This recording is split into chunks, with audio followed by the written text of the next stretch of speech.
Good evening, everyone. How are you all doing today? What is up? What is up? What is up? Yo, Jenkins, Rain, Pato, Alessandro. I hope you're all doing well. I just got done doing a bunch of spring cleaning, so you have to give me a second to catch my breath. Oh, and today we have food for the first time on the account. We are not relying on gnome food and swordfish from Mechanars.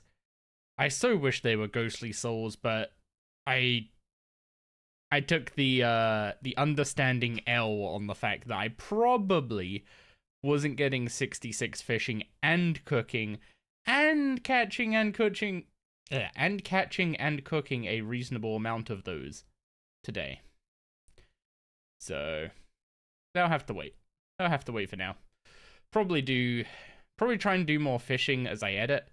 Although I gotta say, I've been enjoying fishing with the book. The scripture is pretty good for fishing. Yeah, like, it didn't give much XP at the low levels, but neither would the fish. So, you know, it evens out. Okay, give people a few minutes to roll in. We'll cook up some fish.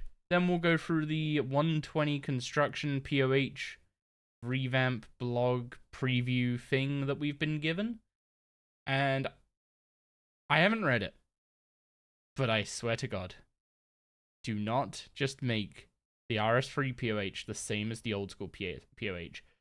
Because aside from it giving construction a valid use for account progression, the old school POH sucks. And that might be one of the spiciest takes you get out of me for a while.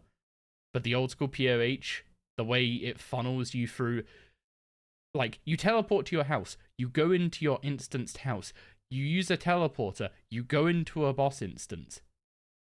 Like, people might not like the whole we teleport to wars, we go through a boss portal, we go into a boss instance. It's literally worse in old school, because you're either in your POH or you're in the boss instance. You are never interacting with other people, or even seeing them, really, unless you see like a bot farm just happen to all teleport in front of the POH portal at the same time. So, yeah, I do not like the old school POH. I do not like how it kind of just does everything. It really reminds me of garrisons in WoW. And garrisons in WoW were one of the most isolating, community destroying features Blizzard ever screwed up with. Basically, you could have everything. If you were an engineer, which everyone ended up being, you could have everything. An auction house, a bank. You teleported to the bosses in the dungeons. Literally, the only time you ever needed to leave the garrison was to go to raid. That was it. The only time. So you only ever saw yourself, NPCs, and your raid team. Which to me sounds exactly like teleporting to your POH, teleporting to a boss instance, and then you're only seeing literally yourself, maybe some NPCs if they're in the house, like pets and stuff. And then when you teleport to the boss instance, you see your team. That's it. You won't see any other people. So I really, really do not want that, especially with how much there has been in terms of like complaining in RS3 about how the game doesn't feel alive and how boss instances ruined the feeling of the game world being alive and all that stuff. We stick everyone in their POH for bossing instead of Water Retreat, it's going to get 10 times worse. So that is what I'm hoping not to see. I've seen a few teasers. There might be some interesting stuff. Let's see. We'll see in a couple of minutes. You just got the 1 in 33k Skekker's handle drop from the agility course, but can't get the 1 in 100 Totem of Treasure or the 1 in 1500 Projector. Projector? I don't know what you mean by projector, sorry, but yeah, that is some weird RNG. Yeah, I've got my Ron out of the way. Set the expectations. Oh, Skekker's projector comes from the... Oh, right, yeah, there's one more common item from each piece of content. You have a problem. You got the mask on 7 vault runs. I'm not seeing a problem yet.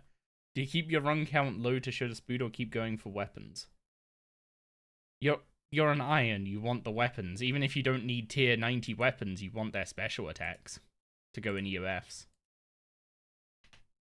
I think hamstringing yourself out of a Gloomfire bow and a... What's it called? And a, whatever the staff's called. Legatus? Ember stuff. You're a main, you want the clog? I mean, if you want to complete the collection log, which we don't actually have and doesn't exist in RS3, but really should, then sure, go for it. So, I think people have had time to roll in.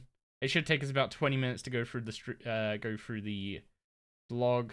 We'll keep cooking in the background, and once we're done with the vlog, we can give Doris her treats, and then we'll get started with combat training. Fingers crossed. Please no DC.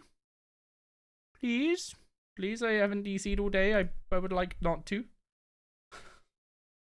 Of course I make a hardcore when the servers are absolutely fucking shit in the bed. It's been not amazing the whole month, I will say that. Yeah, let's get the blog. Player-owned house and 120 construction. Hey Scapers, it's been a long time coming, but the player-owned housing system is getting reworked, and the construction skill is being bumped up to 120 as part of this year's roadmap. As a brief reminder, here's what we previously said about this update during our RS Ahead back in January. I'm not watching that. I'm not watching all that.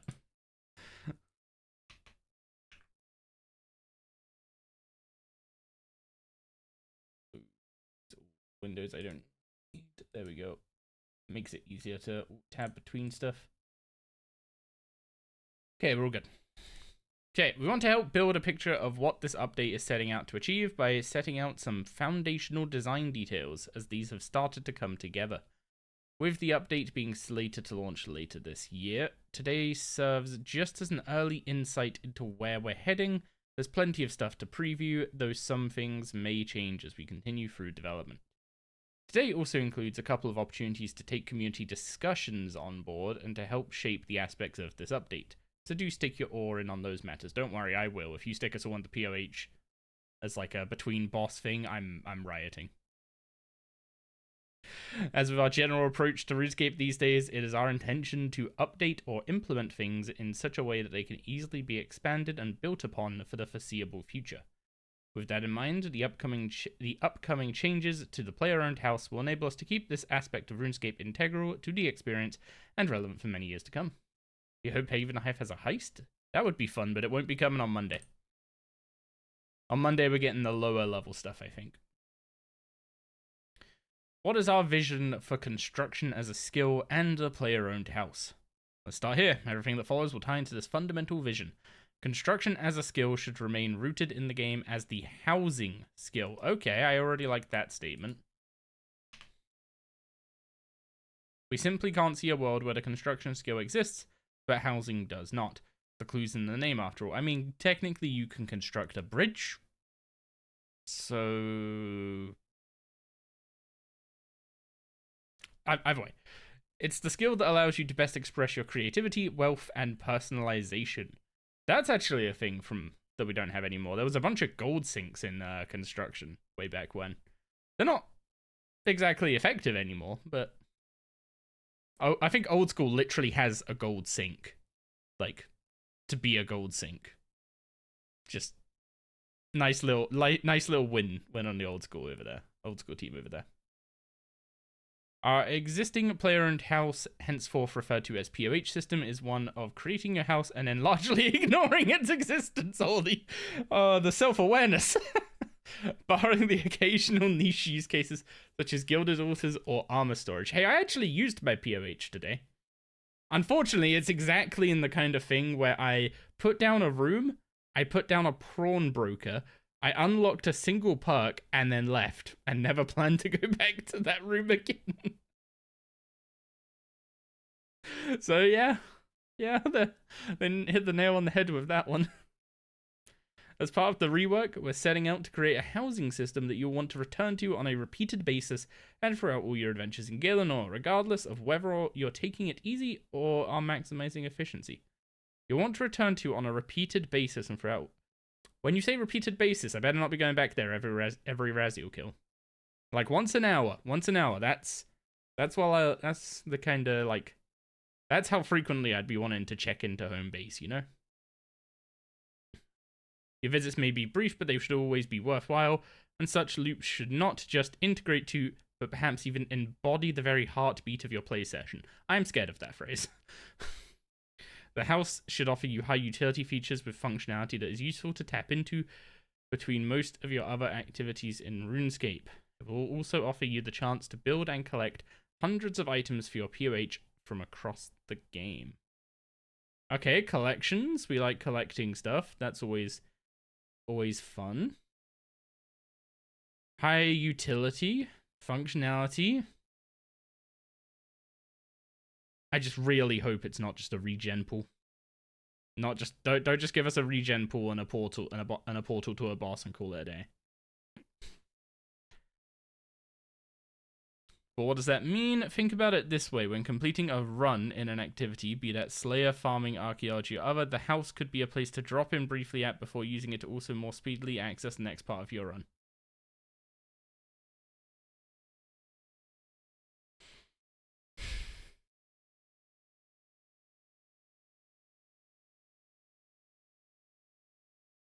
Literally, the exact thing that I didn't want to read. The exact thing. Importantly, the idea here is to simplify your game experience rather than add a layer of complexity to it. But wait, there's more. The POH should be the embodiment of your personal journey through RuneScape, able to display the achievements or the things that you have earned that matter to you. Finally, an important consideration with the POH is that its current existence is very solo play oriented. Wait, hang on. Now I'm more interested. What social aspects house parties existed, but no longer really link into wider gameplay cycle. With the new housing system, we want to ensure that the POH isn't a cut-off part of the game that pushes you away from hubs. Instead, we want to ensure that making use of the POH can be a more social experience.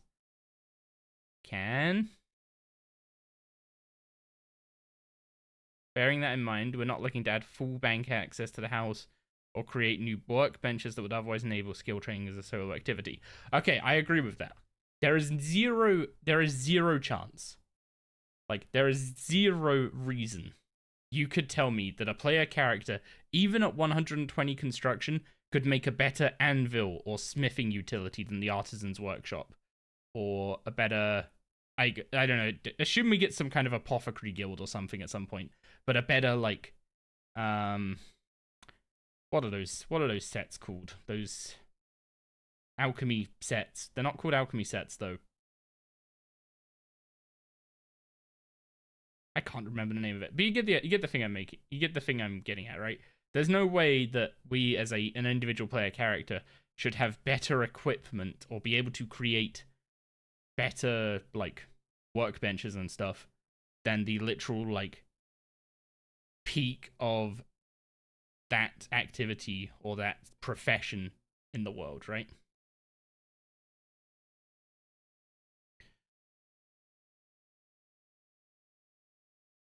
We'll get a little more into all the above in the following paragraphs. Now that we've cemented the foundations, let's get into the details.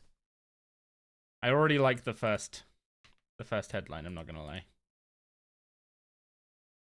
Very excitingly, we want to offer a much greater degree of personalization and customization for how you place your rooms and furniture, along with a much more modern and easy to use build system. They're redoing the build system. They are redoing the build system. Holy, I wasn't expecting that. That is a huge architectural undertaking. With decoupling furniture from specific rooms, no longer are you forced to have your larder in your kitchen.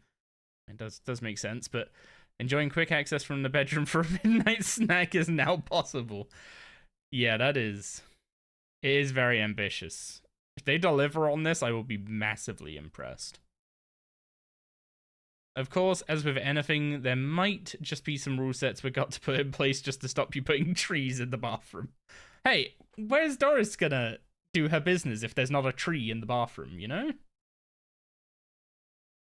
But for now, we're seeing how our own JMods get to decorating before cementing these too heavily. Fair enough. They've got some creative people in JX, so... Wonder if you're gonna get a place to put League trophies? That would be nice. The overall intent is to give you the freedom you need to create something awesome. This does not mean that you could theoretically mix and match house... Wait, this does also mean that you could theoretically mix and match house styles, perhaps merging the feel of a cozy mountain cabin with that of a beach house with palm trees. Okay, I don't know how those two merge, but I'm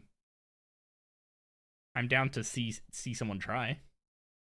It's just a really big potted plant. The system we're developing will allow you to click on any tile to place an object, but then be able to click and drag it anywhere else. Wait, so there's not even hotspots to build items. It's just literally every tile is a hotspot. Walls would also be implemented in the way that you could place objects on them. Okay. And the system won't be limited to just furniture objects either. It should extend to being able to easily and quickly shift entire rooms or groups thereof. Okay, I didn't see, like, customizing the size of rooms. So I'm wondering if rooms are still just going to be the same, like, size square. On top of free placement, you'll also be able to rotate many of your objects to how you see fit, just for that extra personal touch. Okay, so one tile can have one item in it. There's no, like, overlaying stuff and having Z fighting or any of that kind of stuff. So we're not getting like super high detail Sims, like notching things down a couple pixels on the wall. But we don't need that, right? Oh, hang on. There's a section on rune shapes. One pain point that we're keenly aware of is how restrictive the current POH system can feel. You're mostly limited to a single square room shape that has largely predefined furniture slots in it. Let's get rid of that old limitation. We want to offer new room shapes beyond the simple single-size square. Oh, okay, they're offering different room options, not a fully customizable room size. By adding corridors, octagons, larger and smaller size squares along with cross pieces, which offer more transitionary room to different parts of the house, we want to unlock your creativity and let you create something incredible that we feel matches your vision of an in-game dream house. Also, I've been starting to feel that, like, a lot of these blog posts have been AI generated with some of the, like, weird grammatical issues. And they're very AI-like. Having spent a few days working with an AI tool and seeing the stuff it gives me back, I'm seeing a lot of the same issues, and it's like, don't feel good. Do you really need different rooms, though? Things could be placed anywhere. Just have inside rooms and outside rooms. I mean, in an ideal world, right, you'd be able to place down a room, and you'd be able to drag it to make it however much wide you want, however much, like, wide you want in each direction. The fact you can add octagons is kind of interesting. Octagons are naturally going to be quite inefficient, because four of the 8 sides are going to be, like, cutting through tiles. Wait, we're getting a demonic throne, a crystal throne, and a skeleton throne. We've reconsidered the way construction is trained, and the old format doesn't work with the new system, especially considering decoupled furniture slots. If the old/current way of training construction is largely focused on building a spot, the new system will instead focus on building an object. Think of it like creating furniture objects that are placed into your POH inventory, perhaps called furniture trunk. Oh, okay, so they're not just filling up our bank. Thank you. Thank you. Appreciated. Which you then can place wherever you want in the house. Okay, so you're going to be standing at a workbench, crafting a demonic throne that's going to take you like 10 hours to make one demonic throne, and it's going to give you like 1 million construction XP, and then you're just going to pop in the house. Not happy with where you placed everything? No worries, pull it all up and send it back to your furniture trunk to start over with. Without having to shell out another 25 million GP for another demonic throne. Wait, do you just buy that? Or is that just a random throwaway amount to think about? And if you decide that you instead of just that one throne, you want to tastefully scatter loads of them across your house, no one is going to stop you. Functional furniture. Okay, this this blog is a little longer than I was led to believe, I'm gonna say. Functional furniture. The new POH will continue to offer existing functional furniture that you may already be using, but we do plan to add a good number of new functional furniture to really help the POH become the heartbeat of your game sessions. I don't like that term. I don't want my POH being my heartbeat. Well, actually, I didn't want the POH being the heartbeat if it was going to be like an instant solo thing where you just disappear from the game world. If that's not what it's going to be, then that isn't like if that's not what building a POH is going to be like in the future, then like that's not a concern anymore. So maybe instead of just avoiding making the POH a problem, they just fix the problem. It's almost like they said that was going to be it's almost like that's kind of their mantra recently, of actually fixing problems instead of band-aiding them. Let's paint a few pictures. A portal nexus inspired by old school RuneScape's nexus to help you get to the places and get in all that matter most to you. Okay. An artifact storage unit to help archaeologists better organize themselves during excavations while also freeing up some bank space. Is this going to be is this actually going to be more convenient than just teleporting to the start of the dig site and using the bank there and then running back to your spot? Surely this just becomes a place to dump the artifacts when you're done between archaeology sessions. I mean, I'm not going to complain about it saving bank space. The server storage costs are going to be massive if they keep adding all these storage units, though. Like, I don't care to think how much the cape rack and stuff costs in terms of storage space on the back end. A potion cauldron, which would store your potions, and by drinking directly from the cauldron, you might be able to benefit from extended durations for the associated effects. Wait, so can I just get like an hour of overload? Actually use a potion cauldron as an iron? That'd be nice. I wouldn't need to make an overload tracker this time. The above are just some early work in progress ideas. I mean, a potion cauldron where, like, say you want to go bossing. I mean, admittedly, this kind of then brings us back to the whole you boss for an hour at a time. But, like, if you just go to your POH and get an overload buff for an hour, like, you just drink 10 overloads at once from a potion cauldron.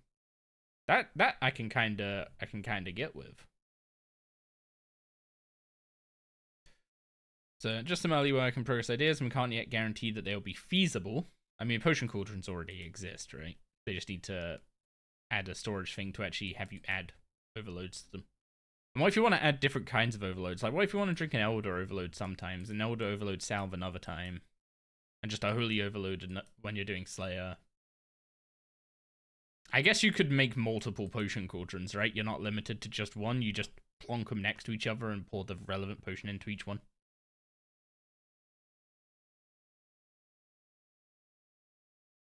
So we got plenty more ideas for awesome new functional furniture. Today's blog does, however, give us the opportunity to see conversations unfold around the following questions. What kind of functional furniture would you find truly useful to be able to access with the new POH? Have a think about this, bearing in mind that the POH should be a transitional aspect of gameplay, rather than something that removes you from the world and cloisters you away. So it's very much like, use the POH, get your buffs, go somewhere, and then do the thing. Rather than teleport to your POH, make a thing, maybe teleport somewhere else to pick up a resource and teleport to your POH to use it. So like there's not going to be training methods in the POH.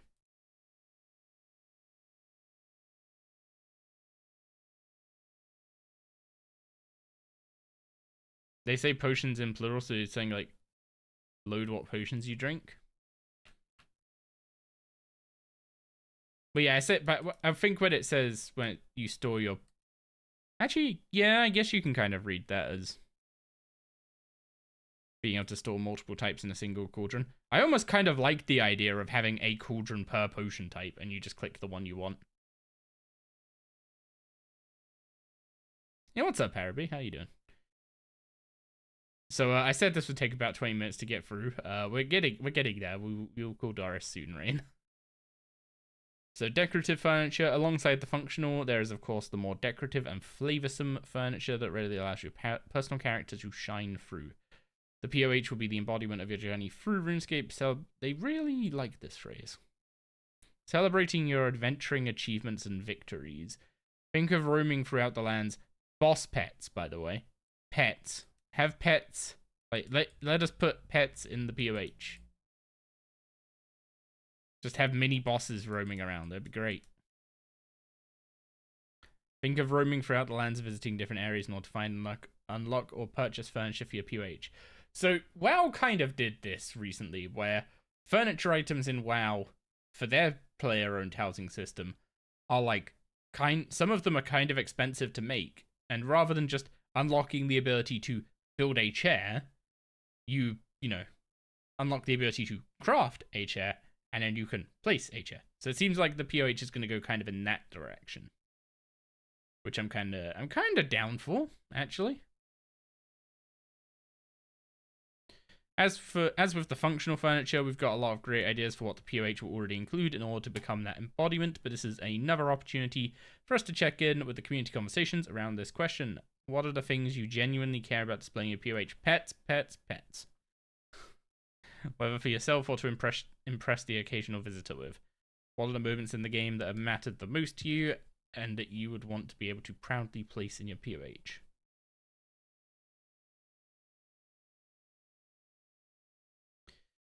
Decommissioning the old POH. When the new arrives, the old must depart, and we will be decommissioning the old POH when this update launches later this year. Okay, so they are basically... this isn't an update to POH. This is a new player-owned housing system. I think they're just taking the old one out and just like hoping not too much of the game goes with it, and then putting a new one in. With the move to new system of creating, editing, placing, and moving, we want to provide you with an opportunity for a fresh start. While the room layout of your old POH will not be preserved, most of your furniture will. If your old POH has furniture that exists in a new POH system, they'll be automatically converted into the associated object. If you built a demonic throne in your old POH, you will have a demonic throne object in your furniture trunk, which you can freely place using the new system. Shared community, file name TBC. We don't want the POH to be a singled off silo. Thank you. Shared community spaces, we're still working on the final name. Neighborhoods. Neighborhoods. A hugely important part of the construction rework and will be the main way we're aiming to make this skill sociable.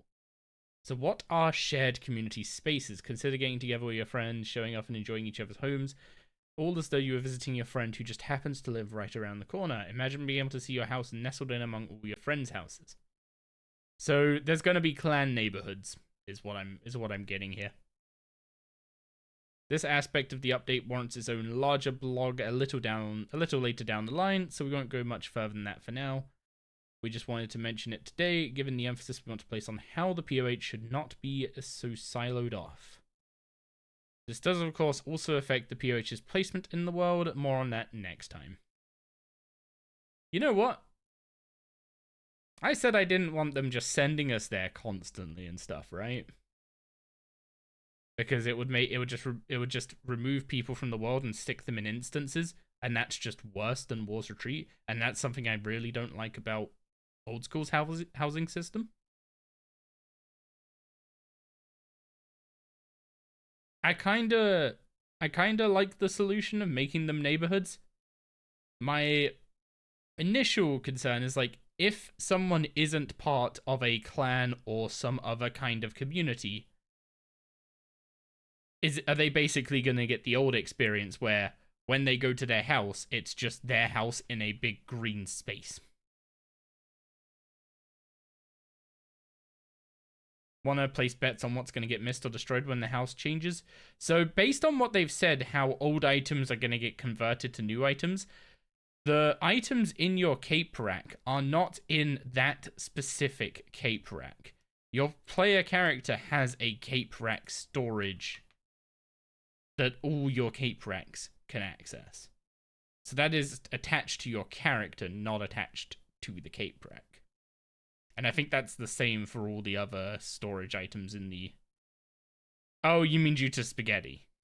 Also, they probably would try not to do it intentionally regardless. But, yeah, this is a huge... Like, from a technical standpoint, this is very much me marveling at, like, what they're going to be doing from a developer POV, more so than a player POV.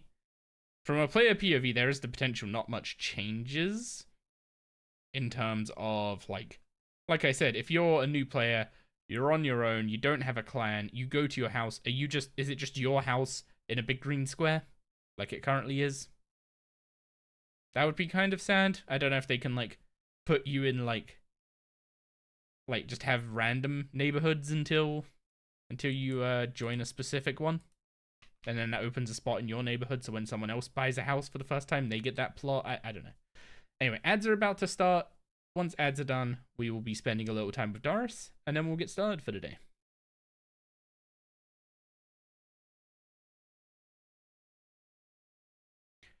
That was a lot more talking than I was expecting. A lot more talking than I was expecting. That was like a half-hour blog. I was expecting 20 minutes. Allow POHs in the overworld? Oh, God.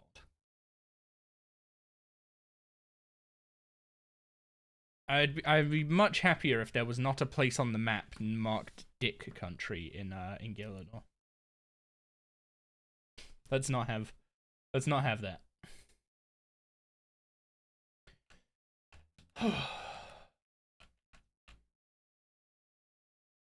I mean, overall, I'm actually, like, I was really scared about the whole we want to make the POH useful, the amount of stuff they've been copying from old school, the amount of time they've been copying stuff from old school that I would argue are not great systems, like birdhouses, like the Chaos Altar.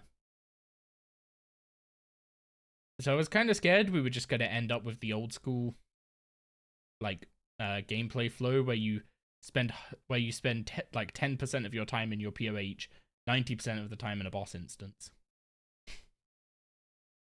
But no, they seem to get the idea of, like, not, like, don't put skilling methods in there, because obviously, like, no matter how good your construction skill is, you shouldn't be able to build a better smithing utility than the Artisan's Workshop, right? That's supposed to be, like, the Artisan's Workshop is, like, supposed to be, you know in like animes where they go to, like, that city and they see, like, you know, this legendary guild, and it does the whole, like, pan up to this huge tower and all that kind of stuff, and it's, like, really sold as being, like, you know, the best of the best are here.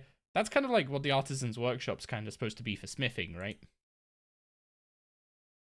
It doesn't look like that in the game because it's, you know, it's flat, so you don't really have that, like, looming great big building, and a lot of the game is kind of shrunk down to make it more playable than grand.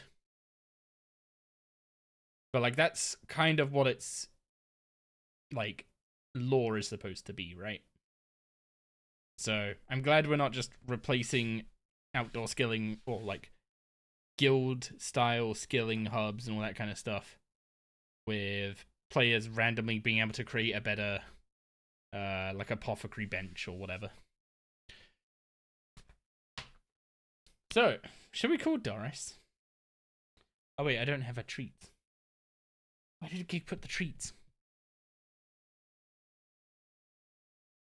I need to go find Doris's treats. 1 sec.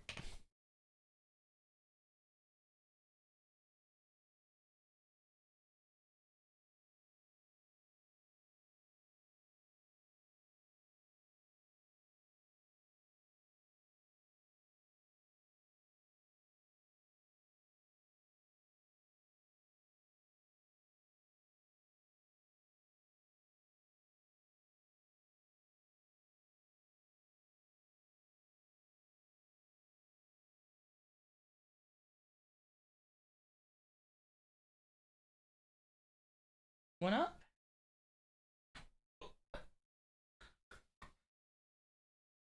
Hello, Doris.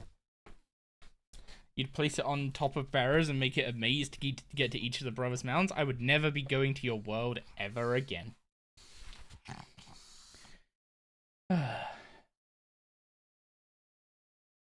So, Doris, would you like to say thank you to Rain? Because Rain is giving you Treatos. Yes, Rain's giving you Treatos.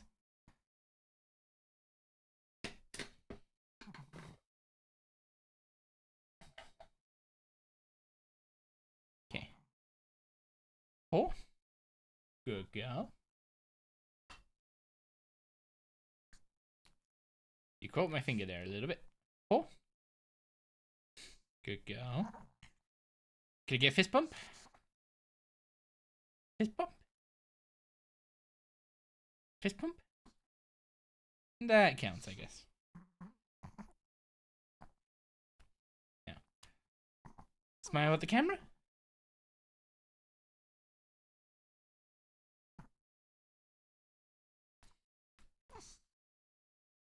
Oh. I do have one. The way she just looked at me is like, do you remember? Do you have the trade deal?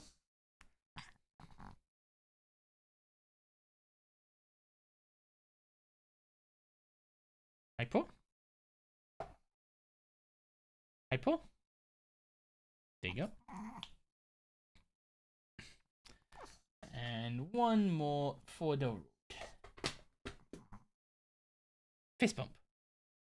Good girl. Doris knows to wait for a trade deal. She knows not to give stuff for free, don't you, Doris? Okay, blog post done. Doris has been given treats. Yes, you have. And you're gonna hang out with us for a bit? Would you like this as a...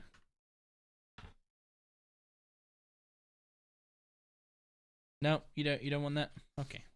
I can go there then.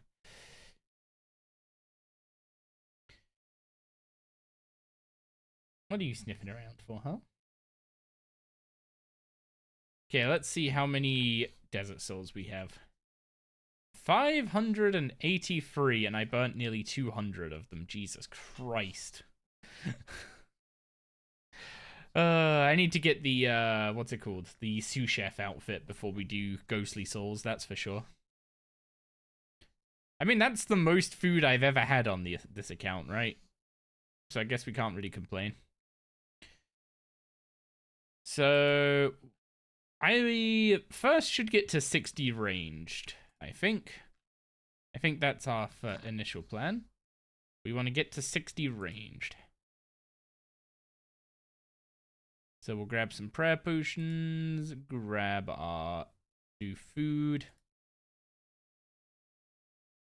pick up our charming imp,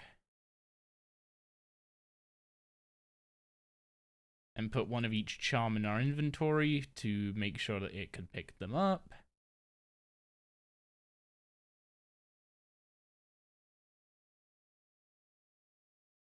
I guess I don't really care about gold charms, do I?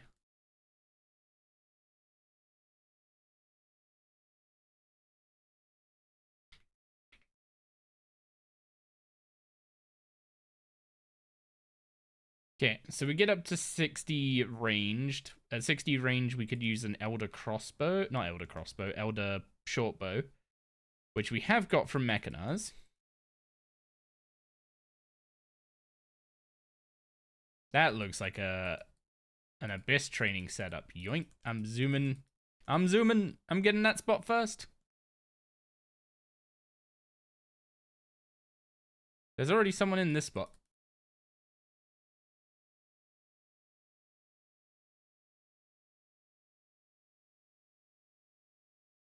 But there's no one in this one.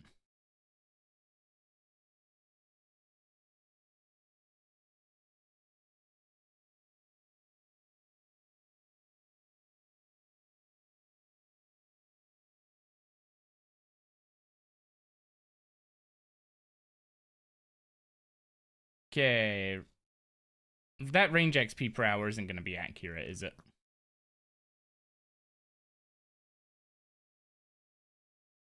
Wait, bro, I got here first.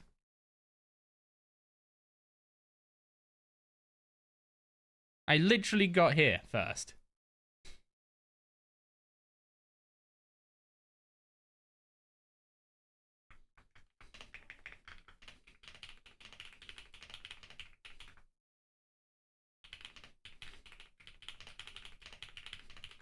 He literally surged into me.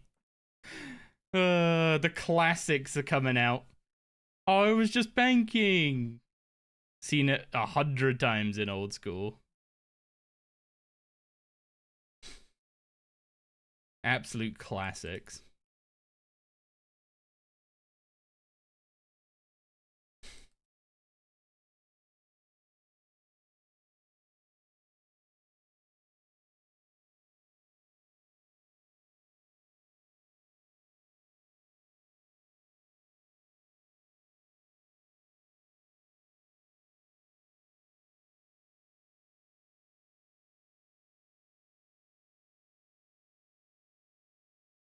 Wait, so the binding necklaces here do have charges.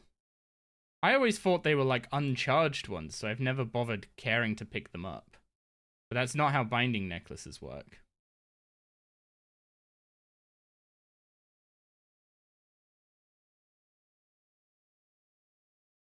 What's next? Someone asking to see your haircut at Dust Devils while you're wearing your Slayer helm?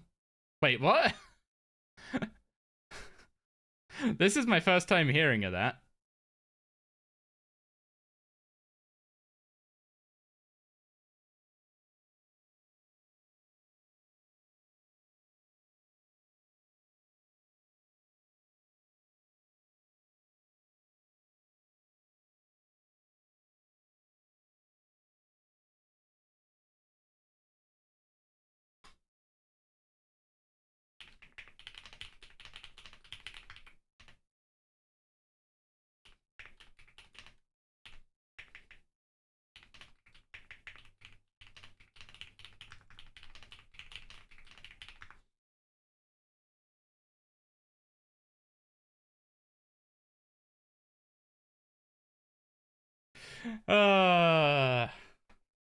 Absolute hilarity.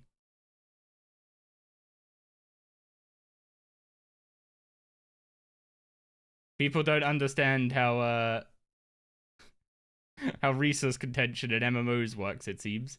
I came, the spot was empty. I claim it. You either fight me, aka crash me, to kick me out of it, or you don't.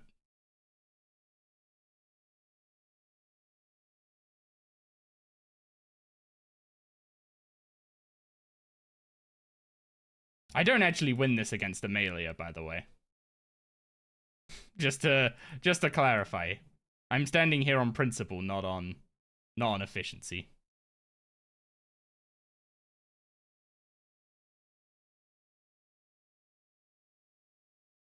People come up to you when you're barraging Dust Devils and ask to see what your haircut is or something else. Why would anyone ever care about that? Want you to come? I mean, I feel like that's abusing power somewhat. I should be more active in actually attacking stuff, though, I guess. You see a cute Doris? Yeah, Doris is improving my mood while I'm getting crashed.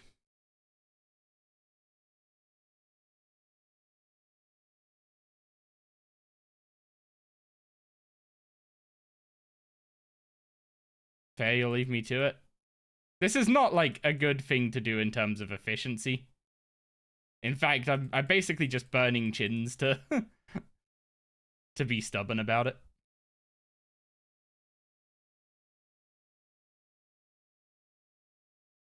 Yeah, the issue is I don't really win this against a 2-tile melee weapon.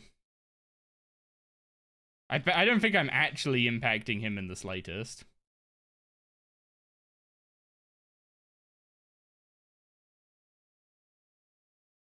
Yeah, with Hurricane working the way it is, I don't think I'm doing anything.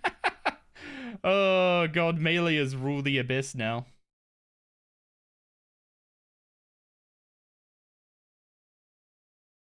Also, chins are slightly delayed, it seems. Like, if I throw a chin at something, I can hit that mob, but then I won't hit the mobs around it. Because he's attacking them same tick, if it seems like.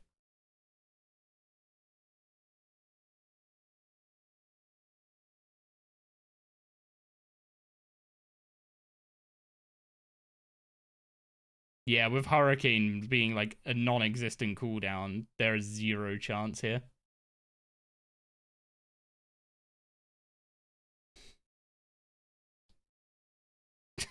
Wait, hang on, is that... No, it's just not a name I recognize.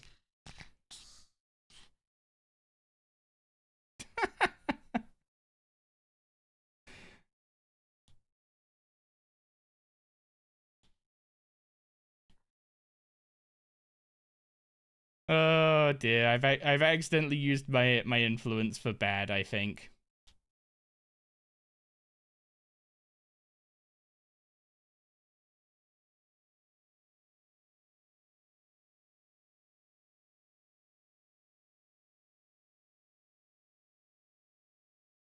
Got a double crasher? Wait, is this his... Wait, is this his, is this him bringing a second account to try and...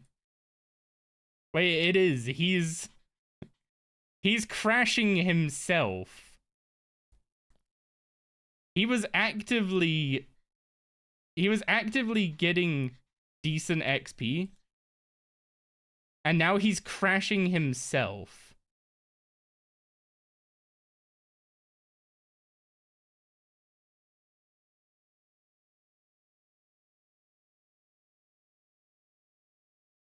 This is just funny, right? Like, because of the way melee works, he was actively just clearing everything up and I was barely hitting it. And then he comes and starts killing the stuff that he was already killing on a different account.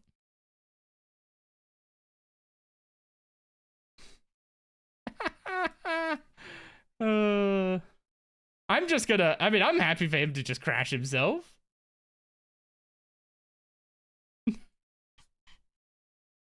I am kind of wasting my time now, though.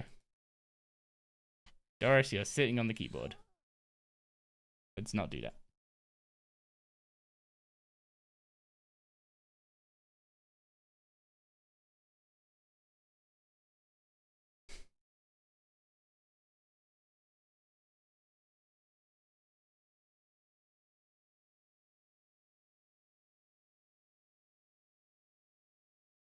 Self-griefing? Yeah.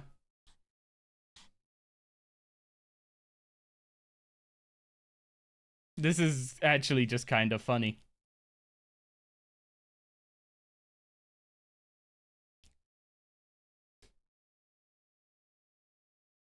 Oh, I mean, I'm self-griefing. I'm, like, getting bad XP an hour for staying here. But, like, me being here has caused him to crash himself with his own main. Like, what?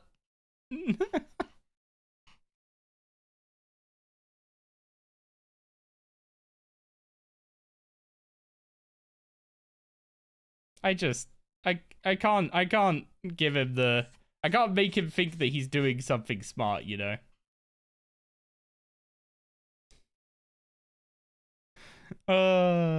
If I leave, then he thinks he did the right thing. But if I stay, then his meleeer, who was probably getting basically the same amount of XP as before, if like a tiny bit less, is now getting barely anything. Is he gonna stop attacking? Nope, nope, nope. He's still self-inflicting harm. Oh, this is funny. See, the thing is, I don't care about getting the kills, right? I get XP based on how much damage I do to the mob. And as long as I'm throwing chins at a reasonable group of mobs, I'm still like, I'm actually getting more XP, by the way. Since he brought his main, I'm actually getting more XP than when he was just standing there with his meleeer.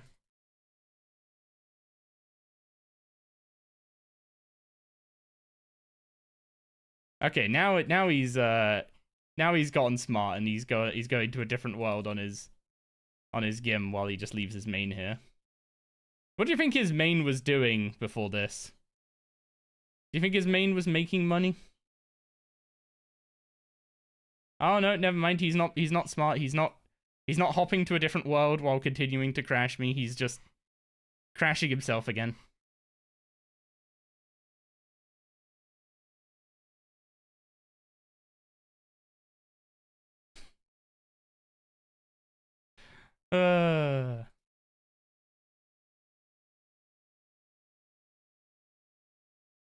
Hey Rain, since there's already 3 people here, do you wanna come now? He's got backup.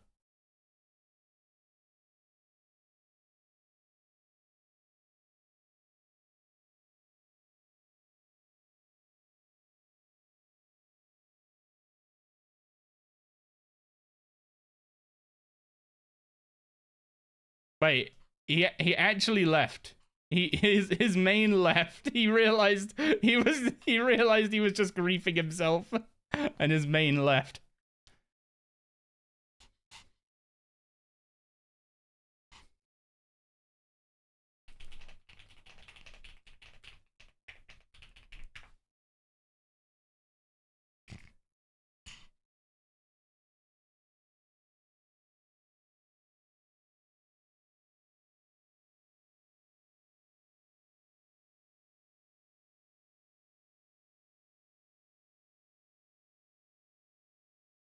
So he clearly figured out that bringing another account here with a decimation was a bad idea. So he's already gained 1 IQ point today. For anyone who's joined since the start of this, by the way, we got crashed by our little friend here, and he decided to bring his main and crash with that as well. So out of pure stubbornness, I'm just sticking around. All I'm doing is wasting gray chins, and that literally doesn't matter. You think he's gonna admit the other guy was him? I mean, it was obvious. They had the same name. I'm just playing dumb. I don't think he can type. I think he's, like, playing actively.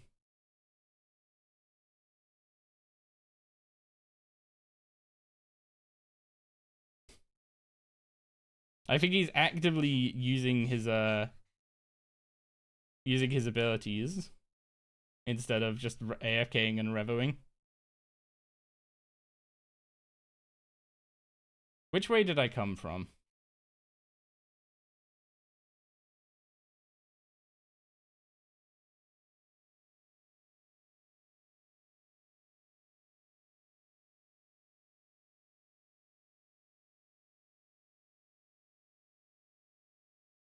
Since it's one-on-one again, you probably shouldn't drop by.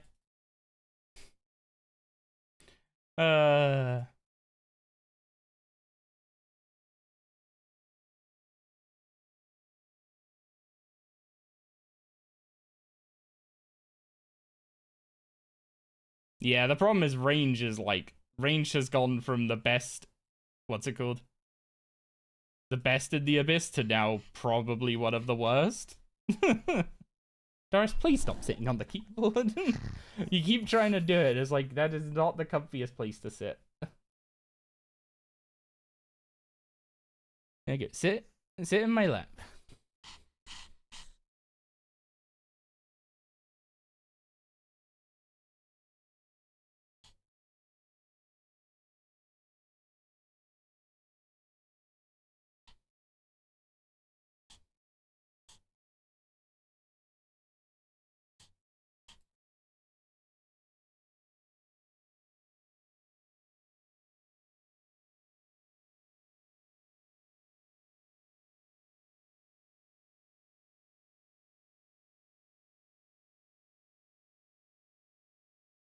Well, this is less fun since he got a brain.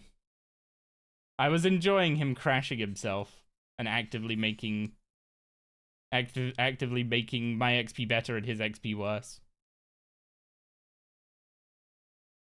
But now I'm back in the original situation of just melee greater than range.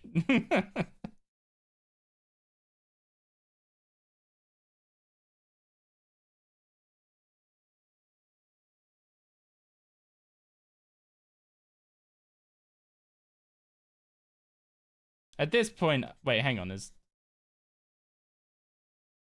we been fighting over that one spot so long that the better spot opened up? Sure. I guess. I'll take the better spot. Actually, I guess this spot isn't better for melee, it's better for range. You okay, Bubba?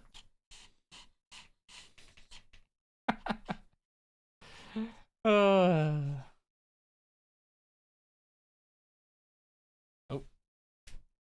Please stop sitting on the keyboard. If you keep sitting on the keyboard, I'm gonna put you down, okay? I know you know it gets you attention, which is why you're doing it. And I know you want attention, which is why I'm going to move the keyboard over there, and I'm going to give you some attention. Okay? Which admittedly means I'm giving in to you.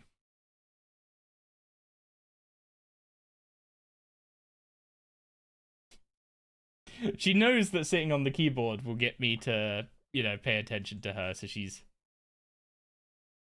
doing it. No, as in put her down on the floor.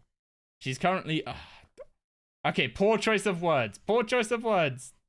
There's no need to panic.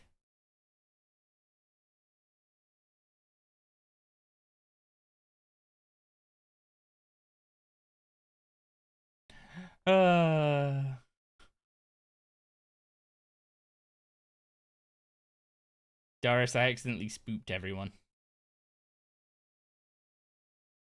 Honestly, I'm kind of expecting him to just show up. What's it called? I'm half expecting him to just show up on his main and crash me here. But like, I guess he already won because he got, like, he crashed me out of one spot. But I now have the better spot, which was, this spot was already taken when I came in here. Which is why I went over there, because this spot was taken and that one wasn't.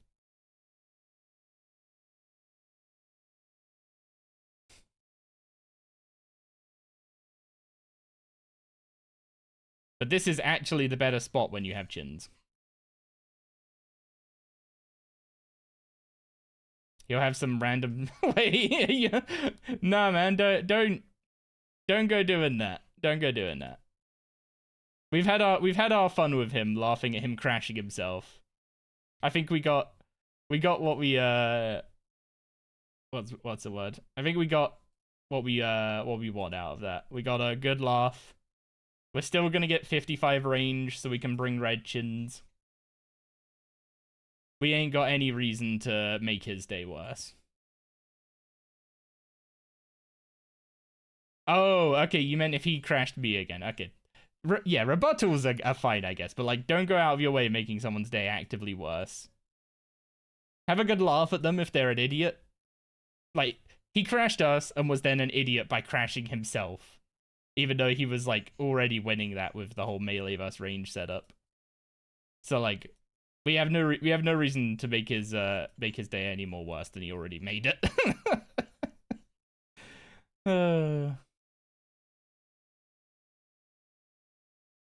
Okay, let's teleport out before the Ring of Life gets wasted. Oh, that was a good laugh. I needed that. That was a good start to the weekend. Yeah, put all this away. Do we grab another prayer potion? Grab more food. We put that one away. And we grab our red chins now.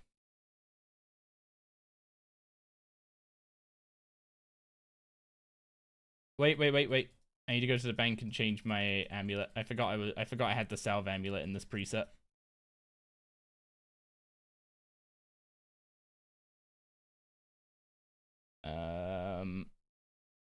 Oh yeah, also we can now use the rune bolts. So we should upgrade those. So we should take the what's it called? Addy bolts out. We don't want to use our amulet of the Forsaken here because there's not much benefit to using it over a glory. And it will degrade really fast using it in the Abyss. Okay, Doris, what's up? What's up? Do you want to go back to mommy? Do you want to go back to bed? Do you want cuddles? Talk to me. Tell me what you want. I mean, I know you can't talk, but like, you're usually pretty good at letting me know what you want.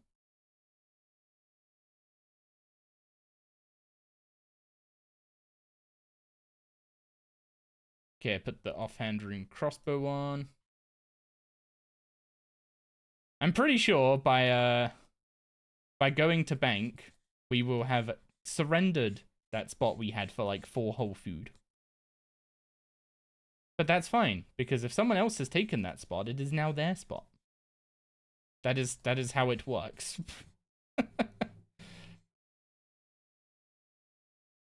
So in that case, we will hop worlds and find a new world.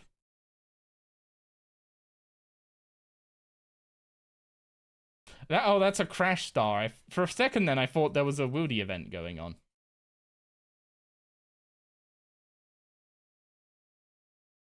Okay, we got lucky.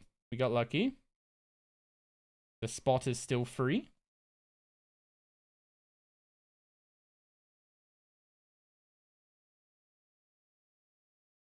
Okay, now let's go get 60 range.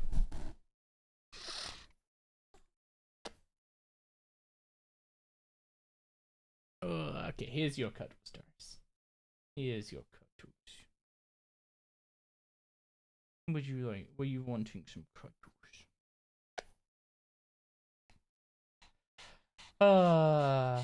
I needed a good laugh today. Today has been kinda dull at work, and I've been doing spring cleaning. I needed a laugh.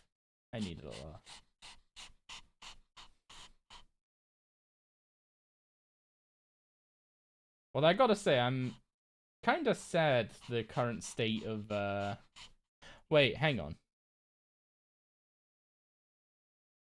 I haven't had piercing shot on my bar this whole time. I've actually been saving myself chins by not using piercing shot.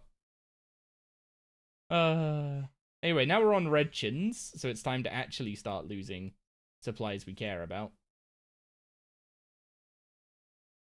I forgot I put I used this for making herb lore potions. I'm assuming everyone else didn't notice that either.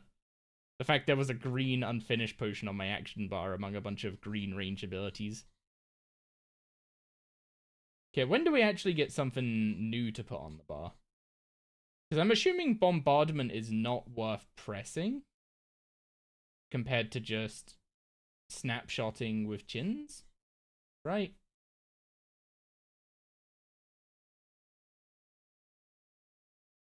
Yeah, snapshotting with chins seems better than bombardment.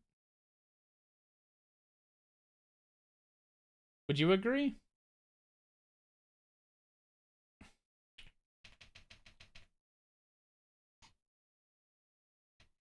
Also, gotta remember to keep banking all our ashes.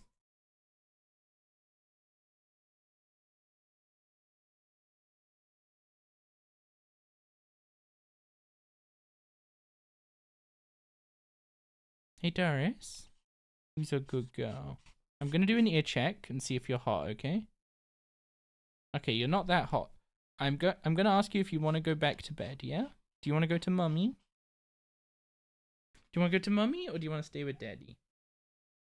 Do you want to keep you want daddy cuddles? Okay. You can stay with me. Once you're too hot though, I'll put you on the floor and you'll have to go back to your ice packs, okay? Yeah? Until then you can get cuddles. Wait, are my hands warm? Or are you... No, your ear isn't warm. Your ear isn't hot. Is there any other way to check? Normally the ear is the safe go-to. Like if she's hot and you can't really tell from elsewhere, the inside of her ear is usually a pretty good way to tell. Wait, also, he's not at his spot anymore.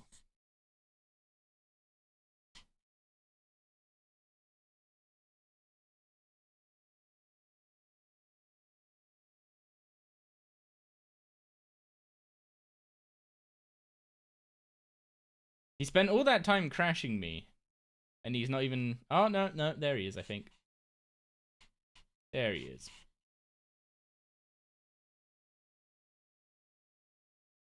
I've always spent all that time crashing me just to use it for like 10 minutes, though. I'm gonna be real confused.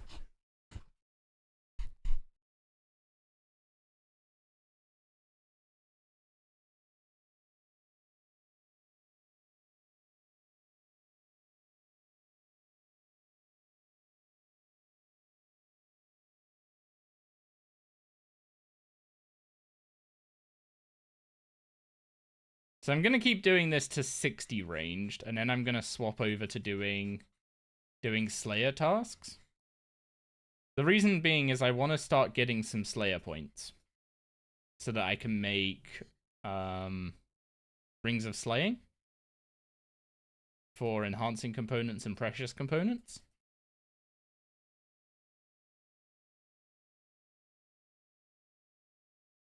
So I don't want to do this for too long.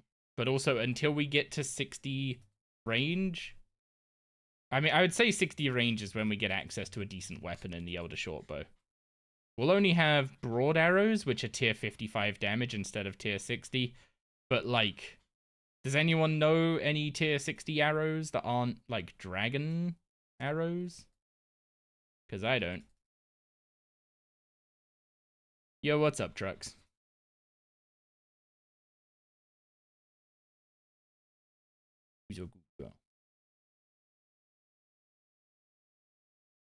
You a good girl? Yeah.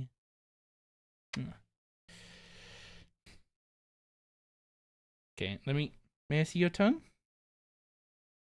I want to see if your tongue's red.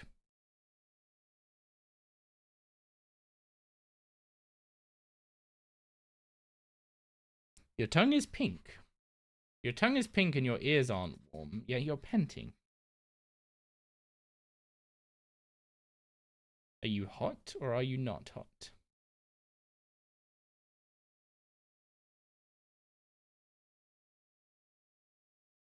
You had to do something that made you feel dirty today? You had to use a new IDE. You switched from IntelliJ to VS Code.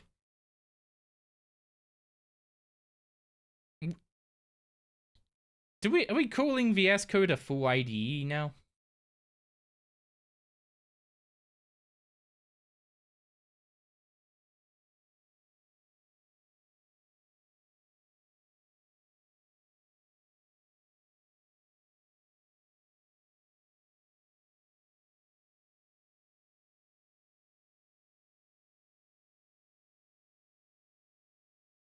Yeah, but it's not really... Like, I wouldn't want to write C# code or Java in VS Code.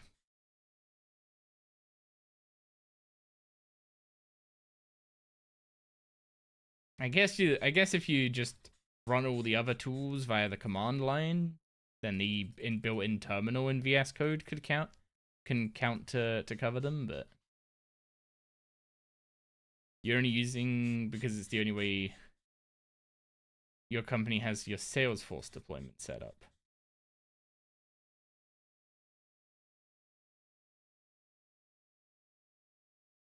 Okay, that one's a little confusing to me. I don't work with Salesforce enough to know why that would force you to use one specific editor over another.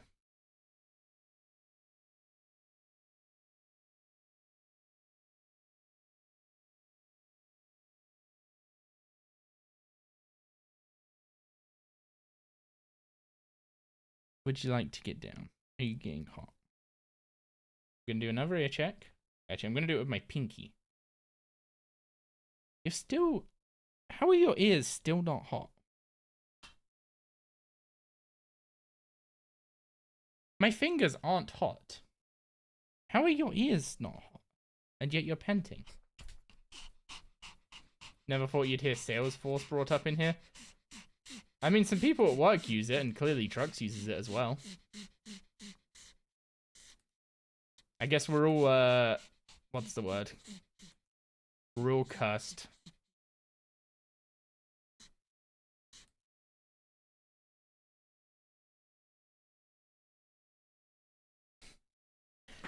Okay, I'm gonna put you down. Go to your ice packs, okay? Go on, Doris, go cool down. It's rare, but you do talk shop with me occasionally. More occasionally when I'm playing RuneScape. We talk more about that stuff when I'm playing WoW.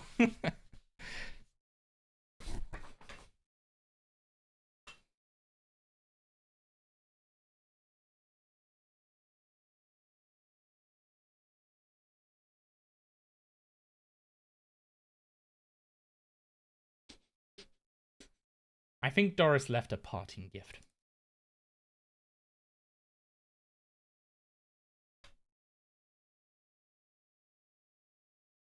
We don't hang out as much when I'm not playing WoW, so you can't annoy me as much. Yeah. Shame. Shame.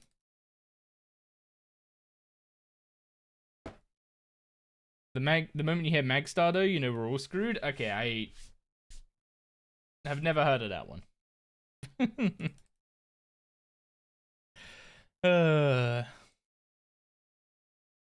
Hey, Trucks, if you're gonna call me names like that, at least sub first.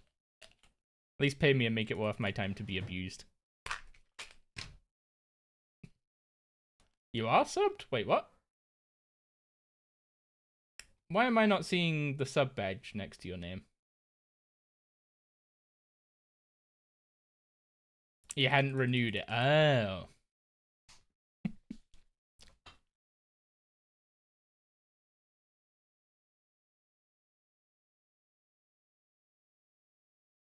And you have now. Wait, is it not gonna alert me? Thank you for your Prime sub. I don't know why it's not popped up on stream or in my activity tracker.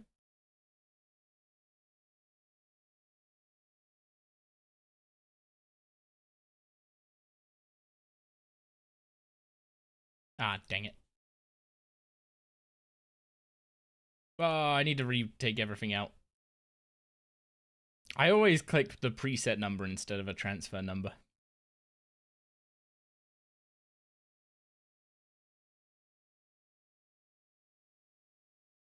And I forget about that as well.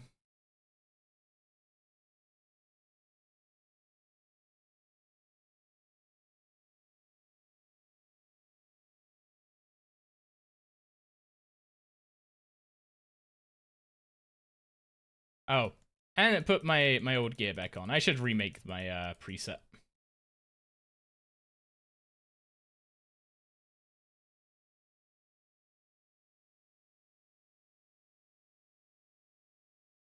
Okay, put all those on, put all those on, and equip that. Fix my necklace, and save. You don't have to have the sub. You don't have to have the sub alert when resubbing with Prime. As the chatter, you can just not send the alert. Oh, okay. No, normally it tells me when someone subs with Prime and it's like a new month. I'm surprised that it didn't do that for this time. Well, I'm surprised that it didn't do that this time if you don't know why it didn't.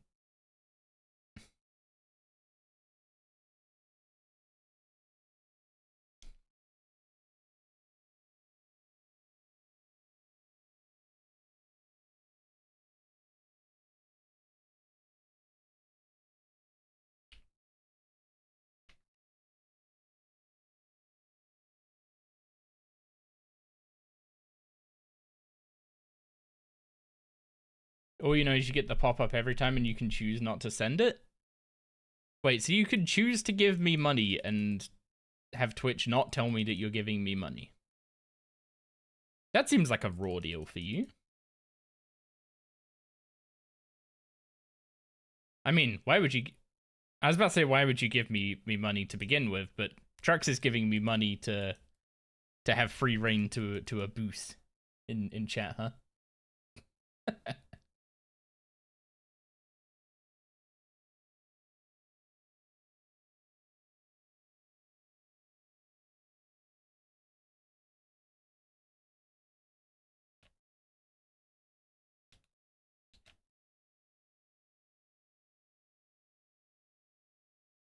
Thank God the guild hasn't thought of monetizing.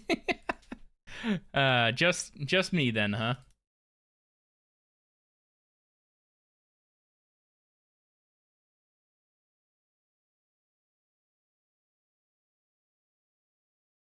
Don't know if it still alerts you on your dashboard. Can you guys see this? This is the activity feed that I get. So I get, like, when people follow me, stream streaks, which I think Pato's streak was in the first 5 minutes when I'm not paying attention, and when you redeemed Tritos. So unless that's disconnected.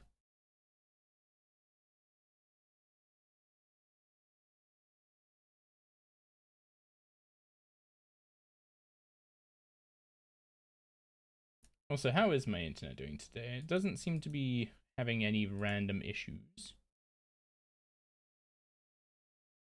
We seem okay.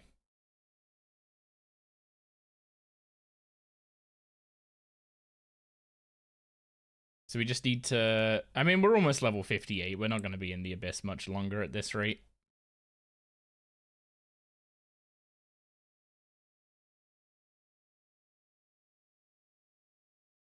Couldn't tell you haven't streamed nor used that dashboard since like 2018. I don't tend to look at the dashboard much. Like, do I still have my... Yeah, like this is basically what I'm looking at when I stream. I just have the game, chat, and the activity feed. And then my second monitor is usually either OBS because I'm monitoring something, or what's it called? Or the wiki. So I don't really have a place to put the dashboard to look at. Does that make me a bad streamer? Who knows? I'm just here to play GIM.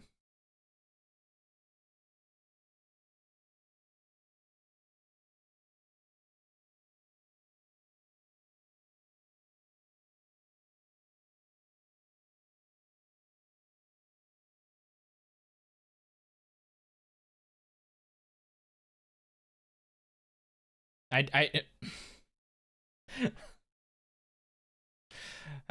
guess that inflection does sound like GIM, huh? Guess the cat's out of the bag on that one. Also, we just got Gale shot. Nice. Is it worth pressing in an abyss setting?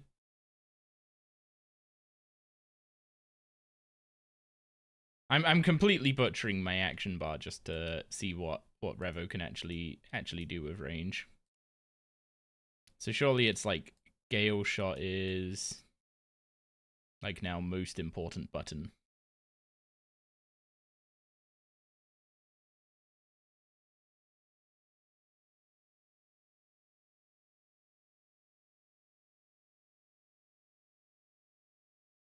But then I like don't want to be sniping while I have Gale Shot up, because that's less hits.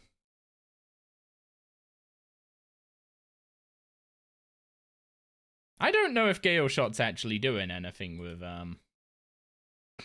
with chins, if I'll be honest. It was active, and I only saw 2 splashes on the mobs from Snapshot.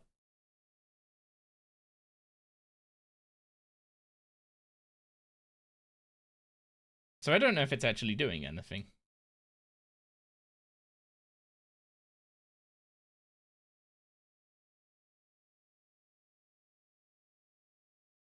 No back-to-back mask from heists? That is a very, very late back-to-back.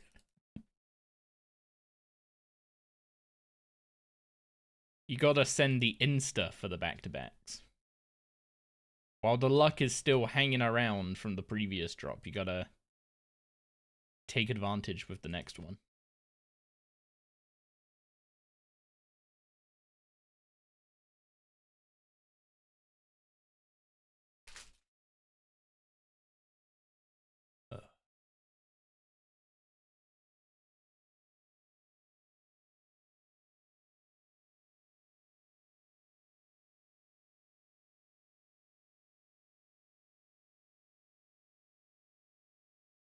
Doesn't work that well when you're working and this isn't that AFK?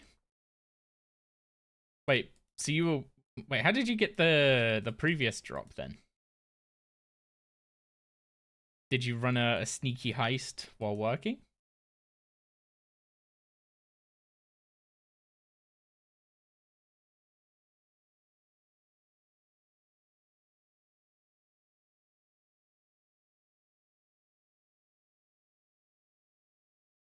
Also, I need to...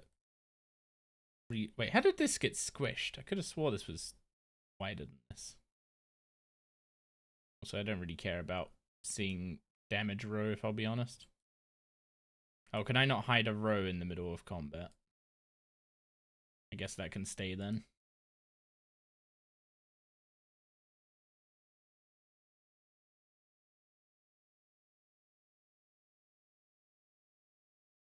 You would never play games while working? That sounds like a very ethical worker right there. We like Rain. Who would dare to put a second monitor next to their work monitor? Absolutely not.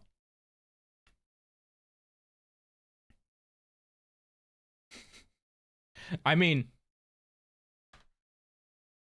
my Switch and its dock is literally right on my desk. Like I have a games console literally within arm's reach when I'm working.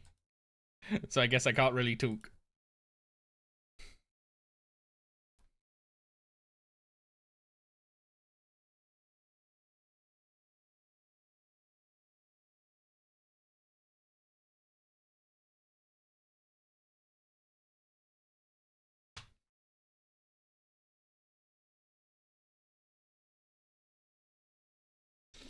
You would never work while gaming?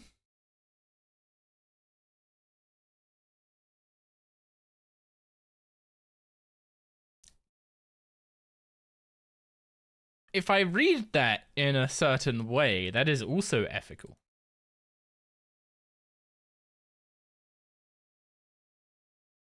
Second monitor, never third monitor. Rain just has like 5 monitors to keep going down the line. It's like, show me your second monitor. Okay. Show me your third monitor. Okay. How about your fourth monitor? How did you know I have one of those? And then you show them and it's like, okay, everything's fine. And then because you acted so surprised when they asked about the fourth monitor, they don't bother asking about the fifth monitor.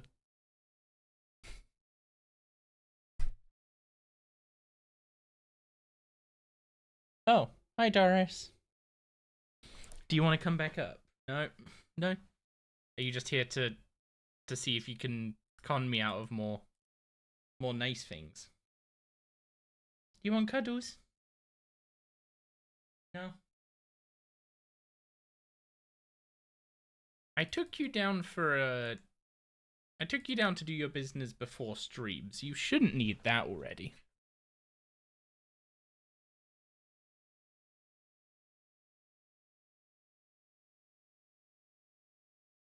You're gonna pop your Jaeger. Is that a euphemism? That sounds like a euphemism.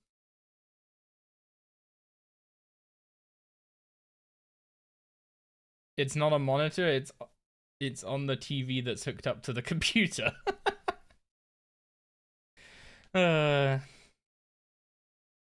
Only free, although there is a projector above you, a TV 2 foot to the right, your tablet, your phone. Yeah, we all have too many screens is the TLDR there, right? Yo, Nike J, how you doing? Thank you very much for the raid. I hope you are doing well. Welcome in everyone. We are currently working on 60 ranged on the hardcore, so we can start doing some Slayer. And getting some Slayer points to make Slayer rings for invention components, and also to train up our combat stats for River of Blood. Let's give you a shout out real quick.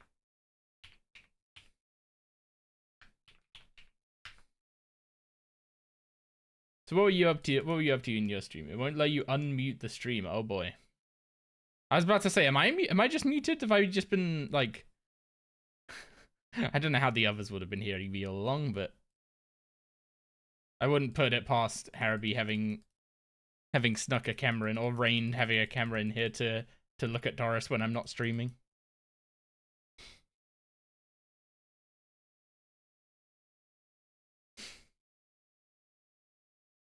I can tell I'm not muted. I can see the audio. Yes, Twitch is a little bugged. Have a good stream.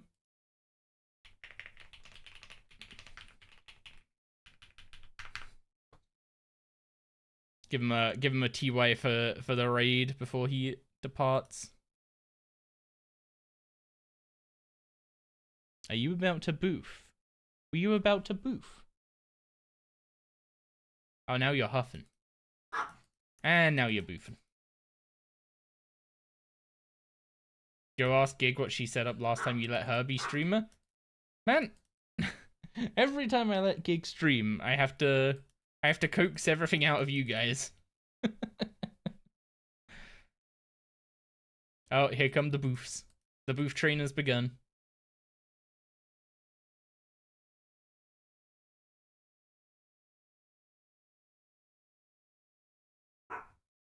Come on, surely we can get 60 before I need to tally the bank. Surely, it's only like 6k more XP, come on. Also, we went through quite a bit of food here already, didn't we?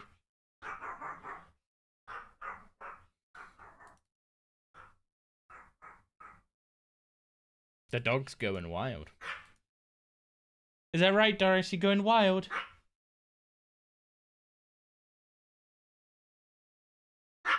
I took her down like 2 hours ago. I took her down before I started stream.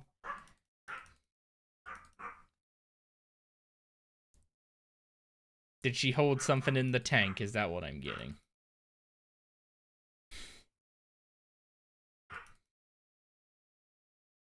Would you mind taking her? Okay, thank you. Also, chat is saying that you guys hid a camera in here so that they can watch Doris while I'm not live. That'd be very unaffected. She doesn't go in there. That is true. She very much hangs out on the sofa. The sofa is Doris's domain during the day. So it'd need to be a camera pointed at the sofa. Anyway, that's 60 range, so we can now equip all the tier 60 weapons, most importantly, an Elder Shortbow. Anyway, let's tally out before the Ring of Life gets wasted. Stick all the stuff in the bank. Go over here. We can equip our Elder Shortbow. We can equip our broad arrows. Again, only tier 55 arrows, which is a shame. But it is what it is. Now we set up the inventory for Slayer. Do we have ranging potions? We do have ranging potions, and we have some super restores. So we'll save this as a preset, and we'll grab the food based on what the task is. We're currently doing grot worms. I would like to see if the big grot worms are actually doable with ranged. So I think we are gonna be... Oh, I think we're just doing like full manual with range, right? Snipe's going on Q, Gale shot on W, piercing shot is on E. I guess we'll have that in our Revo section at least. Snapshot goes on 3, rapid fire on 2, dead shot on 4. We shrink the Revo bar back down to 2. And let's go see if grot worms are any good. You just read the link. Smoggy, muddy, anteater, freaking stinkin'. What? How on earth does it generate those things? Telly out for... I still had like nearly 3,000 health. I was fine. I was chilling. Yo, what is up, witch? Okay. I don't know quite how well this is gonna go. Oh wait, I have wait, I don't have rapid fire? I also don't have ricochet, but they're all lit up.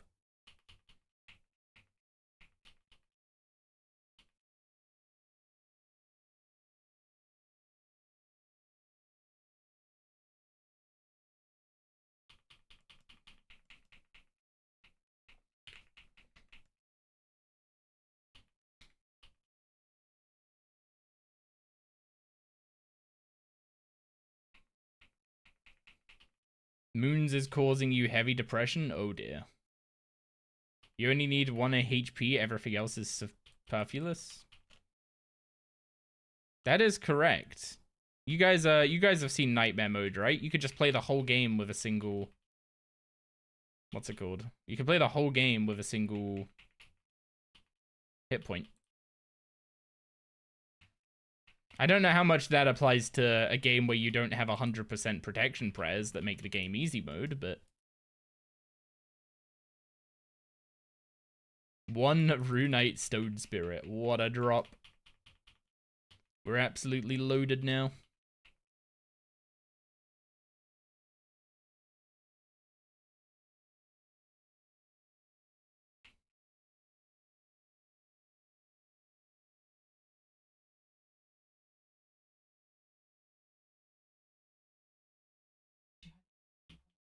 She did.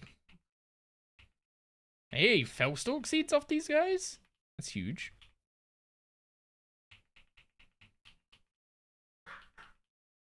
Casey, are we talking astrology?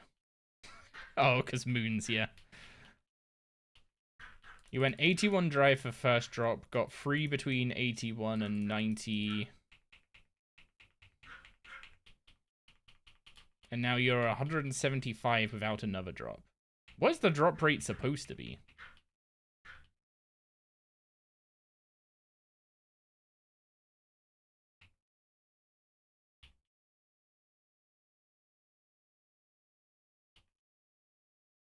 Also, I'm starting to feel like these guys are maybe a bit too...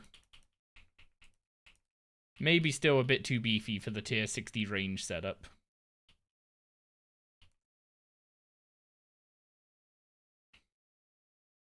Congrats on the 10 stream streak, Witch. Thank you very much for your continued viewership. It's hugely appreciated, and I hope you've been enjoying the streams.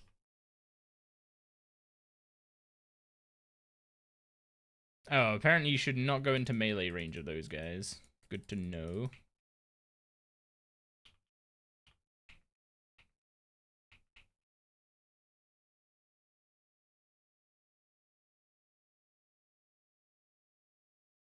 The Saradomin spot is... Oh, hang on, let me guess. Which one are you at? You're doing the one for the trumpet, the harp, and... what's it called? The trumpet, the harp, and the violin? Also, I have Deadshot? I have Deadshot already. Hang on. I did not know this. That is exactly where you're at. You know, I'd say, boom, I know archaeology too well, but no, I just know how bad it is. Deadshot is early AF? Yeah, but rapid fire is, like, stinking late for some reason.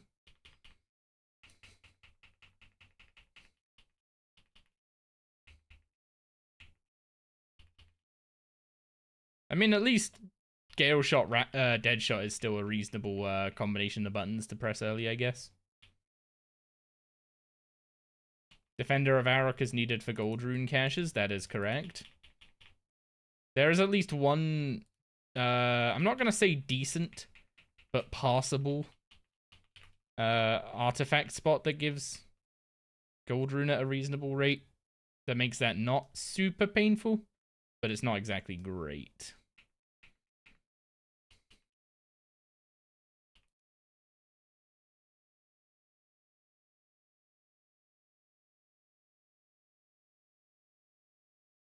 You're doing material caches?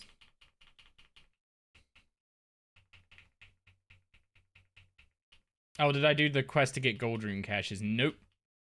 No, I did not. If I remember rightly, the spot, the next spot along, the one that drops the statues, drops a lot of gold rune as well as the, what's it called? As well as the white marble that you need. So I think I just camped that spot for a lot for all of the materials that came from it. Because that one's like right next to a material cache.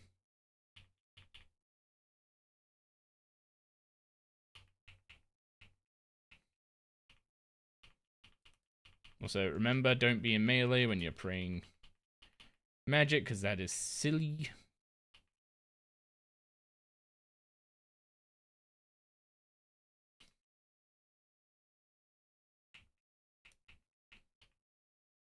I mean, I'm still not convinced that killing these guys is actually a particularly good idea to begin with. They're still taking a lot of food. The task's gonna take a while. They're like 1.2k XP a kill, which is, I mean, that is decent. It's not amazing, but it's decent.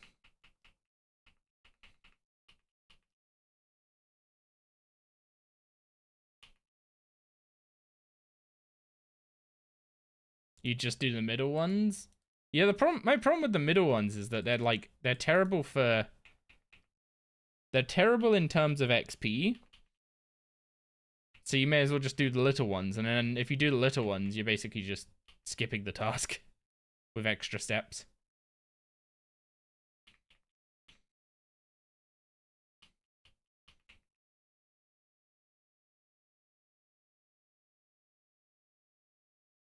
But I think you are correct. We should do the middle ones.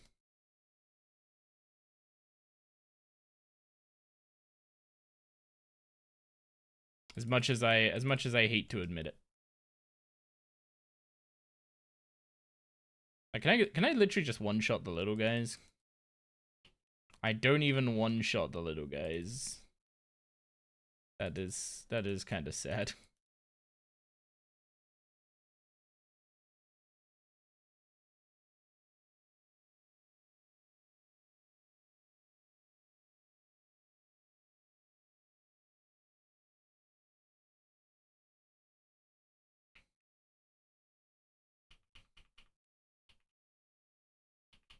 So how much XP do these guys give compared to the big ones? They give 600. Wait, hang on.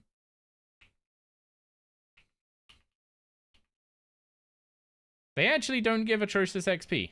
I was misremembering.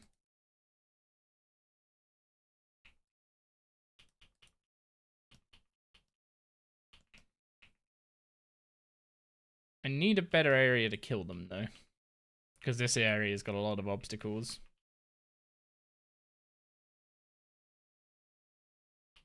Are you alone in feeling that range goes from boring to cumbersome? I mean, there is a very short point where it's fun. Late game, it does become, like, if you want to do absolute sweaty ranged, it is just a lot of stack tracking and busy work.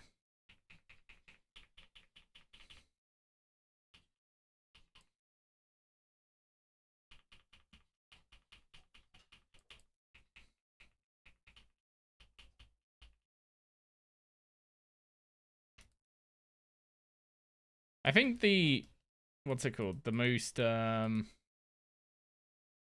sad argument I've heard against range, which I don't know if I fully agree with it, but the argument is basically that as soon as you unlock Bulg, range becomes terrible. Which is not what you want to hear when you're getting your legendary weapon. And hello, Gig. How are you doing? No problem. My hands are having, like... How do I explain it?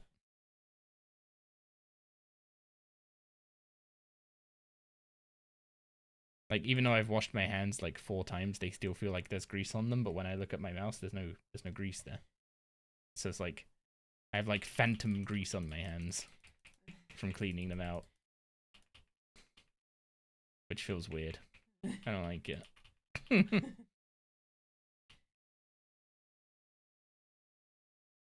What though? Why is it terrible? It's just a thing I've heard about, like, how range, like, basically range starts off like having next to nothing, and then you start getting your EOFs and you start actually having a little bit of fun.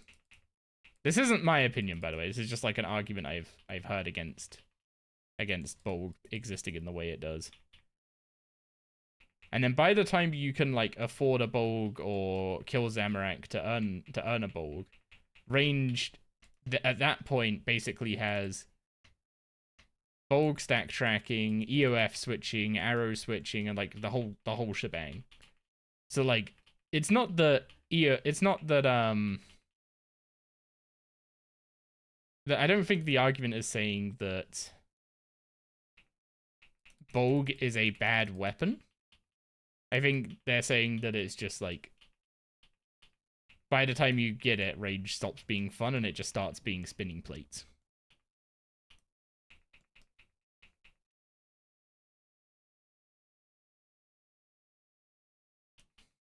Also, yeah, Equilibrium is a, like, the Bulg stacks in general are basically just, you either love them or you hate them.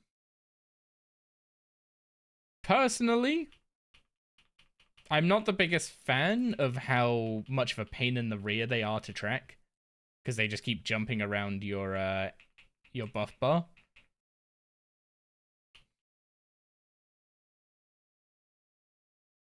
But part of me likes the whole idea of, like, controlling how many hits you do and maintaining, like, making the multi-hit style care about how many hits each of its abilities are doing, other than just more is better. Because, like, Gale Shot is something that adds to ranged being a multi-hit style, right?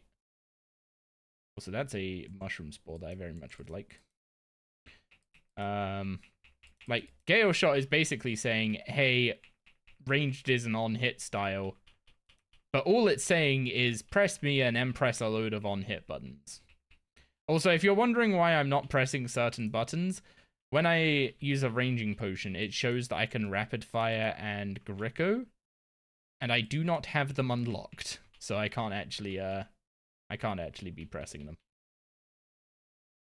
As you can see, I do not have the 67 range for...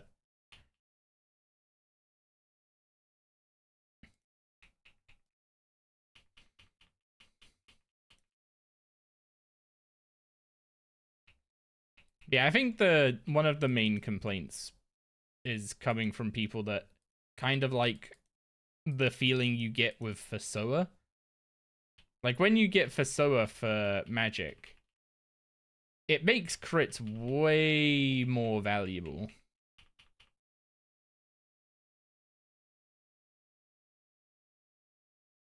It makes crits way more valuable, but it doesn't really change your rotation. It just rewards you for critting more. Like in the same way Gale Shot just rewards you for doing multi-hit abilities more.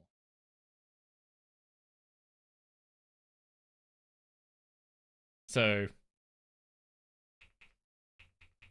the least interesting part of the not of the Bolg, of the Fasoa, is that you basically equip it, and then you do the same rotation you were doing before, but at some point during it, you just press the Fasoa spec near the start of your Sunshine. So it's a very powerful upgrade that you can get impact out of immediately because you don't need to learn a huge amount more to make use of it. Whereas if you want to get good use out of the Bolg, you have to utilize its stacks.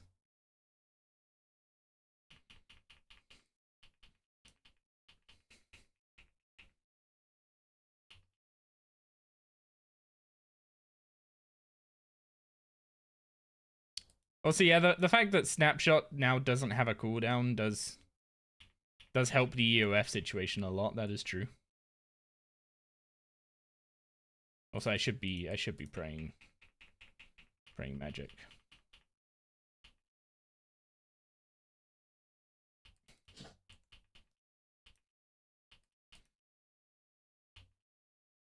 Haraby, have you been reading the magazines in your work toilet again?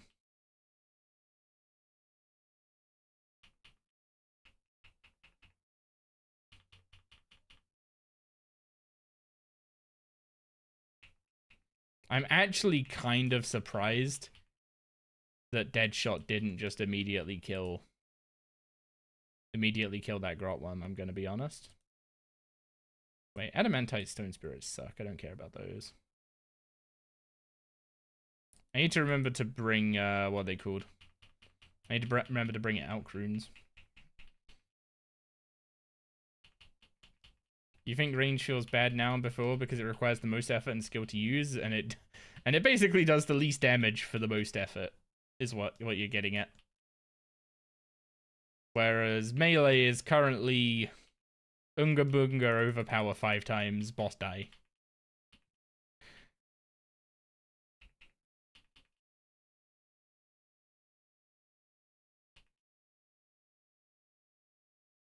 Like, I think when I was playing melee, when I played melee on the main thing that I actually had to learn was just keeping track of the, what's it called?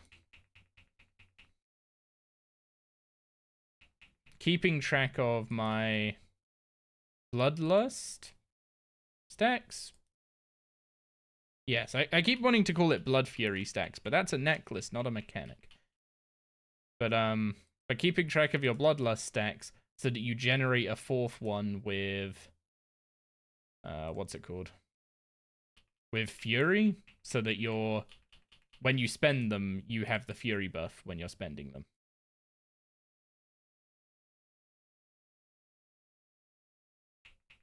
But that's about as far as we got with that.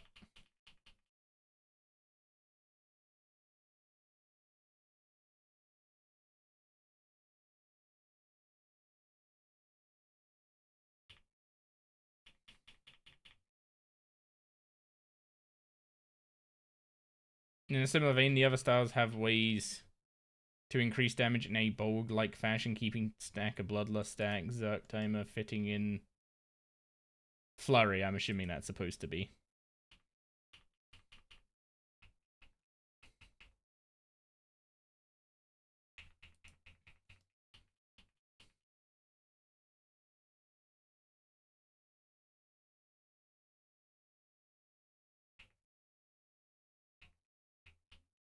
Mage is also the same way. You could switch spells to get a Frost Surge proc every 12 seconds.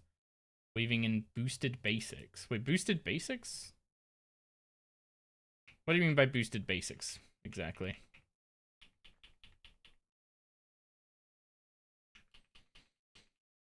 Yo, 70 Slayer, big. I have no idea what we get at. What we get at 70. All I know is that we need 76 for the vampire quests.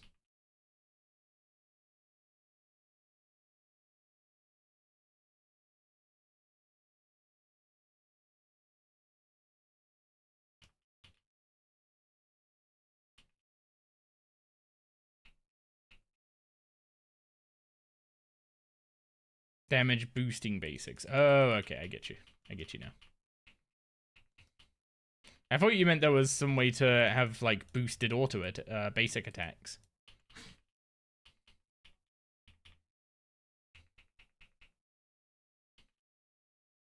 By, like, swapping to a different spell or something.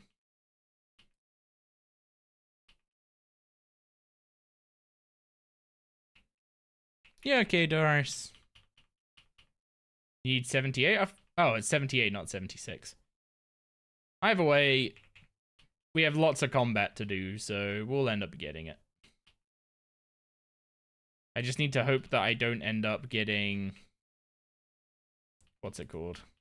A combat level from my constitution going up too much for a while. Because I would kind of like to farm out Reaper's Choice at some point. I'm planning to farm out Reaper's Choice when we get up to... What's it called? When we get up to having a...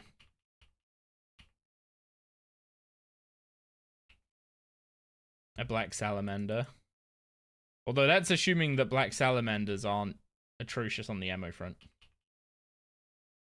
What's the play now on Fast Reapers? Dino? You don't have a choice. At low levels, you don't get a choice on what Reaper you do unless you get Reaper's Choice and somehow get yourself boosted through, like, towards Blessing 3 or something.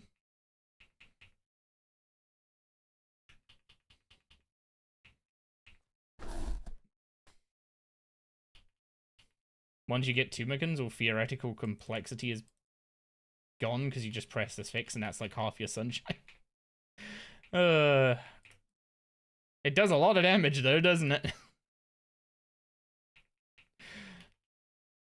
People hate seeing stuff get nerfed when it's overpowered.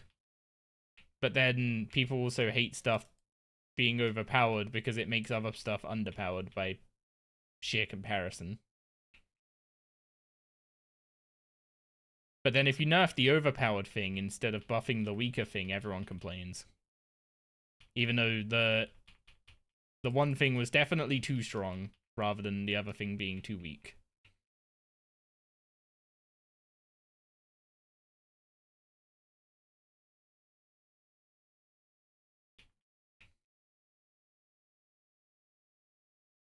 I'm pressing Snapshot too much. I'm not getting to use Deadshot as much as I should.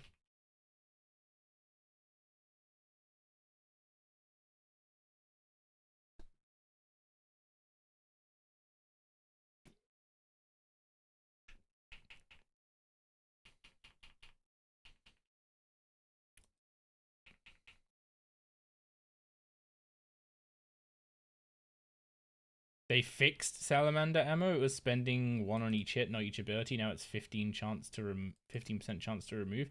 I'm assuming it works the same way as Chins.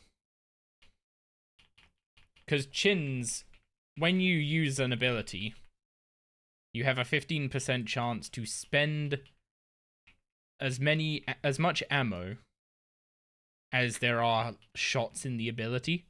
That is specific. Shots, not hits. The more shots an ability uses, the more ammo it uses. Like, Ricochet is a single shot, but multi-hit. Whereas Piercing Shot is a 2-shot ability. And also, you know, each shot only hits once. So if you use Piercing Shot, and you end up consuming ammo, you will use 2 ammo. If you use Ricochet and you end up using ammo, then you'll use 1.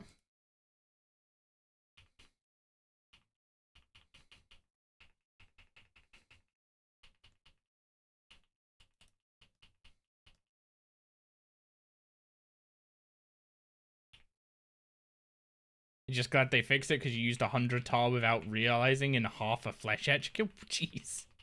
Okay, I'm glad they fixed that, but that's still a lot of tar, even with, what's it called? That is still a lot of tar, even with only 15% consumption.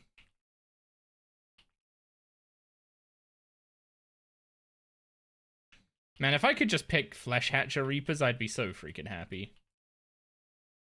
Like, we get 70 range, we start doing Flesh Hatcher Reapers with an augmented Black Salamander. We're laughing.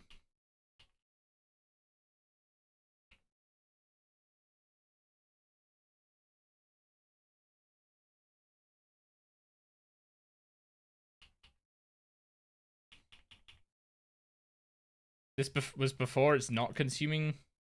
It was not 15%. It was literally consuming each one. Well, yeah, but now it's consuming 15% instead of 100%, right? Which means you're still using 15% of the ammo you were using before.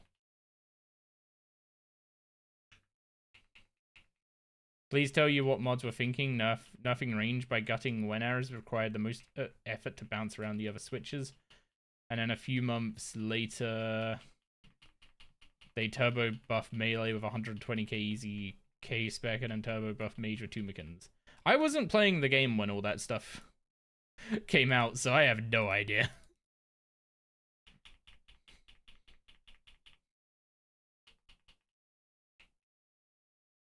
I think, actually, I came back, I played Leagues, and I kind of got just told about all that stuff that was going on. And then, and then I disappeared till the start of this year.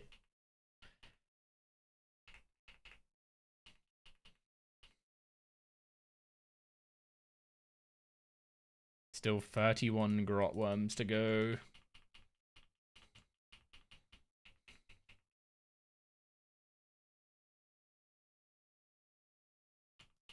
What Slayer level is it to do Kuradel tasks? Is it 75? Because I'm pretty sure it's 100 combat, which we have. I guess I could do Duradel tasks since I have Shiloh Village.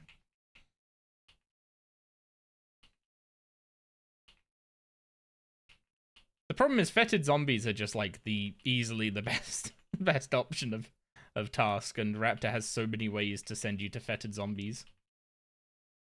Also, I think Raptor is probably the best in terms of Slayer points as well, which is one of the main things we're after.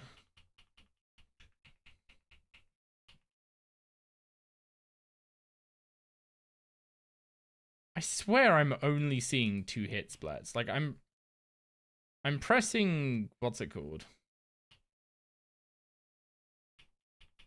I'm pressing Gale Shot, and then I'm pressing one of the 2 hit abilities, and I swear I'm only seeing 2 hit splats. So the other hit splats hidden? Or is Gale Shot specific to the target you hit with it? No, it's a self buff, not a target buff. Or target debuff, I guess that would be.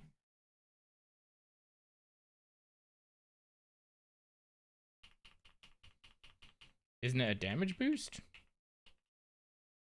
Ranged attacks deal an additional bonus damage with each hit.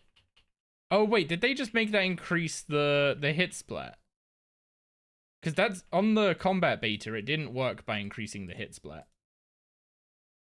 On the combat beta, there was another additional like hit splat, which I guess was one of the complaints about that was that was noisy.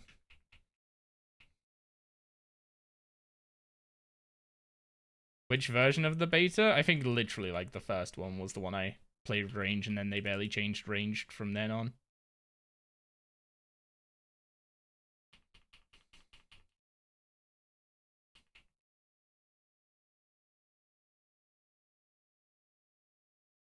Okay, so it is just is just an increase to the hit splat you're seeing, not additional hit splats.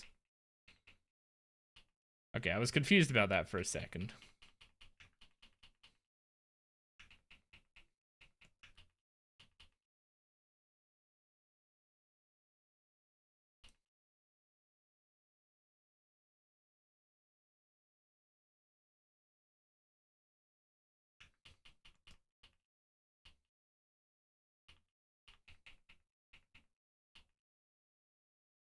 Gale shot should be pressed on CD? Yeah, pretty much.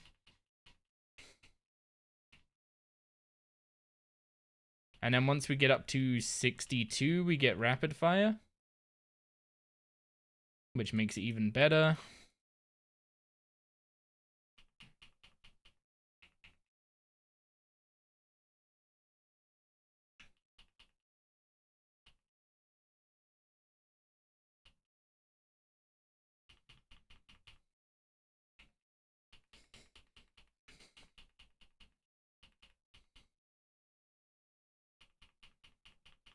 I think my, like, this is gonna sound weird, and it's like a complaint that they shouldn't fix.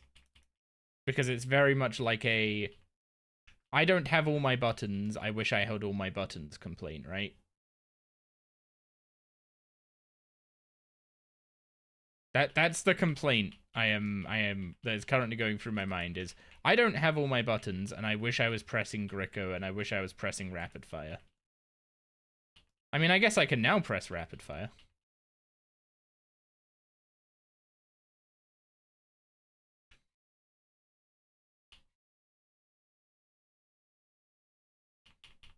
Like if I do this into this on this guy. Now the spec is immediately just a little bit more fun, right? Immediately just a little bit more fun. I didn't even have Rico. I'm calling it Rico instead of Grico is gonna feel weird. Can still do daily challenges? I have been ignoring daily challenges still.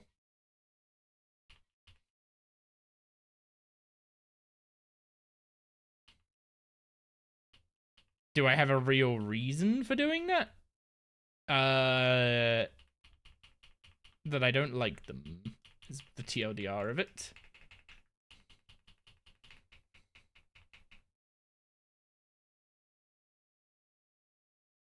God, rapid fire is such a freaking powerful ability early game.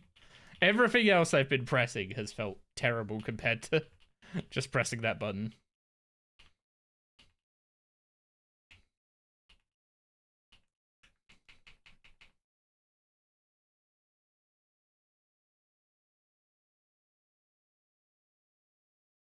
Also, I don't know how long ago this task ended. I've just been killing grot worms for no reason for a while. Did it end before I hit 62 range?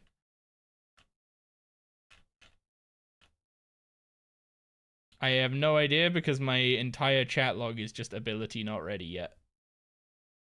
But I don't see my level up message in here, so it at least wasn't that long ago. Oh boy.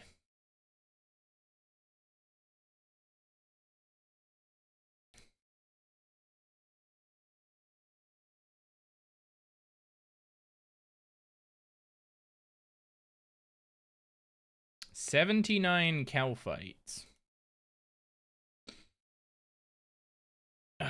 Okay, I shouldn't do those with range. Assuming...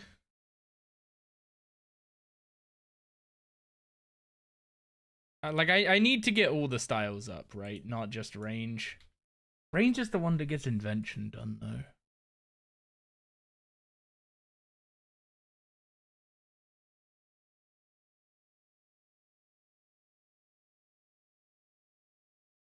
At some point, I need to make my prayer potions with a stack of Ranars. Although I need to go kill, Oh, I need to go collect Snape Grass, but collecting Snape Grass isn't going to get me Slayer points.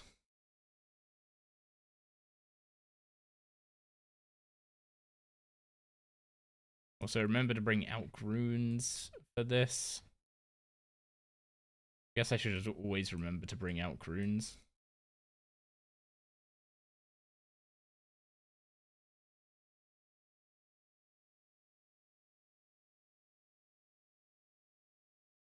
I am not killing 79 Calfight Queens. Am I going to stay up late tonight? Coach starts in around 5 hours. So 12:30. Do I get baited by the bird to stay up to 1 AM again? It depends if I'm having fun. If I'm having fun.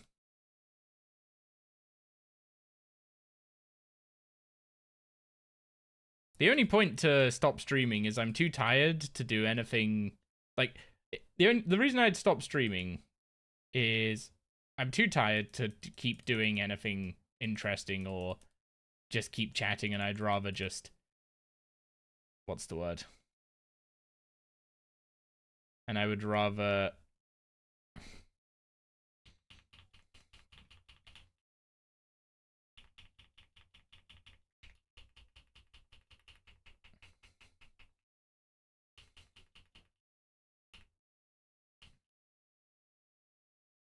Yeah, if I'm too tired to keep yapping, and I would rather just log off and do something like AFK and come back the next day with more energy.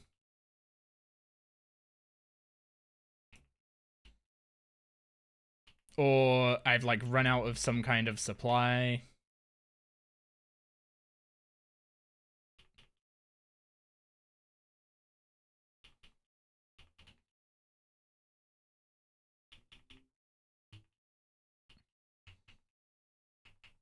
I am not using water spells. I've just seen my accuracy.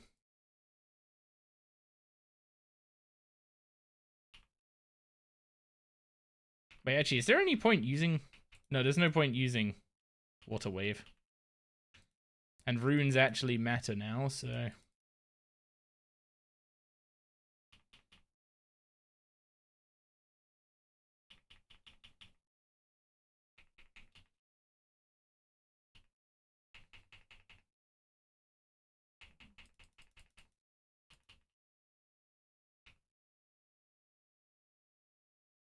Think using Runic for debrief is better?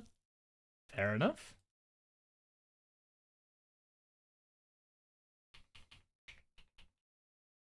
How much does this hit? 3.6. Okay, so basically turns debrief into another threshold.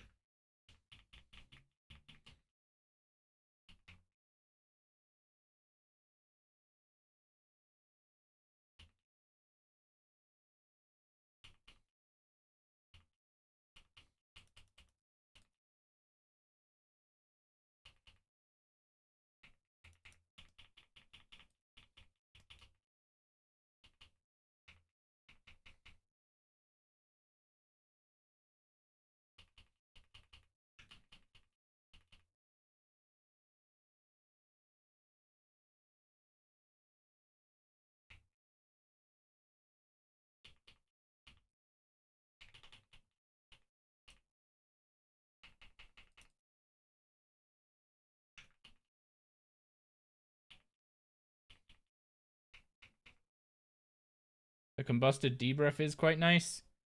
It is. It is.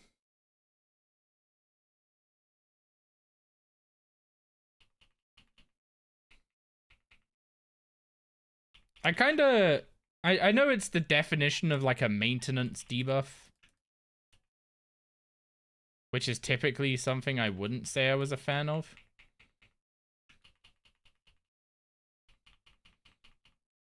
But I do like that you don't have to like do anything screwy with Combust and Dragon Breath to just make it work.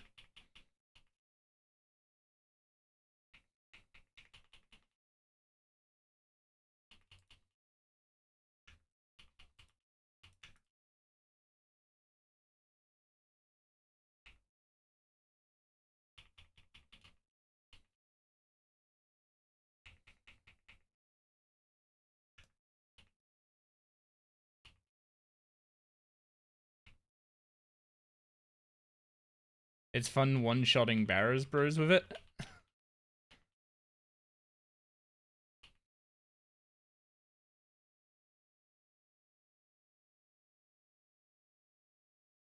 The one thing I'm still always gonna kind of struggle with when it comes to what's it called? When it comes to RS3 combat is just that the action bar makes it really hard to, at a very short glance, tell exactly what is off cooldown. And I can't really explain why it's so bad without showing an example of something better. But then I'd have to go dig out a screenshot of my UI from WoW to explain that.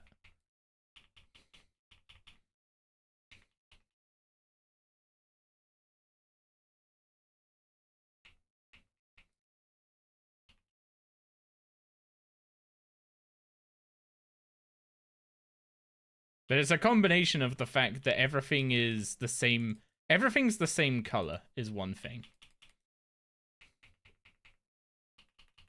Like, my ability tracker in WoW would do a few things when, like, a few things to make it so that the only thing being tracked was the ability's cooldown. I wouldn't show the global cooldown. Like, the global cooldown being shown on every ability is really obnoxious, as far as I'm concerned. It's a common thing to do in action bar MMOs, but it's really obnoxious, and I wish less of them would do it.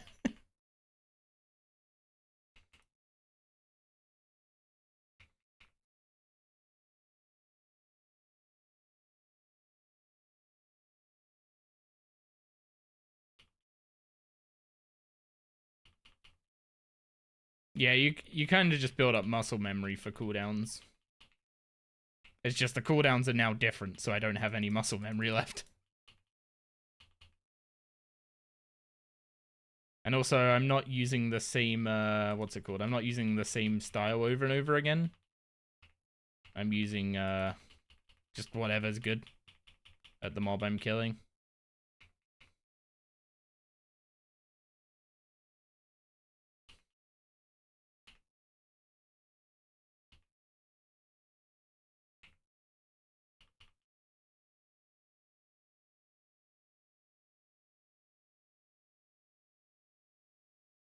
Also, like, you kind of, after a while, you kind of go into a boss just knowing what you're going to be pressing ahead of time.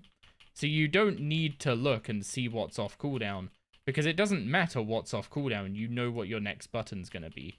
Unless something happens like relentless procs or something that causes you to actively change your rotation in some way. Oh, so I need that poison ivy seed, don't I? Why do I have a banana? I need poison ivy seeds. I don't actually know how many I have.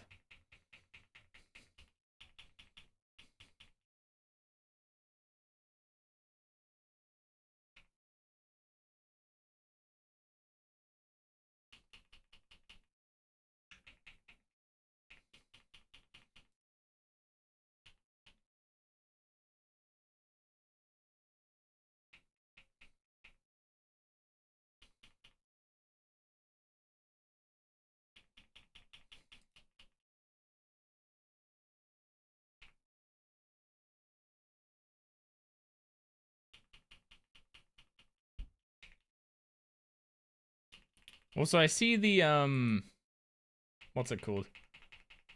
That is still a thing, where you click to attack something and it just immediately queues up an auto attack if you have, or it queues up a basic attack now. It immediately queues up a basic attack even if you're spamming a different key.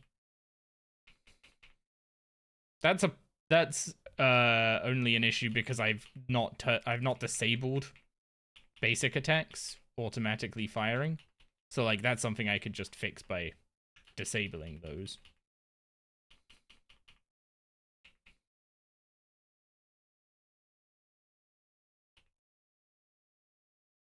Like, I could just make it so I don't basic attack. I have to actively press every single button. And I don't know which way I'd prefer it. I don't know if that's just something I'll get used to. Like, I'll just get used to target cycling more. or...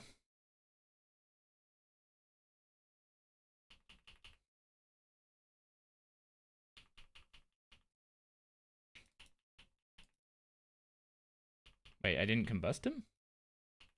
Big sad. Also, baseline conk does no damage.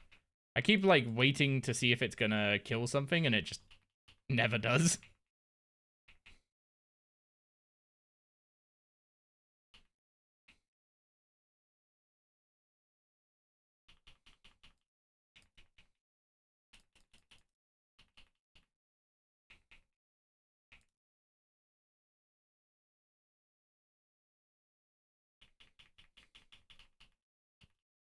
You have it off, it messed you up too many times? Yeah, it feels like your order of abilities matters more now, and having a random, like, entire global get used up by a basic attack because you were, like, ever so slightly too late to press something. Also, the timing to what's it called?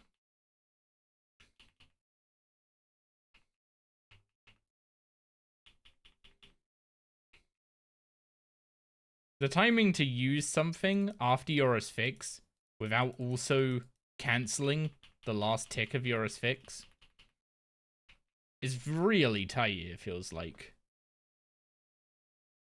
Like, it feels like I either lose the last tick of asphyx or I end up basic attacking before the actual thing I pressed.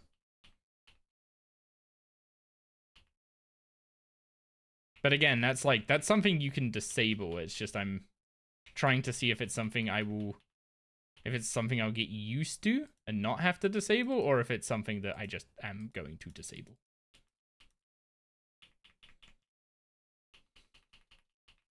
Got the dowser? We weren't going for the dowser. But no, we didn't get the dowser. We got the, what's it called? We got the Scripture of Elidness is what we were after, and we did get that one.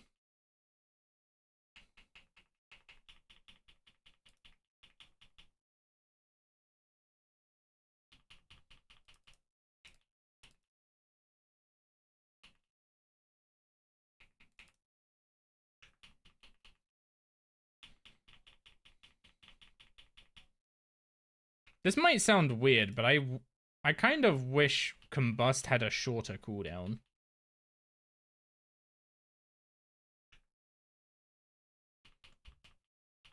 Like, it wouldn't be a damage increase on a single target to...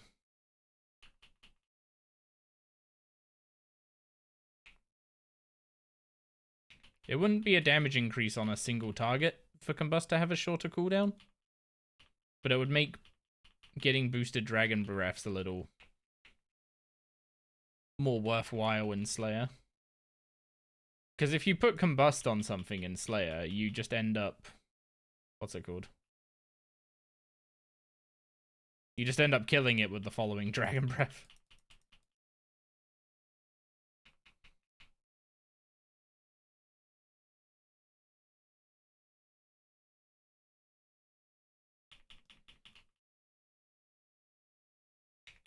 Yeah, it's nice to... What's it called?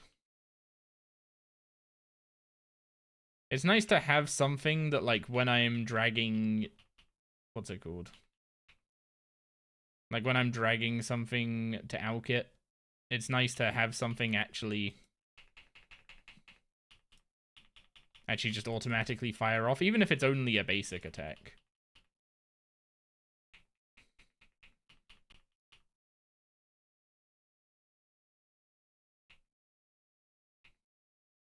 But yeah, in bossing, I could see it just becoming a massive pain in the butt.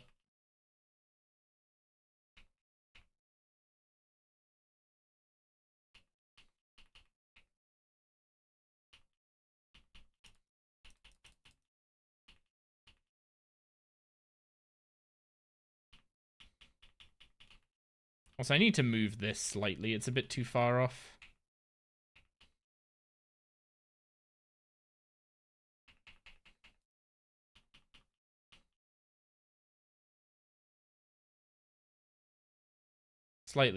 just slightly too far off. Yeah, it is natural for bossing. I would like to be able to, like, if I'm killing a mob in 5 seconds, say, it'd be nice to be able to combust the next one.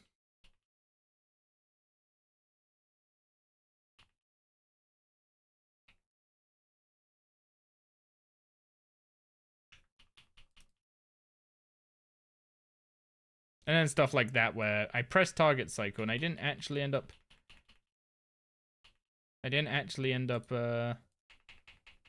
target cycling. So I ended up combusting the previous target.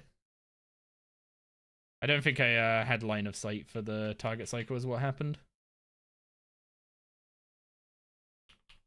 You can chain combust. Oh yeah, that's true, you can. It's not useful in this situation because I'm kind of like cycling through them and they're not all alive at the same time. But in AoE, like in AoE situations where you're killing like 3 mobs at once, yeah, you can't just chain a combust.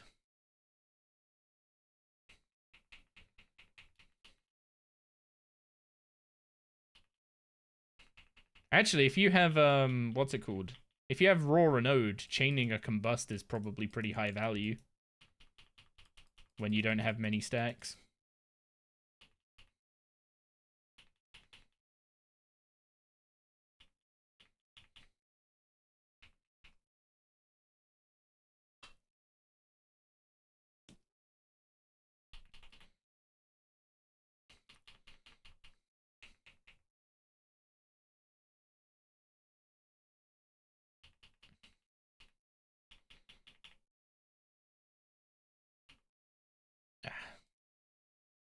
Combusted the previous one again.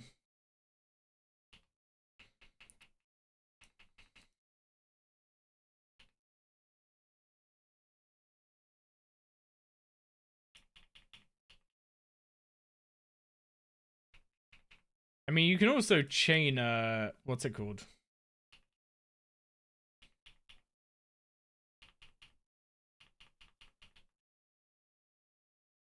You can also chain a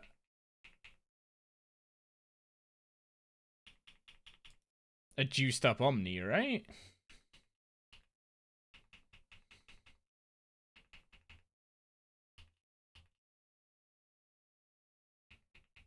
I'm trying to think exactly what the... Because you don't chain... You can't chain G-Conk. So you would Sonic chain, then G-Conk, and then not Omni, but I don't have the... Or can you... Or does chain work on G-Conk? I'd assume it doesn't.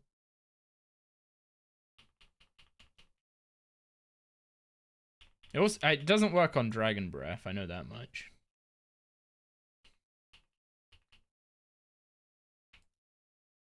Oh wait, hang on. How long have I been done with this and I've just been killing these guys for fun? Why was this such a short quest? These guys have way more health than the grot worms.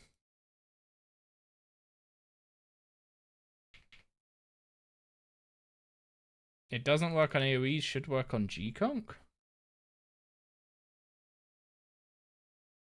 Your next single target... Okay, it doesn't specify anything about... It doesn't specify anything about whether it's channeled or not. For some reason, I just assumed it wouldn't work on channels. But I guess that means you can't conk the Omni and chain it. Which would be kinda neat. 161 greater demons.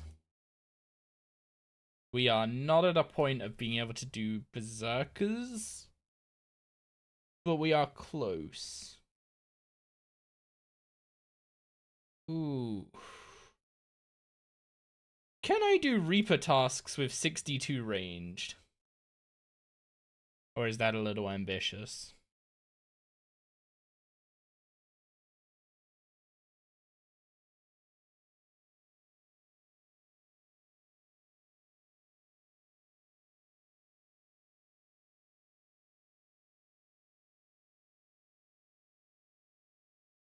Also, I need to go to Mazcab and stock up on potions. You went from 60 to 80 at Flesh Hatcher?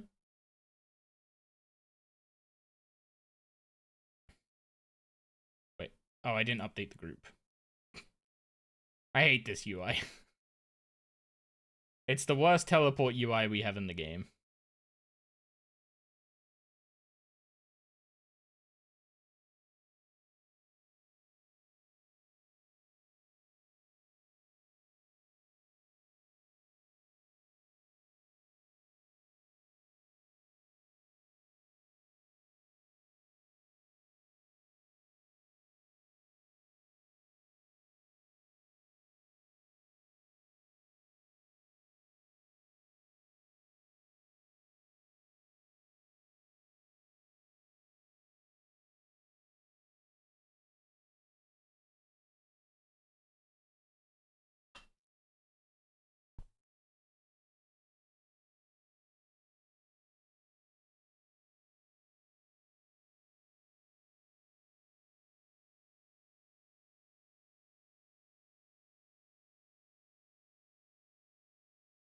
Okay, let's see how this goes.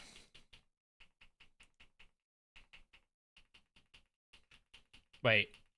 We actually have good accuracy on these. What the heck?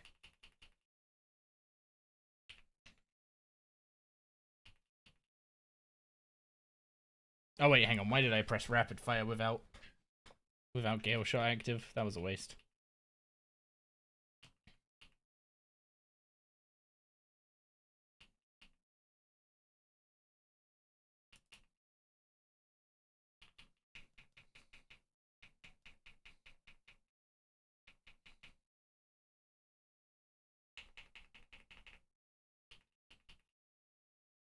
Oh, okay. My ult just one-shots Greater Demons. Okay. Maybe this task won't be so bad after all.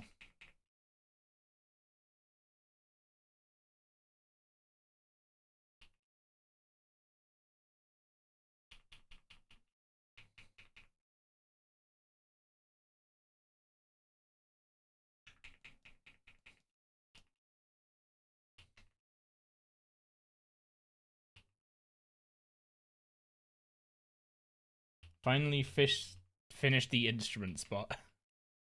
It's pretty bad, isn't it? It's pretty bad.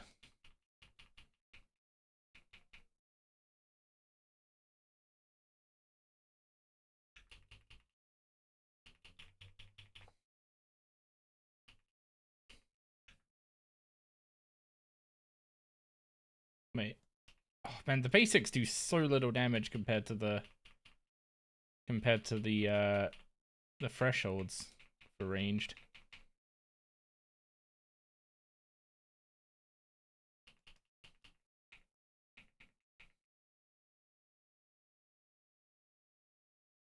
I didn't bring out runes, unfortunately, for the Addy salvage.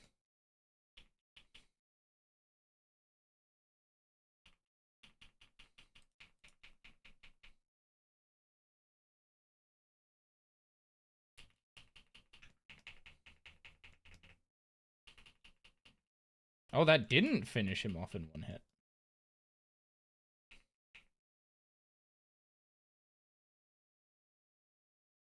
I kind of thought it would, I'll be honest.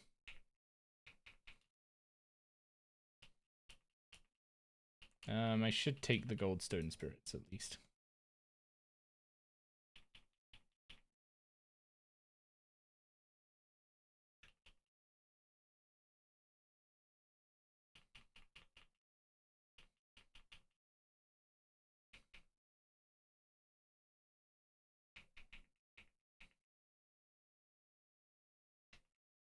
Yo, good evening, Verdom. How you doing? We are currently working on some ranged and Slayer at the same time. Going for 70 Slayer for... what's it called? Going for 70 Slayer for Black Sallies. So we have something augmentable. And going for... is it 350 Slayer points that you need to be able to make... to be able to make Slayer rings.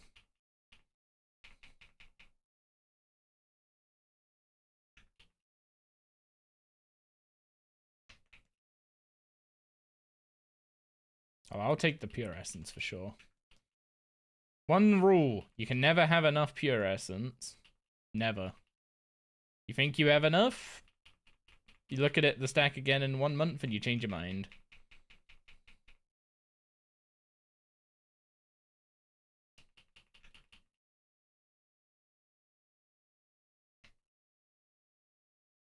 You're doing great. You're gonna do some Star Bloom crafting and maybe some Arsenal runs. Good luck with the drops from Arsenal. Not that you need my luck. You've got an ample supply already.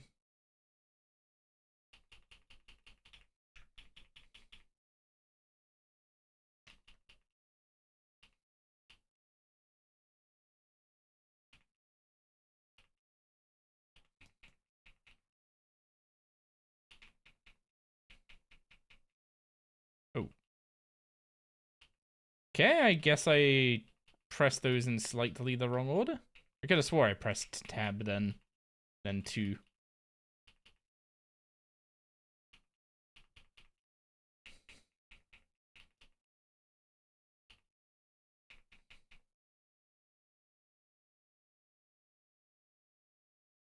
Can't have too much luck or Perry will swear at you again. Hey, that just put some bitties in the swear jar, right?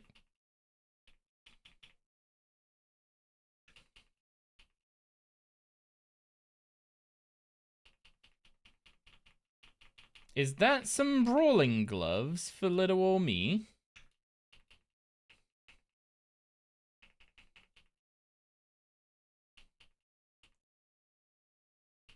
Don't mind if I do.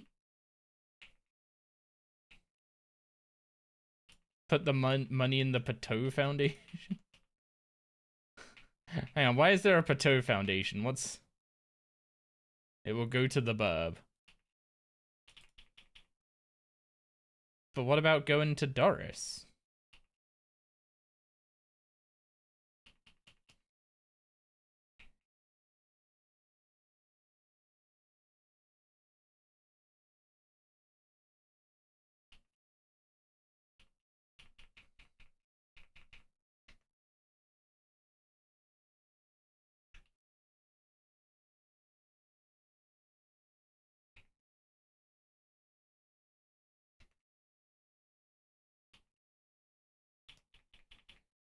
I still don't know how I feel about Snipe. It does a load of damage, so like it's a decent button to press, but it just feels very detached from the rest of the kit. Like it has its own interaction with Piercing Shot, but that's kind of it.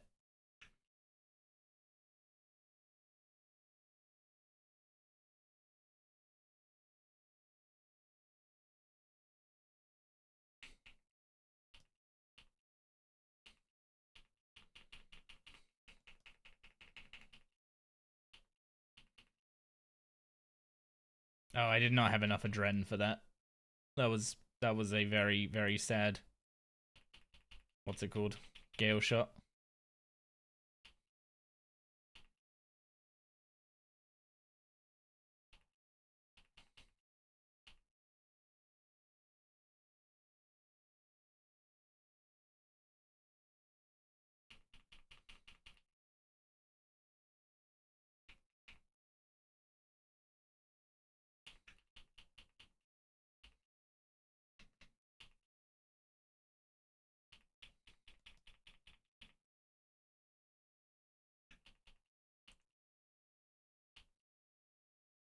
At least greater demons are now not a completely wasteful task, it feels like. Felt like when we got them before, it took us either too long to kill greater demons, or that we weren't in a good enough place to kill berserkers yet. Technically, we could go use necromancy against berserkers. There's nothing stopping us doing that.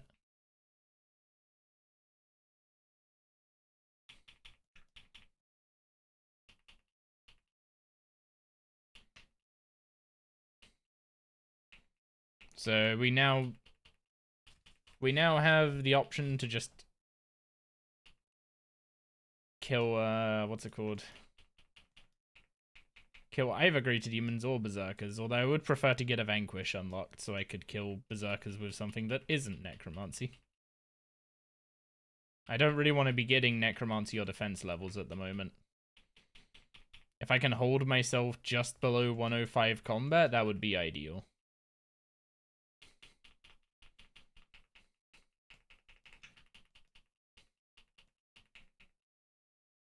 Which is why I was so surprised, actually, that the wiki guide was telling everyone to go and get 80 combats.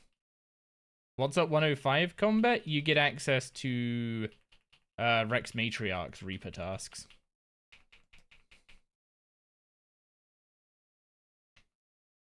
And I think a couple others as well. So it would be better to do... It would be better to do Reaper's Choice in your first Hydrix before you start getting to like the 105, 110 combat level bosses, basically.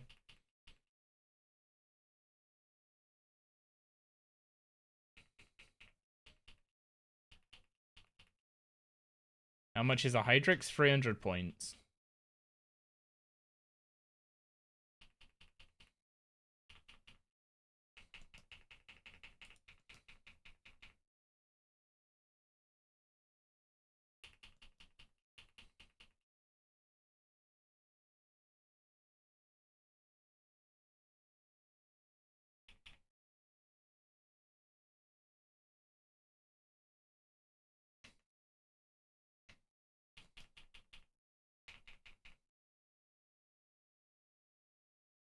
You have a lot?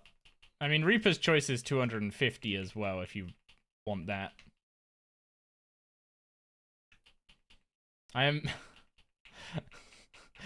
Verdom's got part of the idea why I'm not exactly ecstatic about the idea of going back to the Matriarchs. But no, the truth is they are a really slow Reaper task when you have bad gear. Why on earth did I deadshot a mob that wouldn't even live half of one of the hits?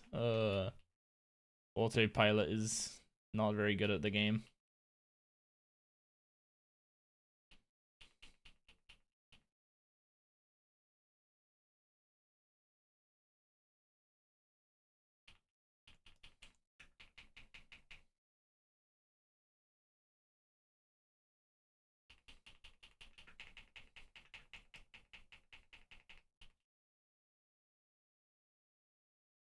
What's Zappy crit lore? How do I explain it in as simple terms as possible? When a boss has higher auto attack range than you, it's a really frickin' stupid idea to have auto retaliate on.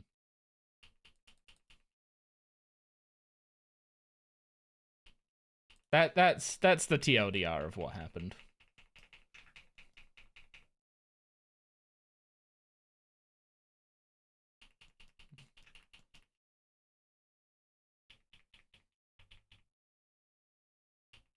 There was a few other factors at play. Let's just say there's a reason my War's Retreat teleport is keybound now.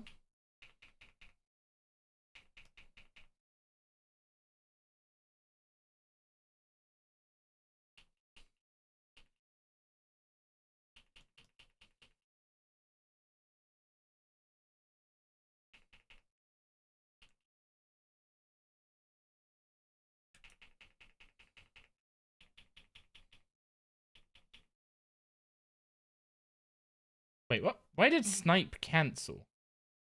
Can a mob walk out of your range and cancel your snipe on you? It's kind of BM, not gonna lie.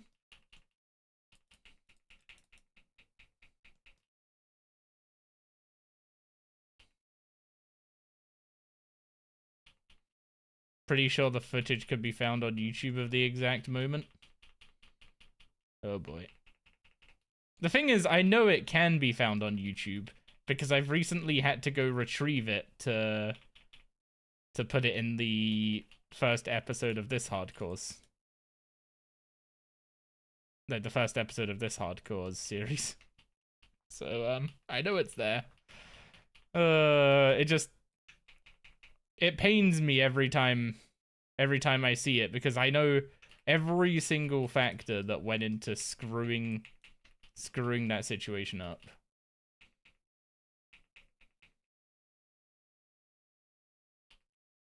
You had a hardcore before this? How'd you die? Oh boy. Do I just have to show it on the stream? Is that the painful truth time now? Did we clip it? Do I still have the clip of it? Like the actual raw. It'll be easier to just load up a local thing of the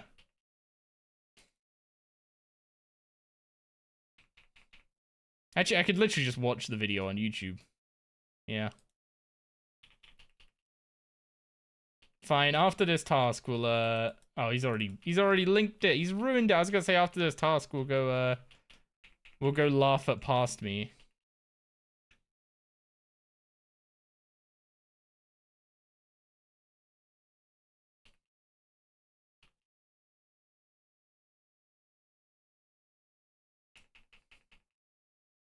You linked the video so it's easy to open? Thank you. I appreciate it.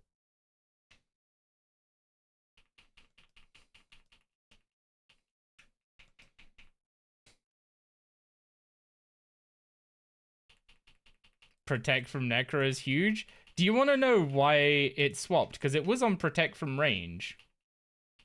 Do you want to know why it swapped?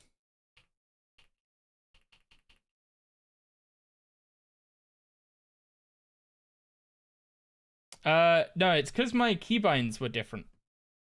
So, if I go over here quickly, I can show you. So my area loot keybind is L. Here, right? Now, you see how down here there's a bunch of symbols for my protection prayers? These are bound to my mouse.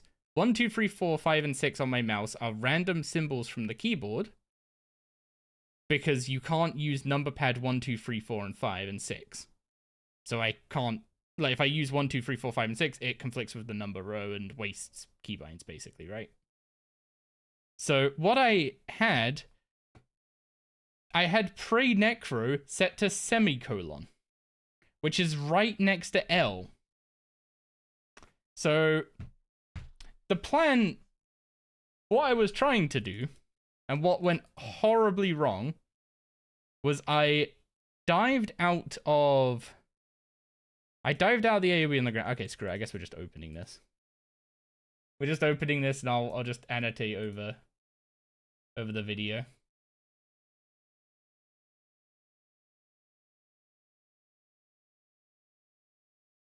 I mean, the video is a bit zoomed in for cinematic effect. Actually, yeah, this video is very zoomed in.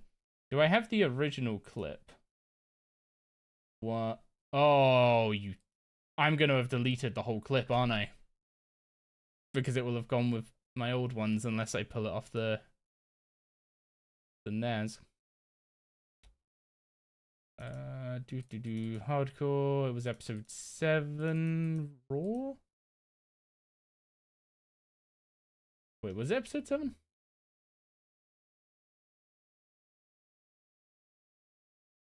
It was 7.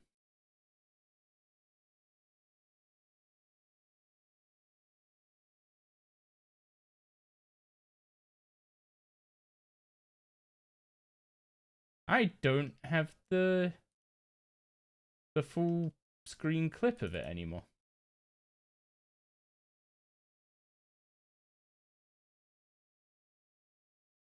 I have the actual, like, edited video. So you can see I'm doing Orichalca in the safe spot, right? Or not a safe spot, but Orichalca's bound. And I'm just killing it here. Can anyone notice the first issue? Obviously people have already watched the video, so they know what's happened. I am standing on the wrong tile. So once Orichalca becomes unbound, and I surge to go past her, I surge straight into Fentrican.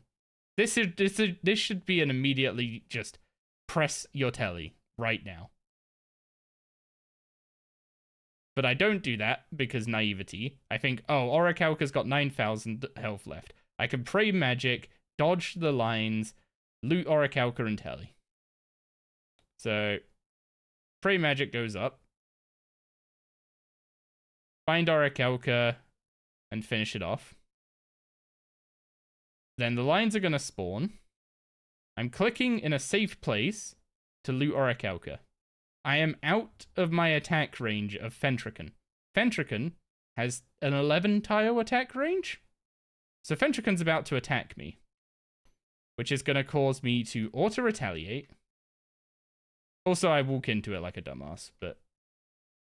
Now, auto-retaliate walks me up. At this point, I need to press my area loot key, spacebar, and telly. I press area loot. You see the interface open down here. As I've reached over the keyboard, I've hit semicolon as well, which has turned my prey range into my prey magic into prey necro. Right as I'm about to take an auto and the ground hit.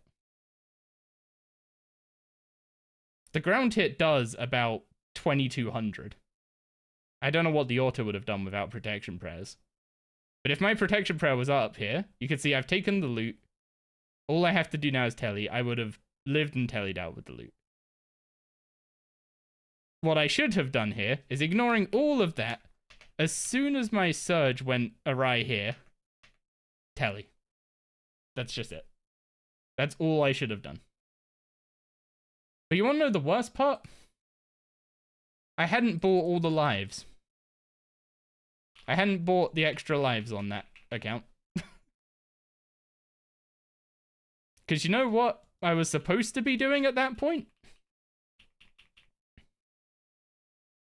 I was supposed to be camping the harps in Prif to get my prayer up.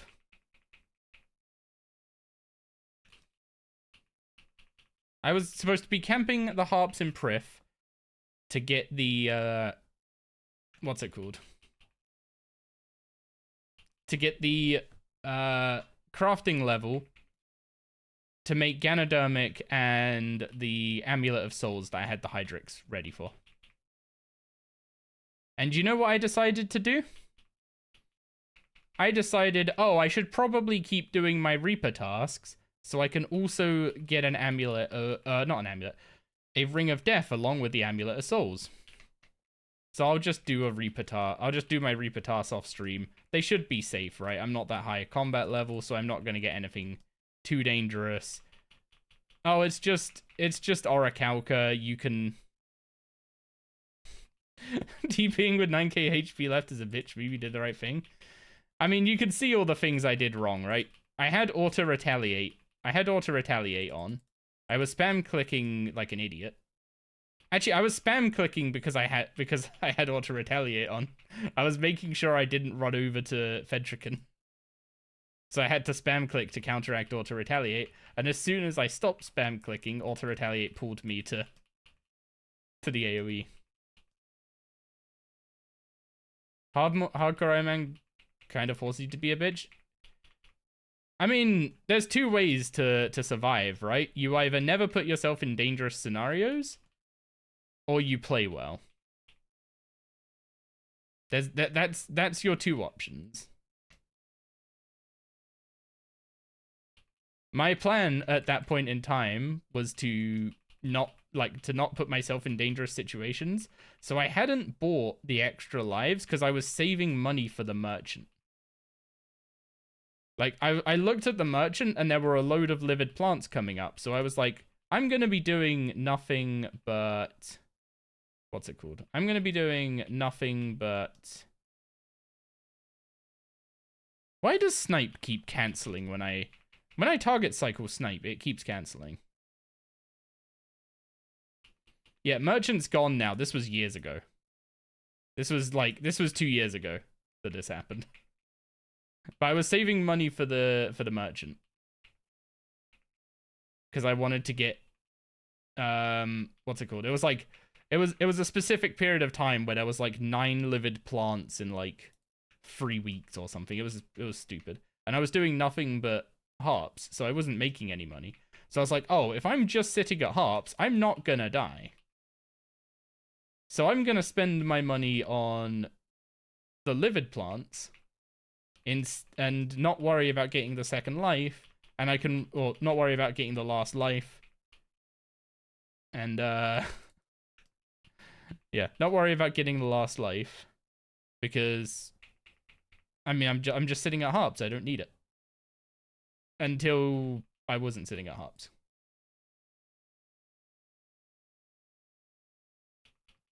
So yeah, there was like a lot of like, there was planning mistakes, bad gameplay, bad practices, not having teleport keybound, having Prey Necro in a place where it could be fat-fingered.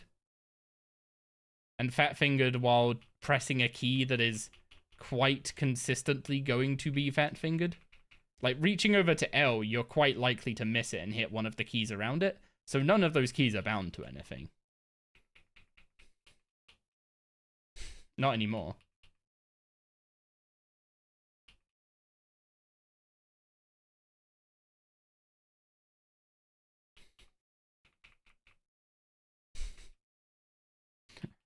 And then, yeah, having auto retaliate on in bossing is just, there's no reason to ever do it, really.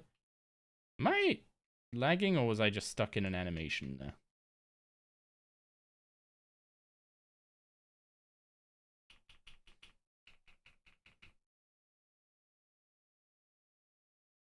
You did the Poison Rex Matriarch yesterday and you didn't even know what mechanics it had? I mean, I think the only mechanic the Poison one has is occasionally it ranges you and instead of maging you, and then it drops poison pools on your head, which, if you have Venom Blood, don't do anything other than heal the boss if you take forever to kill it. But you're very unlikely to, if you have even remotely reasonable gear, you're not going to get to the Uber Hill. So it basically almost doesn't have mechanics. Didn't know it had a charge attack. Wait, it has a charge attack?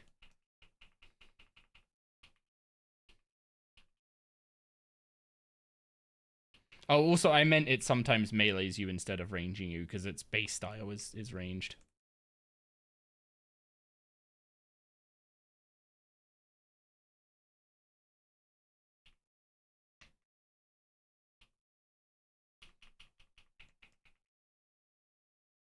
Wait, how have I let my Gale Shot and Rapid Fire become desynced? I'm an idiot. You dove away and it charged you and hit you for 5k? I'm assuming this was on Chikorita instead of your hardcore. Although, if you have like 1,000 Reaper points, you're probably doing quite a few Reapers on your hardcore, huh? And not exactly low level ones either.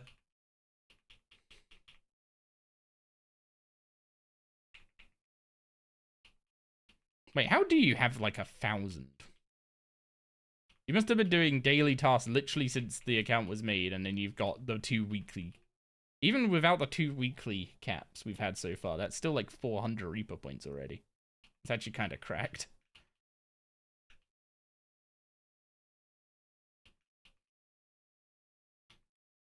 You haven't missed a single Reaper? Okay, that is some dedication. I gotta admit that one.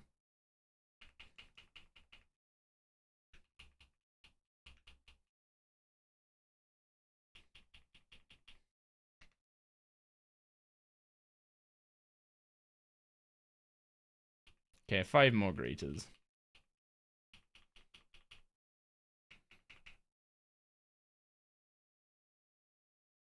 Oh yeah, if you're wondering why I overanalyzed the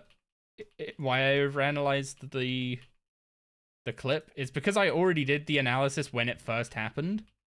Because my initial response was, well, that was fucking stupid. Surely I just send that again. And then I was kind of looking at it like, Maybe I actually just play the game on an Iron Man, you know, for like a good few months before I try and do it without dying. And then I don't also bin however long the account was old at that point.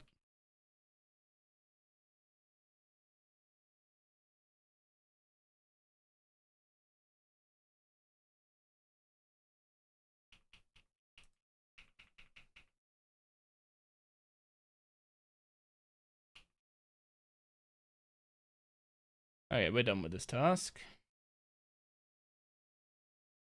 That was task number 40, so we got a nice little boost in Slayer points there.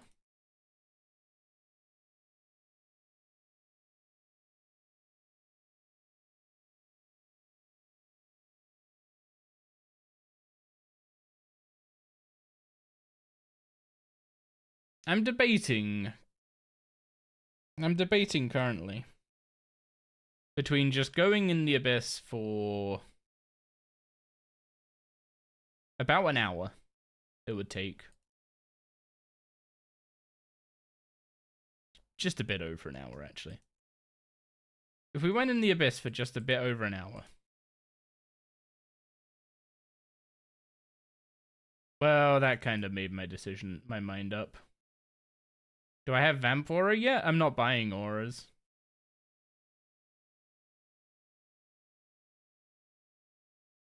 Yep, that made my mind up. Wait, hang on. Did I? Oh, I overwrote the what's it called?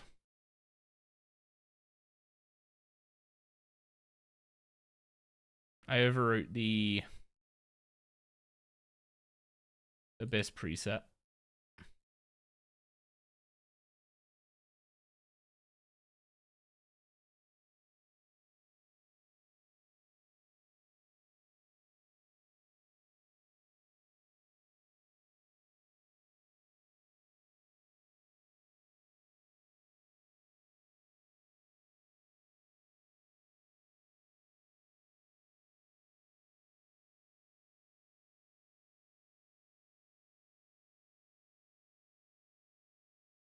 There we go.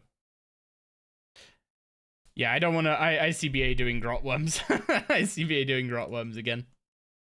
So I'm just gonna go get 70 ranged in the abyss, and I'm just gonna do Reaper tasks.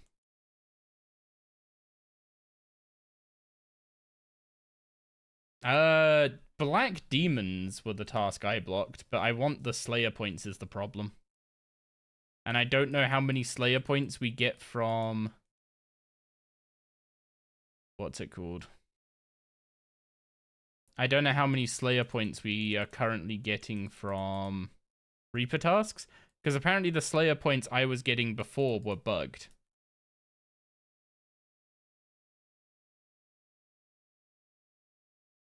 Oh yeah, my do I pretty much just do... Do I basically just do this and then move that off? And is that pretty much my action bar for chinning? This is not a revo. This is not a good range revo bar, is it? The worms in QBD aren't grot worms, are they?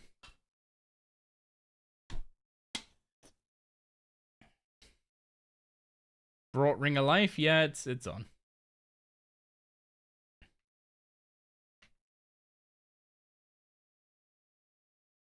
How many chins an hour?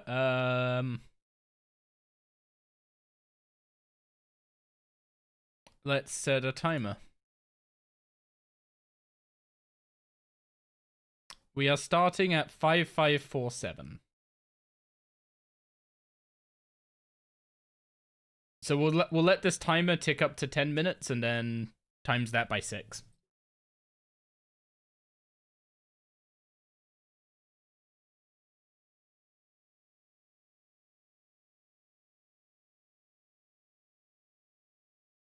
Yeah, they made chins 15% instead of 100%. Also, did I say 5567? I need to write that down somewhere.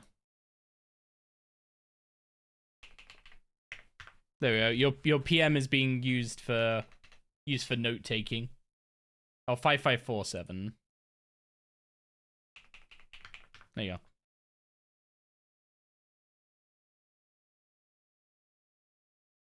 So we'll do it for 10 minutes and then we can just times that by 6, because that's when the guys in here will become unaggressive.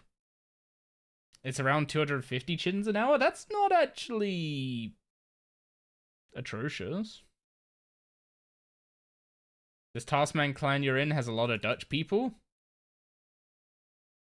Why does that not surprise me? Like, I don't know why it doesn't surprise me, but amusingly it just doesn't. Also, it was Raka. Raka kept trying to convince me to play a Taskman, right?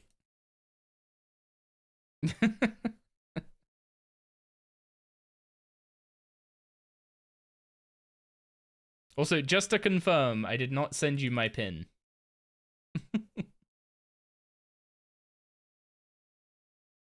Losing multiple chins on one ability is toxic? It's based on the amount of shots the ability fires. So the piercing shot tooltip says fires 2 piercing shots, right?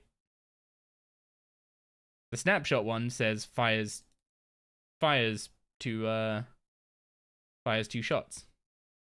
Rapid fire says rapidly fire. I have no idea if that's 8 shots or 1, but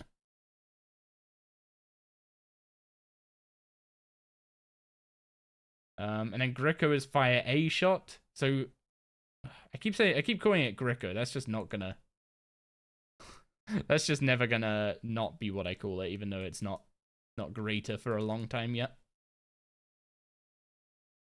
But Ricochet says it fires a shot. So Ricochet uses 1 chin, even though it hits multiple times. While Piercing Shot would use 2 chins because it fires 2 shots. Very easy to understand.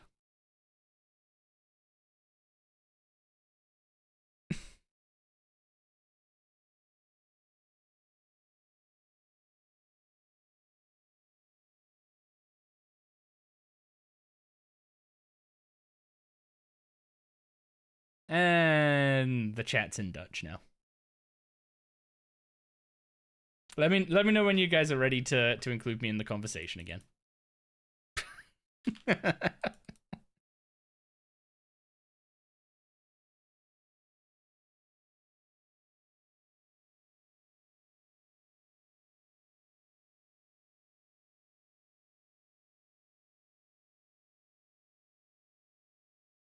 Also, I should probably get the 60 strength done out the way as well, huh? What was the quest I needed 60 strength for?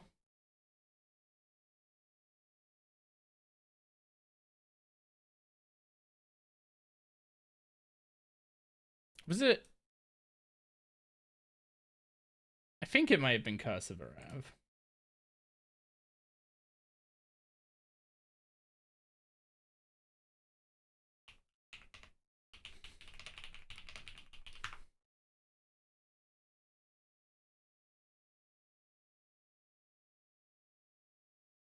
So, Wild Gothic sleeps, requirements... oh, it's not Curse of Arav. No, we have every level 4 Defender of Varrock. Legends quest needs 50 strength, and then we can do that. Heroes quest, I now have the levels for because I did some fishing and cooking today, finally. Oh yeah, fishing with the Scripture of Elidness, by the way. Fishing with the Scripture of Elidness is mwah. I was getting like 82k an hour doing fly fishing with that book. Which doesn't sound like a lot. But you gotta remember that I was probably getting like 40k of that from the actual fish. So it pretty much doubled my XP per hour doing fly fishing. Path of Gluffrey is the one that needs 60 strength. Looks like this is a Dutch stream now. Yeah. Yeah. Why am I not surprised? Actually, wait. At Chev, my chat went Dutch. Help, please. There we go.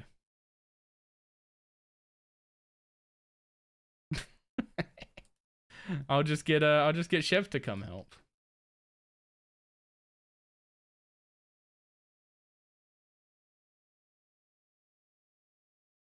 We're up to 6 minutes 15 seconds. And we have used 40 chins so far. Wait, if it's 40 chins in 6 minutes, it's 400 chins an hour. I don't need to do it much more than that.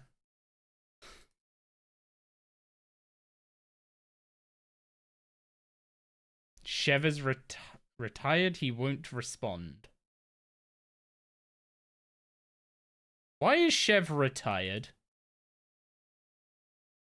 What did you do?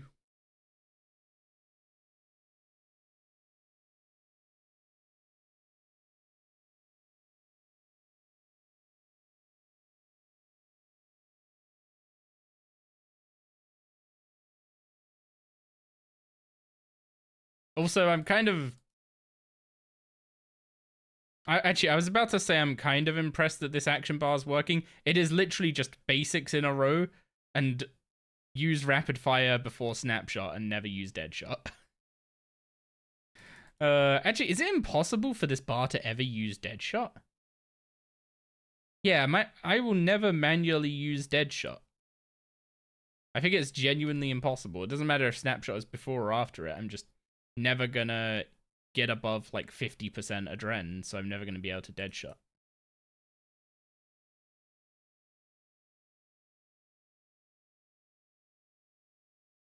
Your Dutch is really bad, by the way. You've been learning words from a friend and using a translator to add them to your mind bank. You're tired, you need sleep, but you need scape. This guy gets it.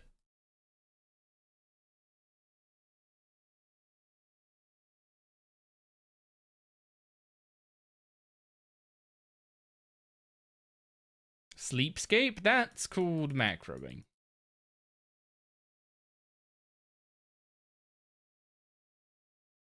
Don't do that.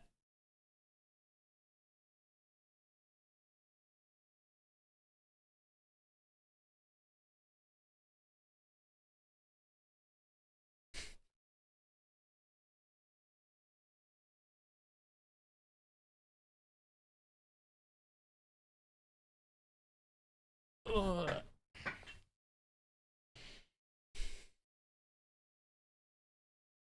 Wait, if you've done 600 Reaper points worth of Reaper tasks already, how many Slayer points do you have, Chikorita?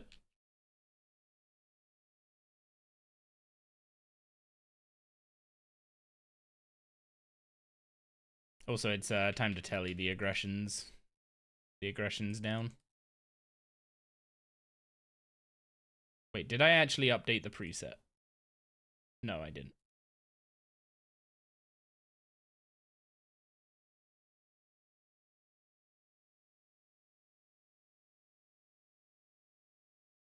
I also have no prayers potions and no restore potions, which means we need to make some. So, Ranars, grab the book, turn the book on, get our little big book timer. Wait for a minute to pass for the book to be on. Oh no, Chev's adding to the Dutch. At least I can trust Chev not to say anything mean, right? Right? Oh, hang on. Why is he clapping? What have I done? This is a Dutch stream now. Enjoy your chat. Trusting Chev. You'd think I'd have learnt this lesson by now, huh?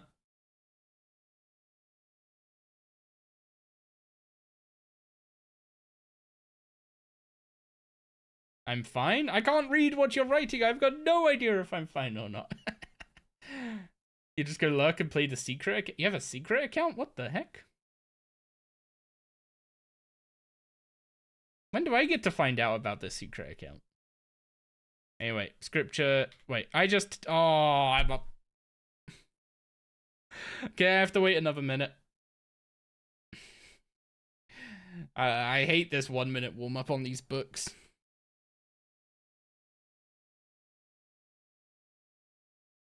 You're finding out about the secret account now? Technically correct. Is the best kind of correct. Is the secret account a Nuzlocke account? Is that... I mean... How do you do a Nuzlocke in RS3?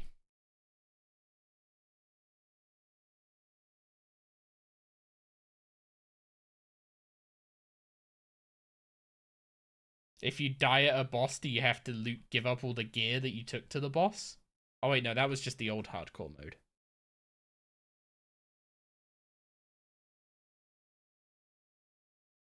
Back when you lost all your items when you died as a hardcore. And couldn't reclaim them. Good times, right guys? Isn't RS3 Nuzlocke just one kill at each boss and you have to use that loot to kill the next boss? That doesn't sound like a Nuzlocke to me.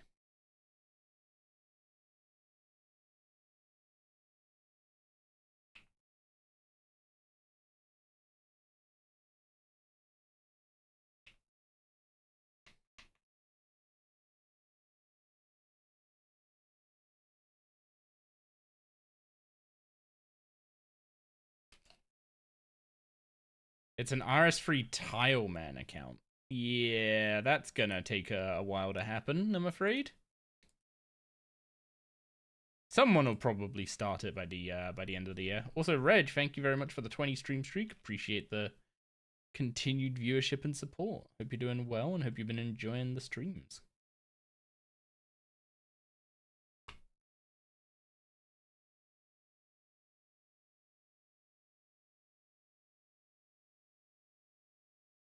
I'm not gonna clean too many of these. I think I'm gonna... Actually, this is probably enough for now. Yeah, I did 100. That's fine. So, grab those. Grab those.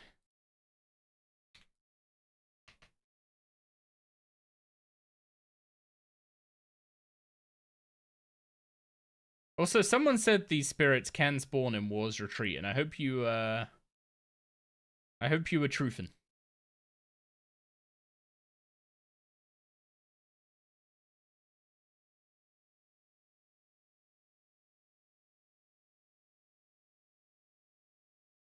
Yeah, I need to save some herbs for fishing for book procs at some point.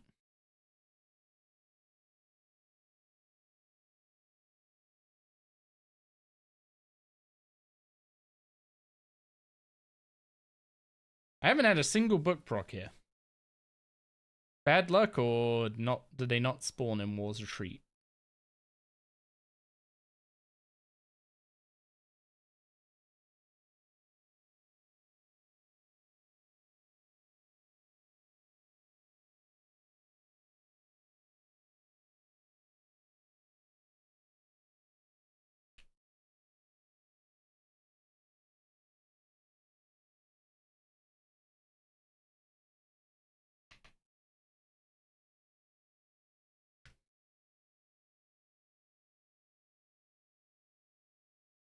You know, if we don't get a single book proc the entire time we're making prayer potions right now, I'm gonna say that means you can't get spirits to spawn in War's Retreat.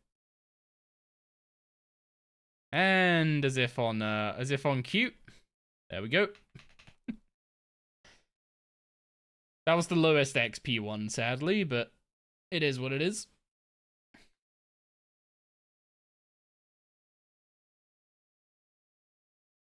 So they can spawn in War's Retreat. Good to know. I don't know if this is actually a good place to do this, but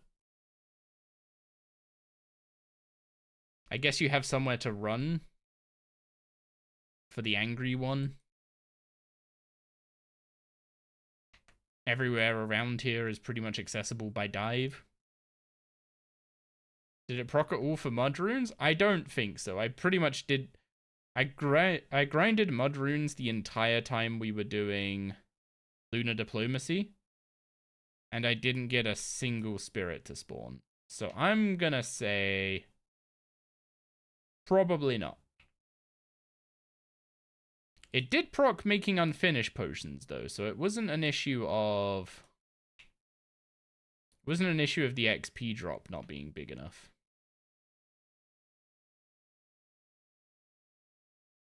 Because making unfinished potions only gives 1 XP as well. So I'm assuming certain things are just blacklisted from proccing it or something. Or I just got so insanely unlucky that it was a false alarm.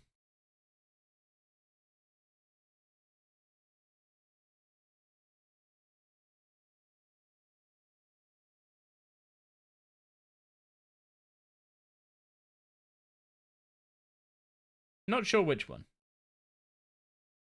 Yeah, the whole 1 kill at each boss and just use the loot to kill the next boss, that doesn't really sound like a... Oh, where is that? There it is. Run away!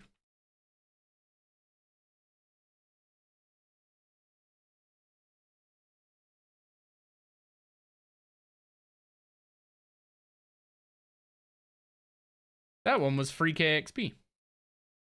So I've already gained 4.5k XP in Herblore by just turning this book on before making potions. Imagine if you actively fished for procs by cleaning a herb at the start of every minute. Think of all the XP you could get. The problem is finding an activity where you can reasonably do that. I think pickpocketing might not be a bad idea. The problem there is inventory, right? You need a way to bank the herbs and pull out more grimy ones.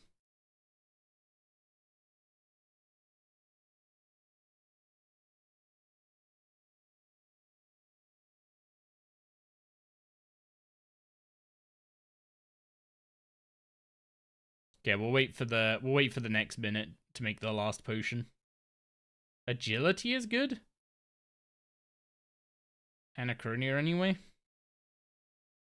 Still the same problem though. You need to be able to bank the herbs.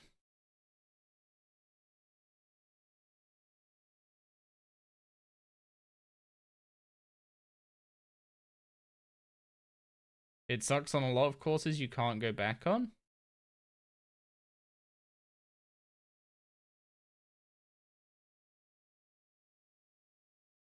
Wait. I think I'm misunderstanding what you were getting at. Are you saying that the book is good to use for the book is good to use for agility XP on the Anachronia course?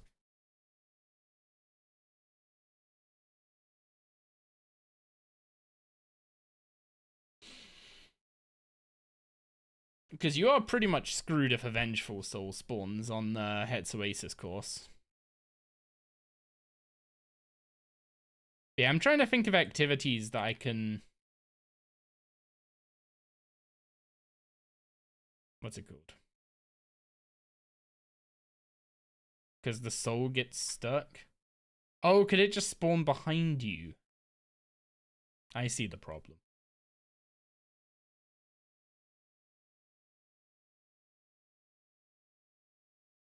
You like the scripture at fort construction. I'm I don't know if I would use it for construction. The main places I intend to use it are when supplies are limited, or also I should be using super ranging potions in the abyss.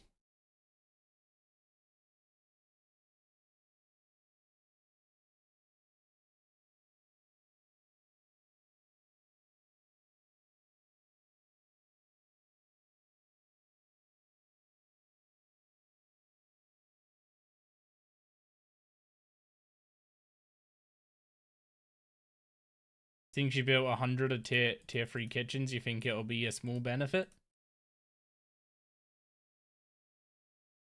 I mean, if you're a main, 100%. If you have to go gather the pages yourself, I don't know.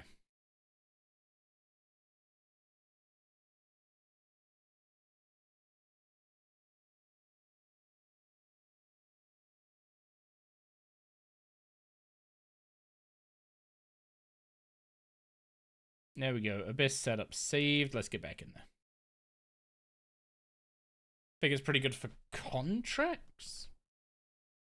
Contracts. Arc contracts? I'm basically just using it on skills where it saves me a load of time.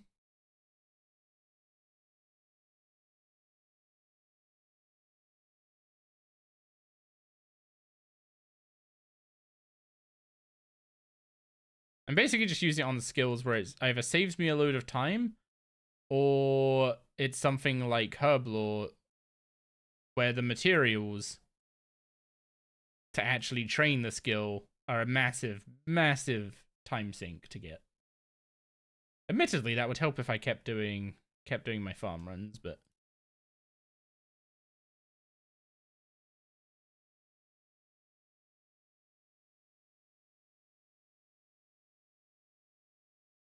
I haven't done a farm run today. Oh, construction contracts. Once you get fruit pulp, herb is freelo. I mean, herb is significantly easier once you can make, what are they called? Power burst of vitality. The problem is getting to those in the first place.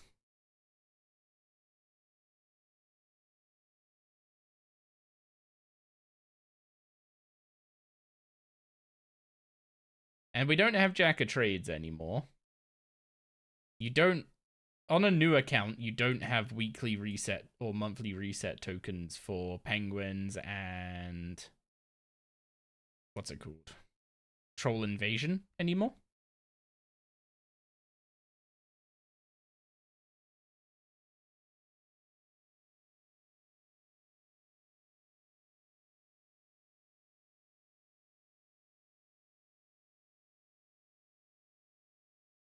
What else? What else?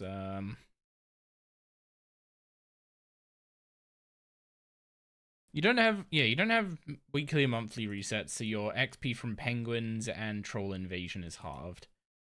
You don't have you do have daily challenges, I guess. Since Jagex kinda backed out of actually removing those.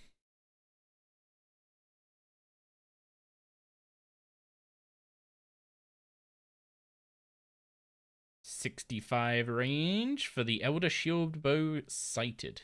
You.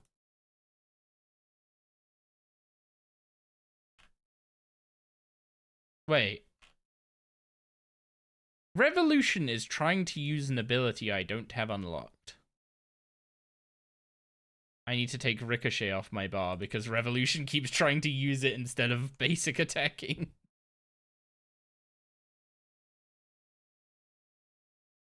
Finally did the final Arsenal challenge you had to do. You struggled to do looting everything in one go. Surely that's the easy one. If there's no like time limit or limit on getting caught or stuff.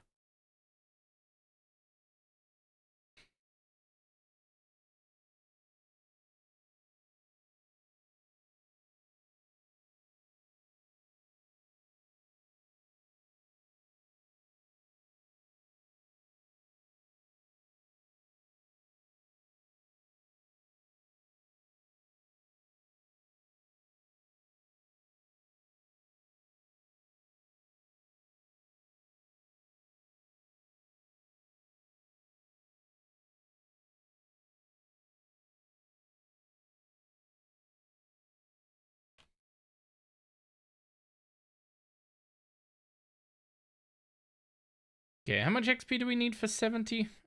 737k. We need 280k range XP.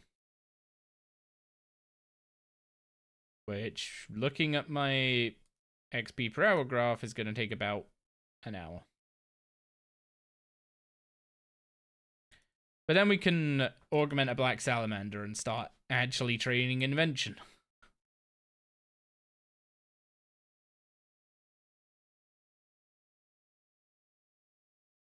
And then if we level up that black salamander by doing Reaper tasks, then theoretically, this is a theoretically, because we might get completely screwed with bad tasks, but theoretically, we should be able to get the Slayer points we need for Rings of Slaying by the time we actually need more of them than we already have access to. You're blind and kept missing one? Yeah, that sounds like a skill issue to me, I'm afraid.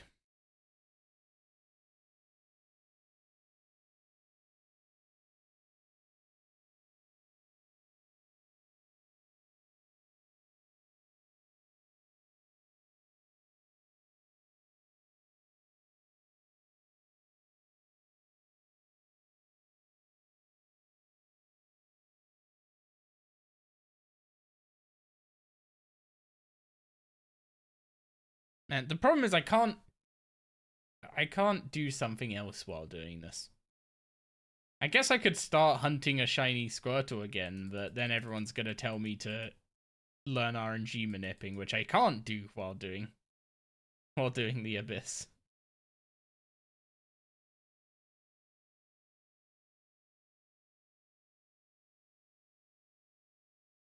Hi, Gig. You okay? What's up?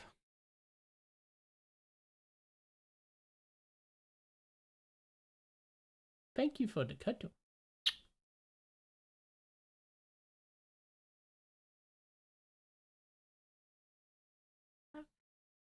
Hmm? I love you too.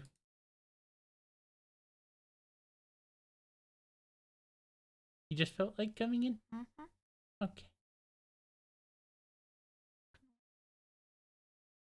I would, but you're bleeding on my neck. There we go. That's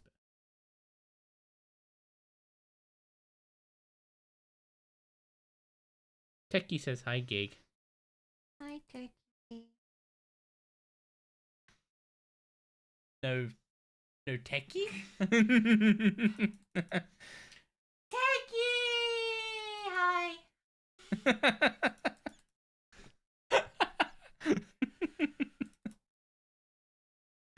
I was half expecting a boof.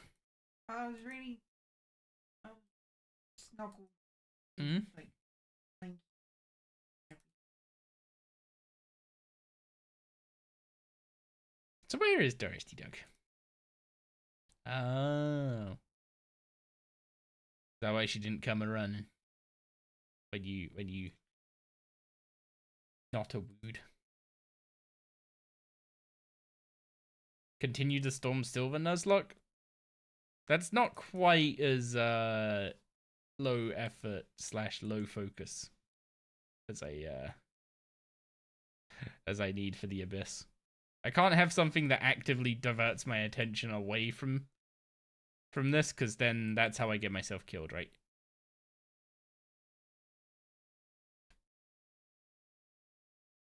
Just don't shine it at the camera. God damn it, Gig. You had one job.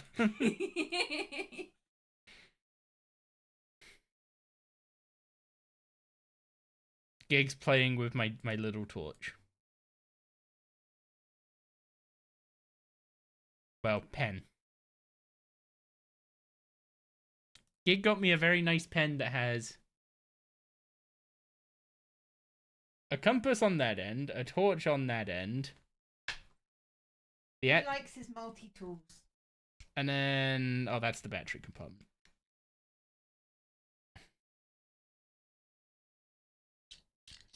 And then it has this.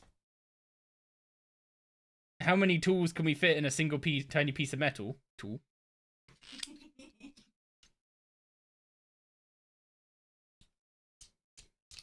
It has a fire starter. Oh, that's what it is. And then the pen itself. Looks like a Temu vape. You can tell Techie's addicted to vaping. Not good for you. Give you popcorn lung. Any form of smoking's bad. Okay, he's apparently he's addicted to nicotine, which That's worse.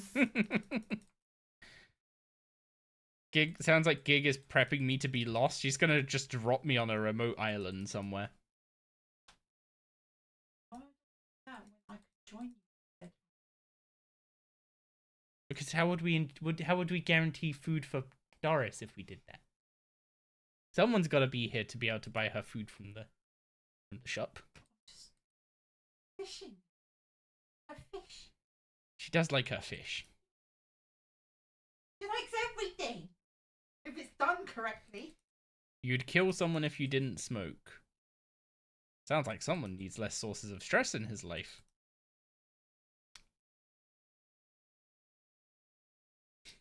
What's that look for? I'm one of the sources of stress in his life.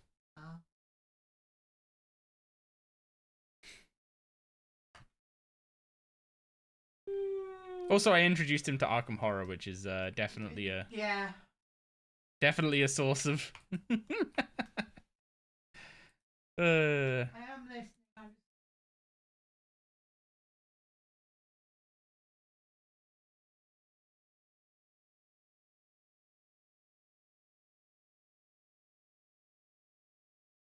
Killing someone might be better for your health. I mean, it would get you a place to live with access to a gym and food. So And structure. You're not wrong.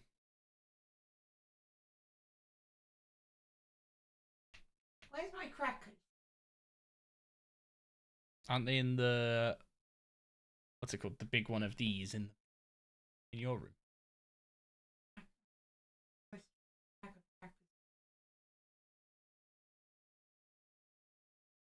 I don't remember seeing those. Right in front of the microwave. I did use the microwave 3 nights ago.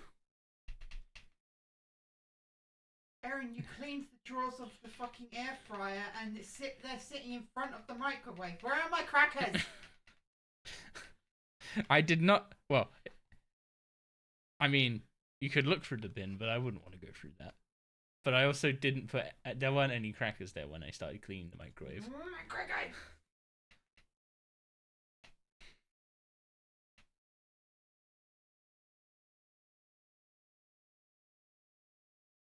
Yeah, I don't know if you got if it got clipped off by the ad, but I was saying that killing someone would get you. It would get you a place to live, warm meals, and access to a gym. So he's not wrong.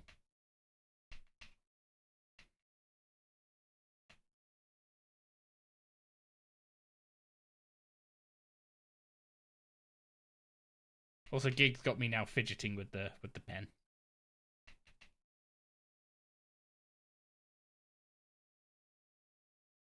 Also, I swear they tried to make this thing almost look like a lightsaber. Just the fact that it's got like random textures down the side and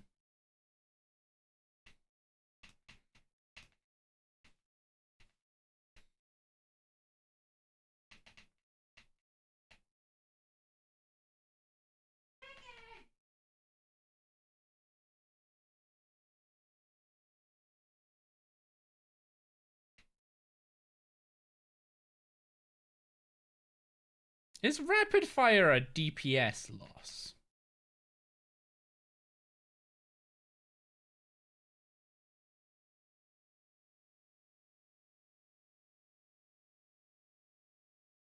I'm starting to think rapid fire is a DPS loss.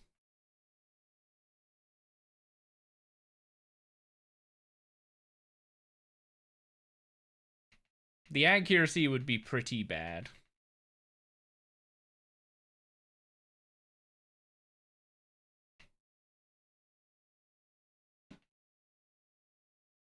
What you could do, I don't think I'm this much of a sweat player. Can you bombardment? I think bombardment is worse damage than...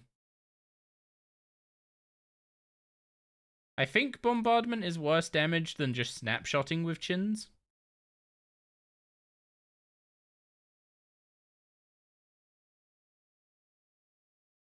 Because bombardment does...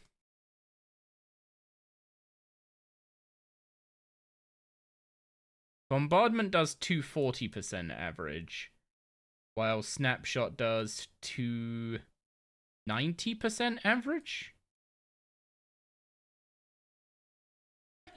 But yeah, what you could do is you could bring your entire Necro Git up in your inventory, find it as a full hybrid switch, roll your fingers across the keyboard, use Siphon, and then do it again to swap back to range gear.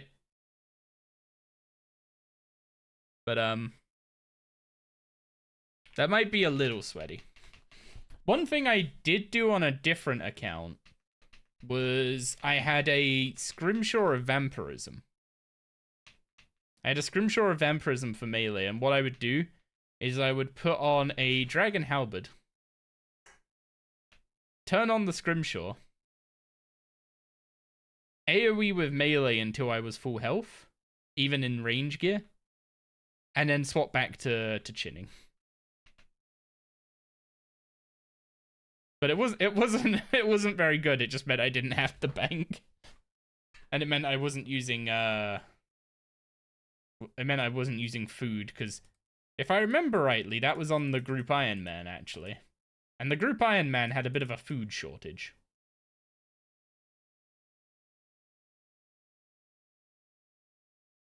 Hey, Geek. May I have the drink in the fridge, please?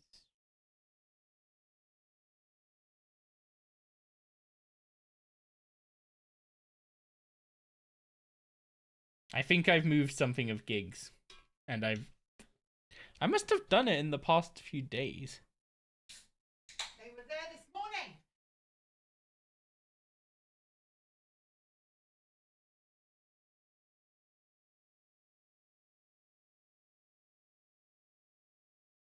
I don't remember seeing them when I was cleaning out the side of the oven.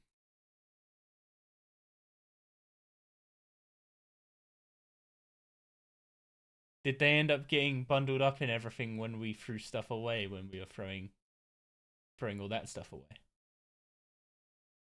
Must have done. Ah. You must have thrown them in there, because I only stuck to the place in the corner where the biscuit barrel is. So I've been some perfectly good crackers, is what you're saying. And now you're grumpy with me. I wanted my crackers! I am sorry. I would make it up to you by going and buying more crackers, but the shop's closed.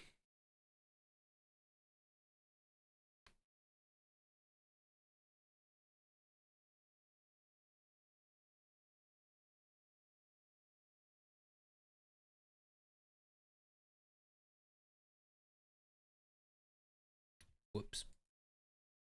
I was cleaning the kitchen earlier as part of our spring cleaning for the year, and I think I did a whoopsie.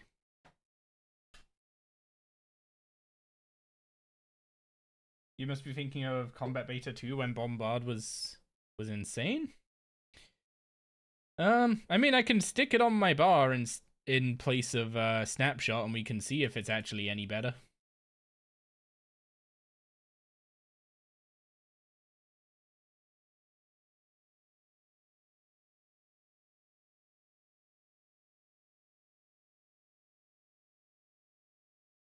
Nah. Nope, not even close. Not even close to as good.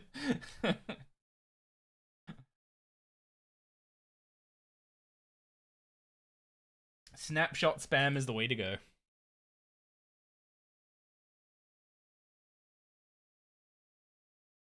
You know what would be insane? If I had enough dinosaur hide and the crafting level to make dinosaur hide armor.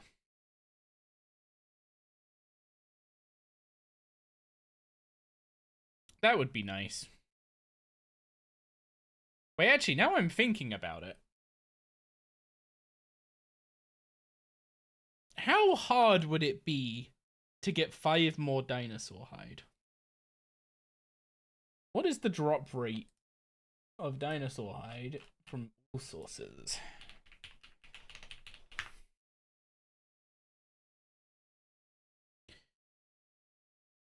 Maybe I don't cover my screen to share this.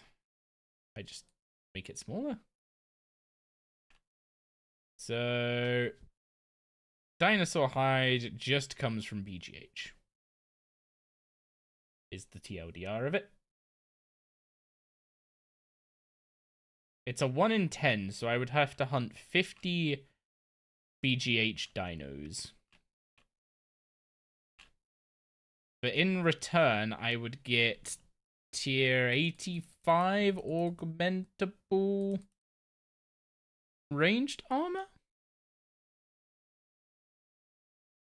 Is it tier 85 or tier 75?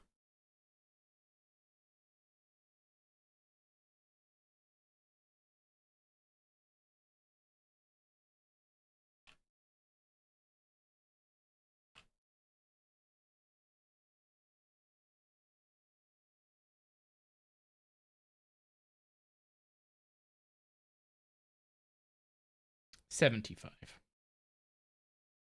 Isn't there a tier 85 ranged armor coming out next week? Yeah, but that's from BGH 2. That is gonna be a bit higher requirements. And I imagine it's gonna be past 99 crafting requirement, right? Because the dinosaur head armor already needs 93 crafting. So I could see the 85 armor needing 100 crafting. Dinosaur hide is augmentable.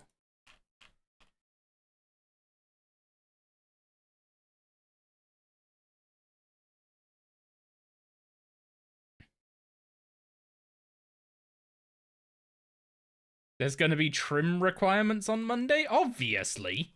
They're adding a whole region to the game. What were you expecting? A 1-year grace period?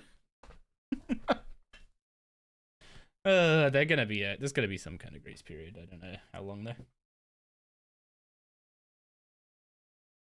You wouldn't be surprised if they drop the... I don't know why they would. Wait, actually, yeah, this is Ganodermic. This is Ganodermic, but for ranged. Ganodermic needs level 75 crafting. Why is the dinosaur hide armor getting the short end of the stick? I mean, it's not like I'm that many crafting levels off, right? I need to get to 87 and then Stubu 6 levels. That's not actually that hard to get.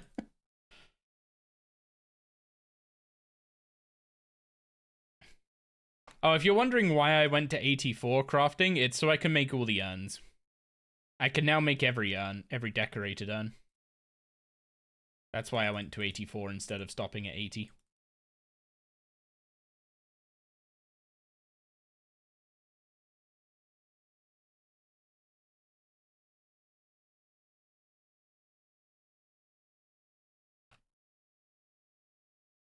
And there needs to be a way to, like, get rid of this side panel.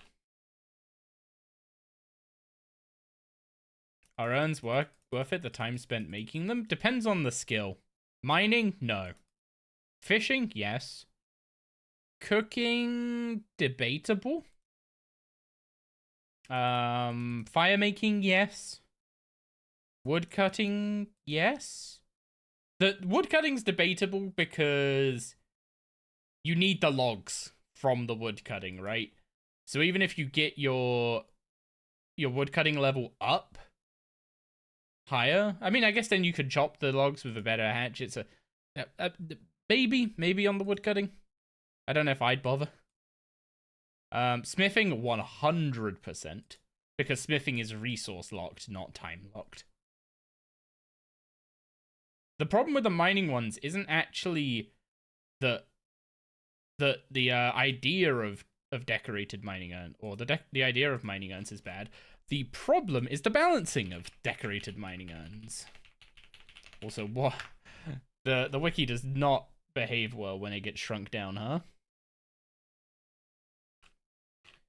A decorated mining urn gets full with 3,125 XP. For context, a decorated smithing urn gets filled with 9,470. So you need more than 3 times as many mining urns as you do smithing urns. I mean, okay, basically exactly 3 times as many. I kind of ignored the 125 at the end, but you get the idea. You need triple as many mining urns as you do smithing urns. And at least making them in Burthorpe, that is 100% not worth. I don't know how it would be making them in Prith.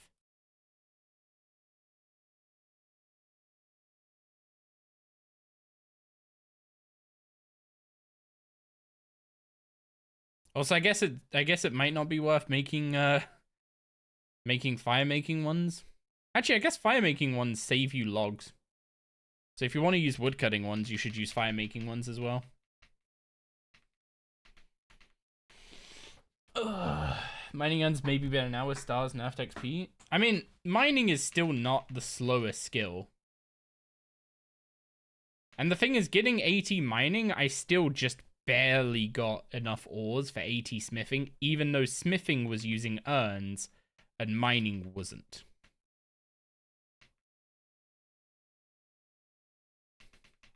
So, like, smithing urns basically balance out the intentional misbalance between mining and smithing, where you level mining quicker than you level smithing. Which, yes, is intentional that is the case. Oh, I can finally use Ricochet.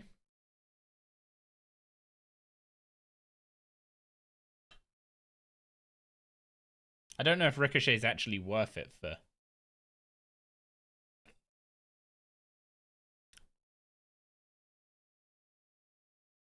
I don't know if Ricochet is actually worth it when chinning.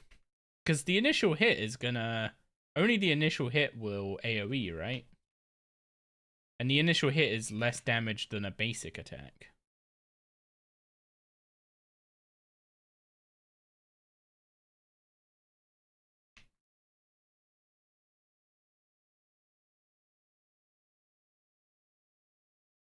Spiffing was such a crazy fast 120. Granted, you did primal burials, which were absurd XP.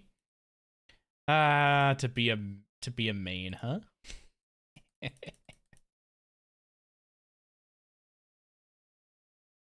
I'm only slightly kidding. I mean, I'm not kidding at all. Mainscape's kind of boring. If you enjoy it, gold go up and bank value go up, then you'll enjoy main. You actually mined all the ores? Wait, but then that means you had to do primal and primal +1 and primal +2 and primal. You didn't just do primal burials then.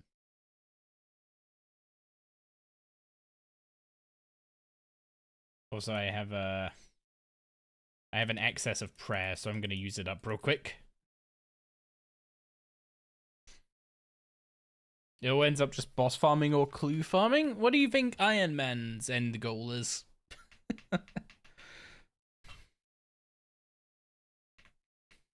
You did the full thing, but they were still nutty XP? Oh. Oh, the whole process was good. It was insane XP, okay. Also, why can I not get my camera to like be in the same place every stream? No other gameplay cycle, hating yourself while doing it? I think the thing that gets me about playing a main is getting a drop is just a bump in bank value. It's usually a contribution to an upgrade rather than actually being an upgrade, right?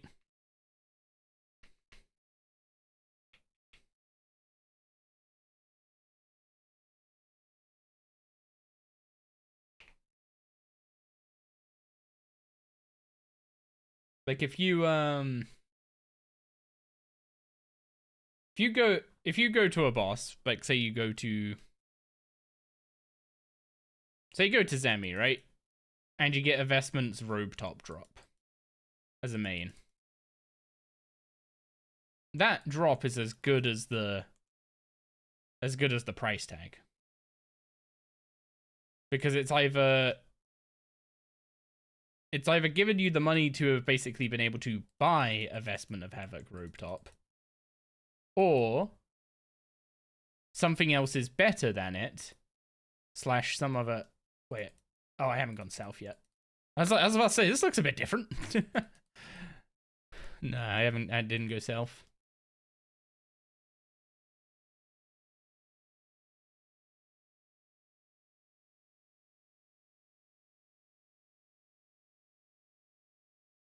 But yeah, it's like whatever the value of that Vestment of Havoc robe top is. So if that Vestment of Havoc robe top is your next upgrade, then great, you got an upgrade. But if it's not, then you basically just sell it for whatever the price tag is. And then assuming you have enough money, you buy the actual upgrade you wanted. But then what do? You're already killing Zamorak, which is one of the best solo moneymakers in the game. So rather than getting that drop, meaning you get to do something new or progress in like some meaningful way, you instead just go back to Zemi with maybe another EOF or something similar. Why does the Arsenal drop tables? Wait, hang on. The Vault one is so good though, what? Kid you not, you're talking about the Vestment top and your friend just got one? Man, everyone who goes to Zemi with you gets Vestments, Perry. I'm just saying. When we want to go Zemi, maybe maybe I go with you for some 50%, yeah? It worked for Verdom anyway. Barely hitting 1 mil plus in loot, but is it good supplies at least? That's all I care about, really.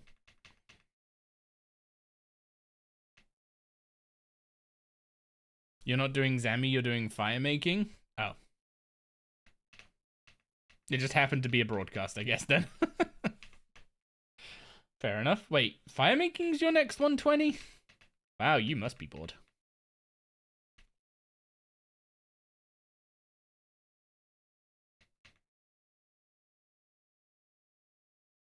You still need to take Beast so he can learn the mechanics? You mean the mechanics that you skip? Unless you're planning to take him to a 900%. Then he can learn the mechanics.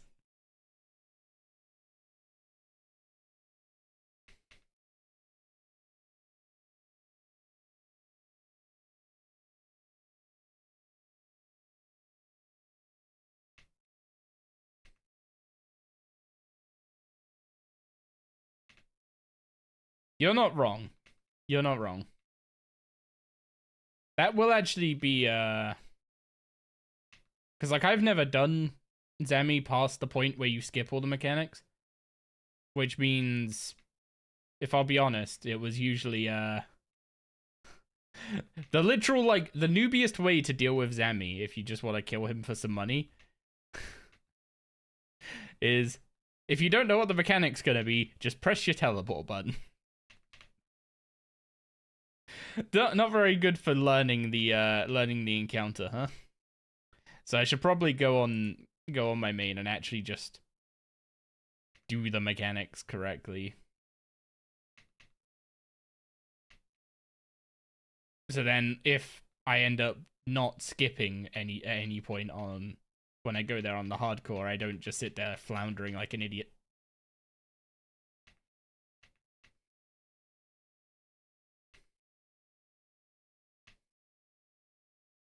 You don't know any mechanics and he just smacks you for all your HP and melee once in a while. I mean, him hitting you with melee is one of the mechanics, right?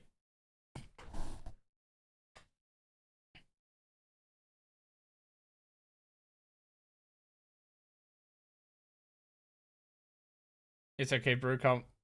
Yeah, you're not including me in that group. You and Cyrus go have fun with that.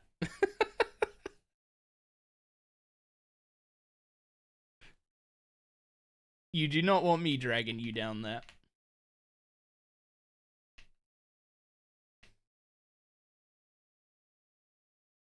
It's not about being safe, it's about being deadweight.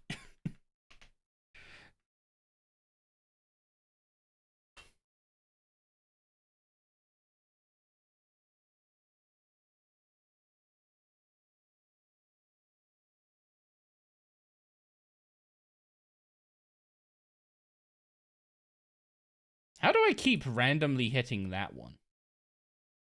Like that one all the way over there. You take less damage at 60k than 2k. He's acting like all I have to do is sit there and do damage and everything will be fine.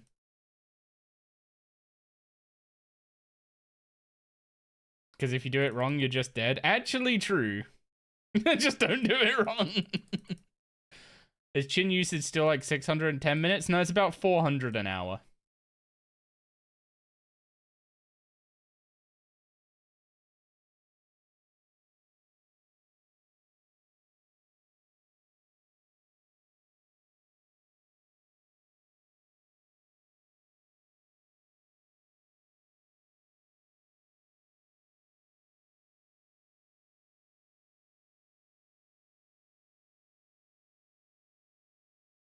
Yeah, that reminds me of pushing keys in WoW. How basically, like, the hard end game in WoW is basically pushing keystones, which is kind of like pushing Enrage, but for a dungeon. If you complete a dungeon at +20, you get to do it on +21. Well, assuming you get the keystone for the +21 version of the dungeon. The keystone system sucks and is entirely different kettle of fish that I'm not going to get into. But basically, you do the dungeon on +20, so you get to do it on +21, which is 10% harder, or 8%. They change the scaling every so often, and then you get to do it on 22, which is another 10% harder than 21, and it just compounds up and up and up and up and up. And it basically gets to the point where like the healers hate doing certain key levels, like say a 15, because people don't die from the damage in a 15. Which means they don't care about the damage in a 15, and the healer's just left to heal it all up. But when you get to like a 22, that damage is suddenly just death. You are 100%, you are dead. Which means the healer is having a way better time of things, because if anyone screws up, they're just on the floor. There's no extra healing to be done, there's actually less. Because there's one less health bar to heal, because the idiot's in the dirt. So then healing at higher key levels basically just becomes planning around the guaranteed damage that you have to take and you have to heal through. And like coordinating when people are using their defensives. And I mean, defensive usage in WoW is interesting. They kind of nerfed defensives going into the recent expansion, so I don't really know how it is now. But everyone has different defensives. Some have better defensives, some have more sustain, some have better some had group defensives when I was playing it. Like you could have a mage put a shield on the whole group that would reduce everyone's magic damage taken by 25% while the shield lasted. Which is really freaking cool. But then you'd basically go into a team, the healer would see all these like abilities that your group has, and then they have to, in a pug, assuming, like if you're in a pug, you kind of have to do this on the fly. If you're in a pre-made team, you probably are running with the same classes over and over again, so you probably have access to the same tools. But you basically have to look at the classes you have, the tools you have, and figure out how you're going to heal a specific fight. And it's like, that part's really interesting. But then you drop down a few key levels, and suddenly no one cares about the damage they're taking because it's not killing them, and it's just a massive clusterfuck of everyone's health bars going ding ding ding ding ding ding up and down all over the place. So that's why I'm assuming in Iron Rage stuff doesn't seem like it does much damage, because if they weren't dealing with the damage, they would be in Death's office.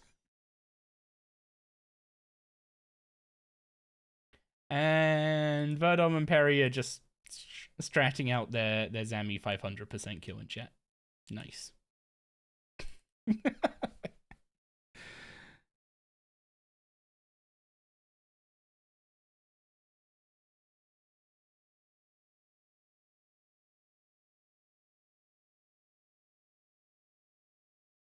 Your friend got Zami pet?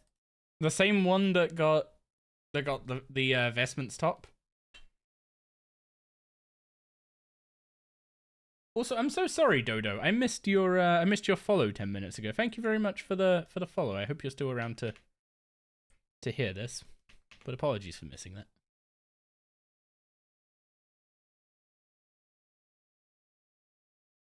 Oh, aggro's run out.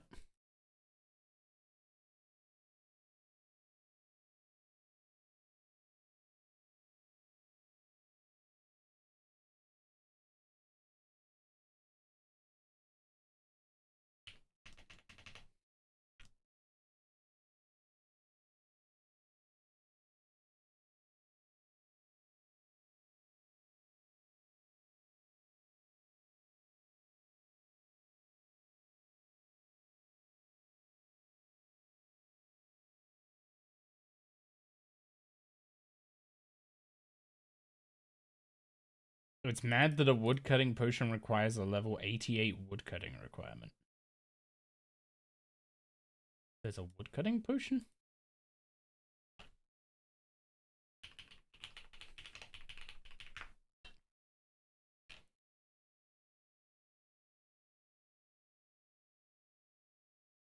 Oh. Interesting.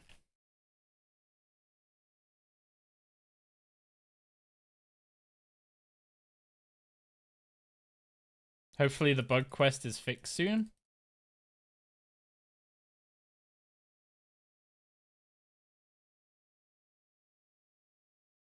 Oh yeah, I didn't fully understand what NPC was missing from your pictures, by the way.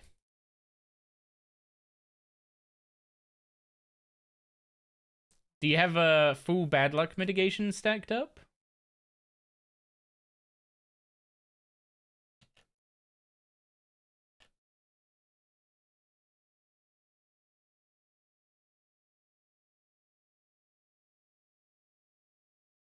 Because you guys were doing 200%, right? So you should have been getting bad luck mitigation for that.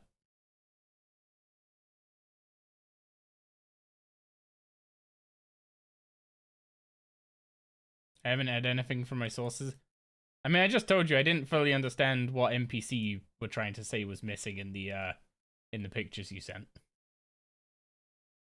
Because the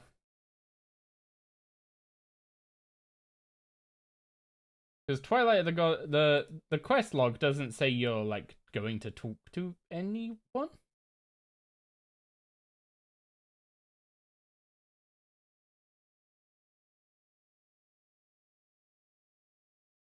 A green wisp.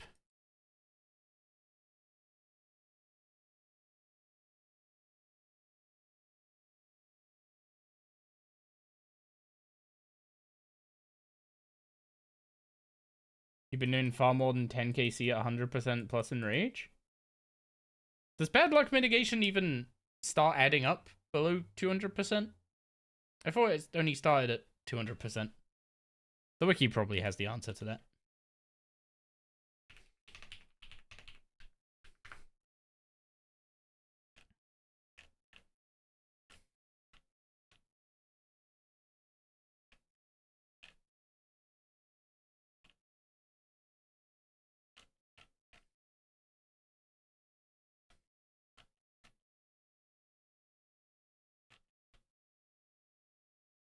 Okay, I'm assuming I'd have to go to the Zamorak loot page to read up on it, and that's probably going to be reading like 2 whole essays just to find the answer, so...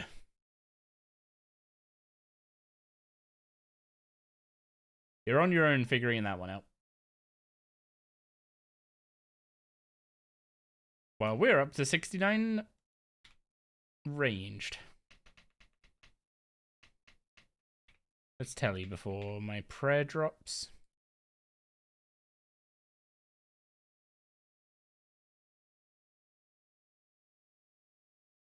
Okay, another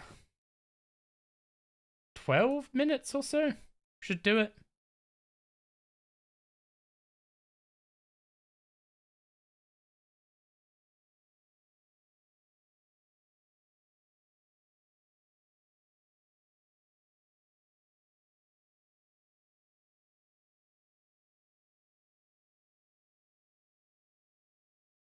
You saw something in the quest change log about the quest being bugged before at that point after a change to div caches. Oh.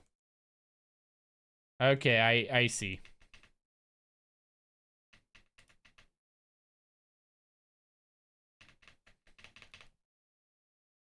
Do.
Let's... Okay, I have plenty of prayer and health. Twilight of the Gods. Change log.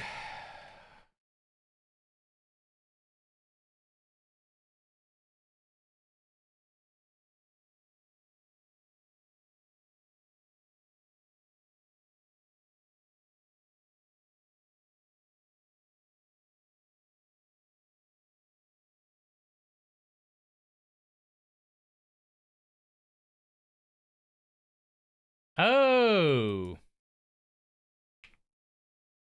I see.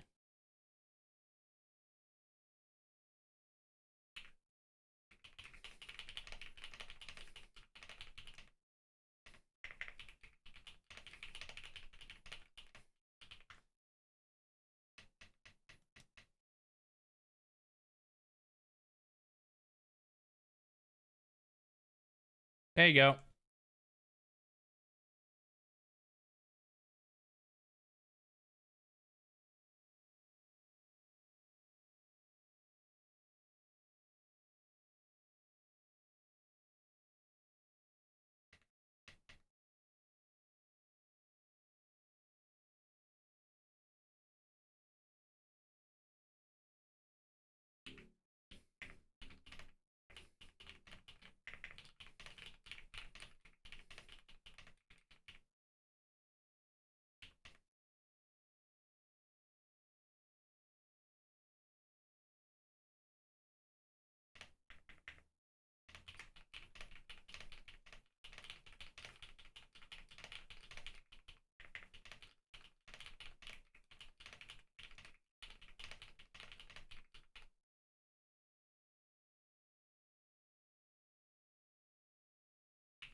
There you go.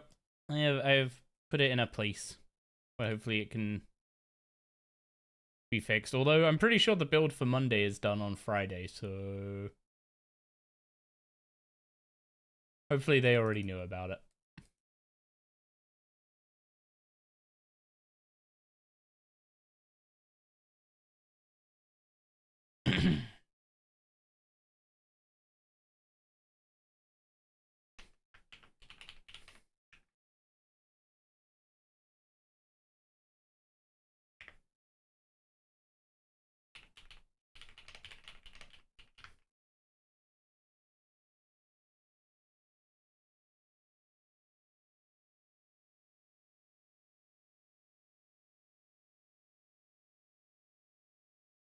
Yeah, there you go. I have done what I can. Maybe it'd be fixed on Monday, but at weekend you might be screwed.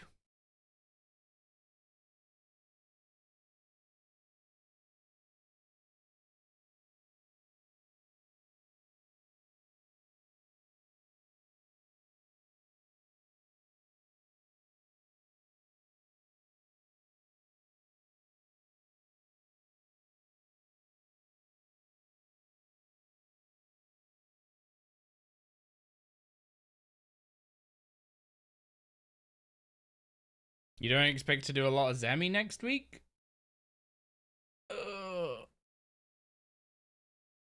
Would be a waste of the entire new area? But no one's going to be doing Zami, so you can make bank off of all the melee gear that everyone's buying and no one's farming, right? Oh, wait.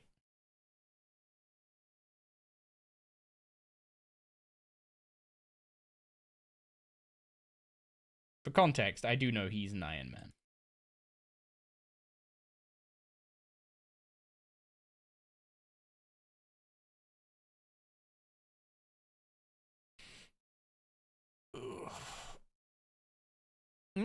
Taurus! Oh, she's getting her stick. No, I actually gave that to her really early by accident.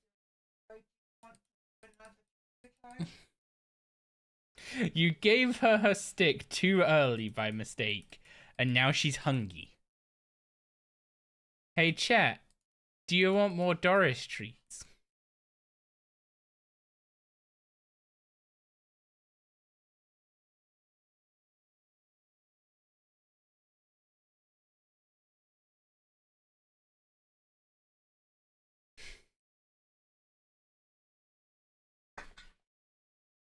Come in.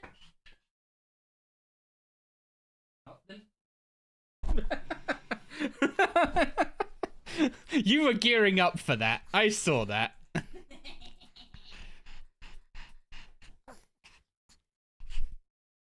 If you really need cash, you'll just sell some trash from your loot tab, like 2 soulbound lanterns.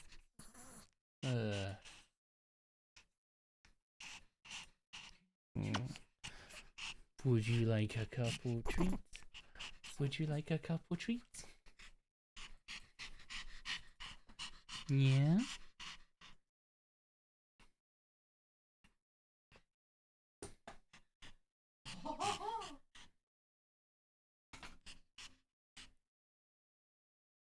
Okay, that is off. Yo, Cyrus with the raid. What is up, dude? What is up? We're just giving Doris some treats. You joined at a good time. How are you all doing? How are you all doing?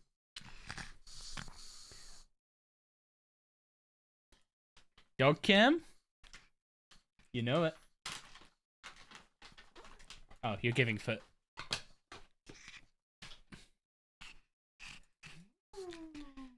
Yeah, welcome in everyone. You're joining us on the start of our invention grind on our hardcore Iron Man, which is mostly just leveling up ranged.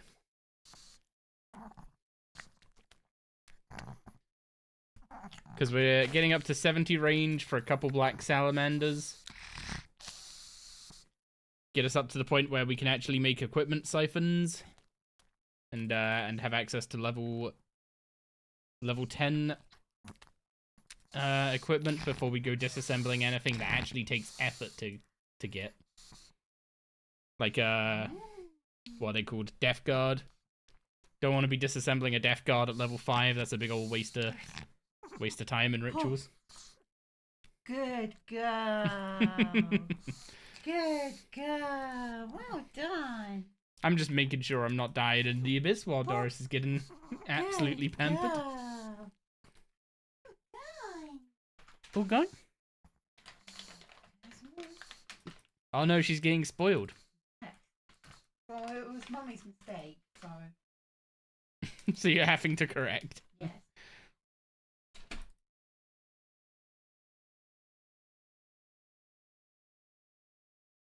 What's that? Doris. Hi, Paul. Good girl. Good girl, Bubba. Doris. Can I get a fist bump? Doris. Good girl. Good girl. Slightly awkward angle, but. Anyway, what were you up to today, Cyrus? I'm assuming massive gains on the hardcore. Bro's probably already in God Wars 2. Actually, probably skipping God Wars 2, knowing him. So what tier 90 do you have so far?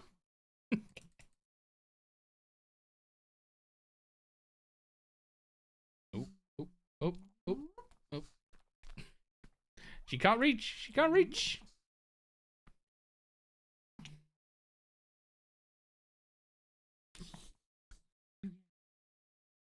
Yeah, look at the tail go. Oh, she's making a mess on me. As if I care. Oh wait, hang on. This is the wrong way to run. Good girl.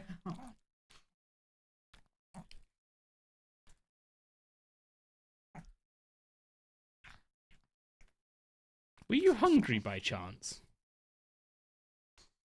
Was she hungry? Yes. Anyone would think we didn't feed you, Doris. Which, for the record, is patently not true.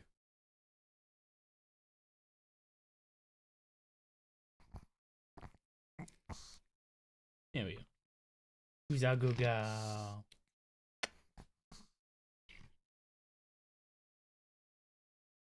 You're good girl. Yeah. Yeah, we are. Smile. I see Doris has completely stolen the show. Isn't that right?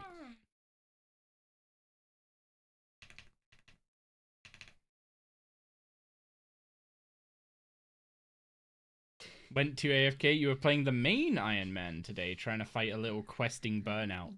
Actually understandable. My quest points are a pitiful 183. So you can see what my opinion on mass questing is. I'd much rather just get gate kills, get the Scripture of Elidness, get my thunder stolen by a little puppy. Oh, so yawning. Oh. You got the ED2 pet on your main iron? Nice.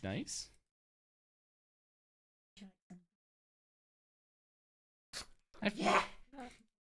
Blooms are healthy. She can have. I was about to say, have you not eaten enough, Doris? Have you not eaten enough?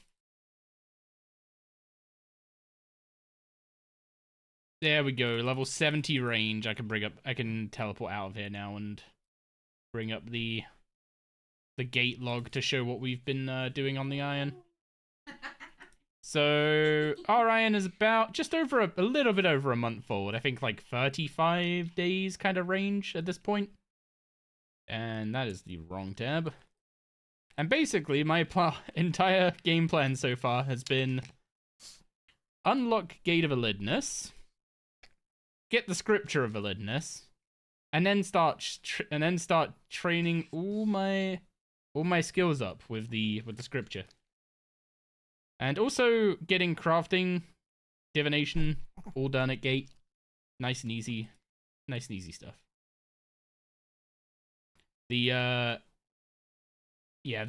archaeology grind was terrible. I don't recommend anyone do that if they value their sanity. Wait for your auto screener. Wait for your get the grace of the elves. Okay, so I have a black salamander somewhere in here. There it is. And I now need to make an augmenter. So I'm gonna need some energy. So it's time to go take the energy from the gate chest.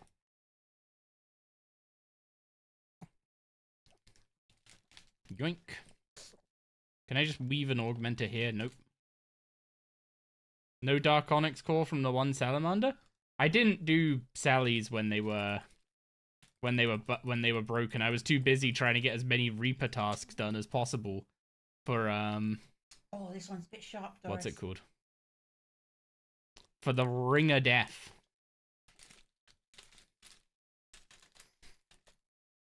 Which is a huge unlock for the account. I actually have a good ring to use while being a complete and utter wimp. Yeah, what am I missing for augmenters? Last one. Enhancing and flexible.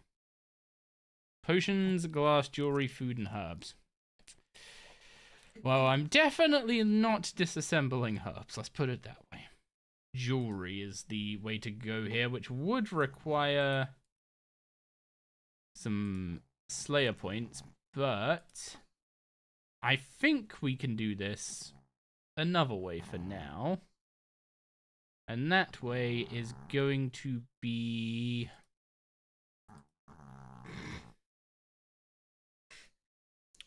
listening to Doris get the most lovely scratches of our life. I need to make some gold bars real quick.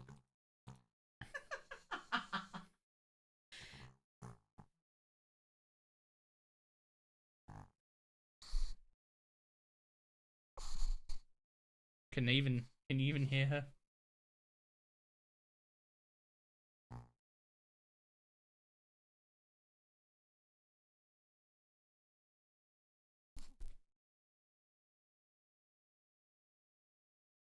She's not being picked up.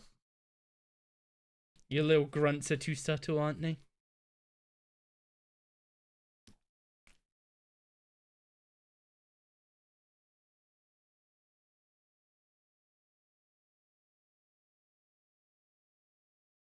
Is that a pot belly from all the stuff you've just eaten, huh? Yeah, is that a little pot belly? You ready to come back to bed? I think she's enjoying her cuddle. Yes, she shall enjoy her cuddle. Although you and Mummy have made an absolute mess of my desk. Yes, you have. And you've got food in your hair. How do you achieve this, young Pom?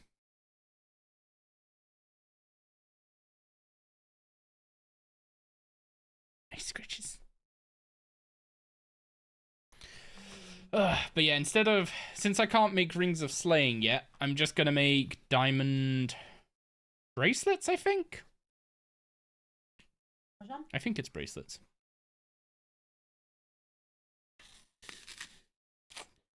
Cool.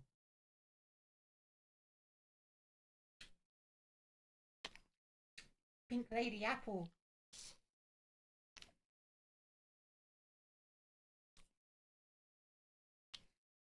You gave her the skin. She doesn't like the skin. Yeah. She let me know she doesn't like the skin.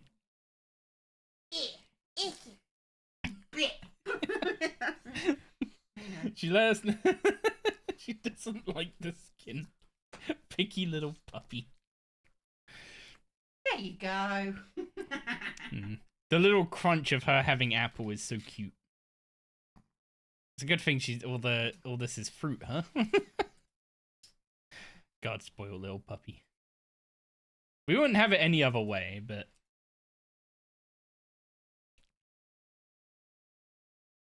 so I think it's diamond bracelets that She likes pineapple too. I'm pretty sure it's diamond bracelets that And disassemble for the best enhancing comps. You don't like raspberries though, they're too tart for you. You don't like them.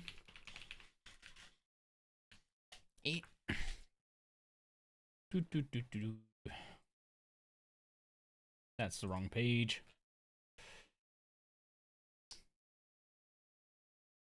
raw chance. Diamond jewelry.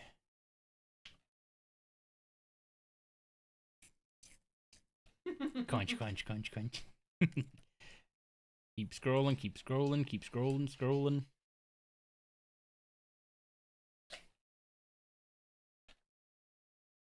Where's the jewelry? There it is. So, raw chance of all of these is 2%. Oh, wait, I want to sort by average number, not raw chance, my bad.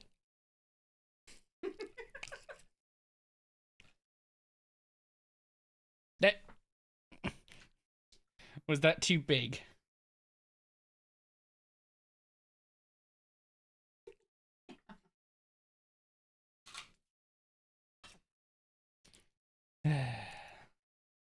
Our spoiled little baby. At least it's with fruit, so it's good for you. Keep scrolling till we find a diamond jewelry. That's platinum. Alchemical onyx. Hydrix onyx. Dragonstone. Amulet glories give 10% on average. I can't resist when you smile. Combat bracelet is next. Okay, so yeah, it is. Wait, is it diamond? No, it's diamond bracelet. 6.5% for a diamond bracelet. Quit giving her such big bits! Because then I need to break them up.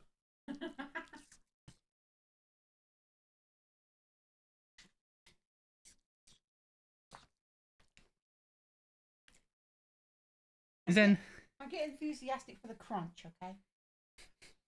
I think she's had. I'm.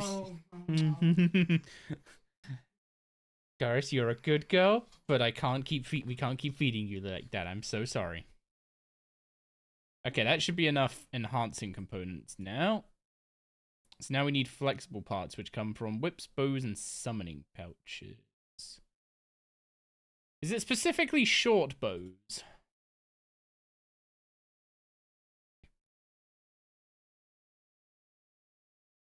But I do have some summoning pouches at least.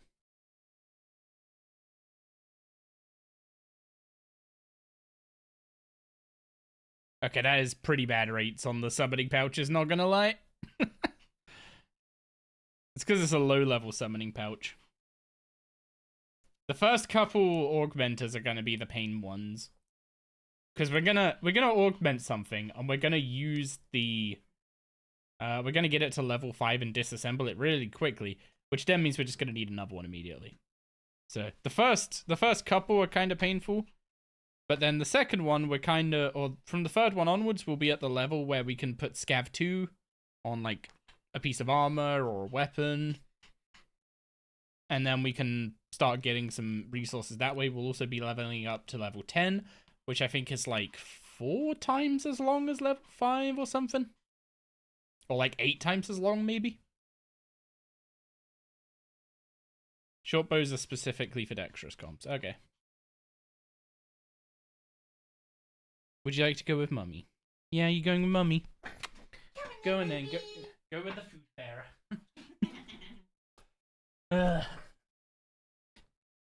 Well, I hope you all enjoyed Doris's stream.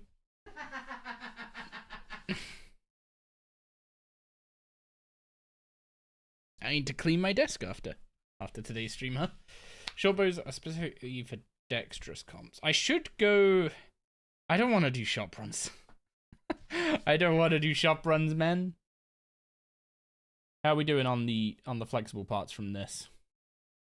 25. Okay, we're probably not getting enough, so we're gonna go buy some bows. The classic fun bit of invention where you're chasing common parts, because eventually uncommon parts get massively solved when you have Scav 4. And you basically never need to go get uncommon parts yourself ever again. But the common parts, that's a never-ending grind. Yeah, buy the yew ones, buy the maple ones, and buy the willow ones, and disassemble them all. Stave, tensile, flexible. I thought you said, oh yeah, dexterous are the uncommon ones. That's the other pain point right now, is we're disassembling stuff, but we have no junk chance reduction at all. Which means we are just getting the absolute bottom barrel rates for all these components. The only components that aren't affected by junk chance reduction are rare components, the red ones. Everything else, if you get junk, you ain't getting other stuff. Okay, do we have 45? We have 45. So we can go make our augmenter. How'd you get junk chance reduction? By leveling up invention. We will get our first junk chance reduction at 34. Which literally is exactly what it sounds like. You get less junk components when you disassemble stuff. And since you always disassemble something for the same amount of components. So if I start disassembling this honey badger, I get 3 components per. Currently, 2 are junk. I level up invention, research junk chance reduction.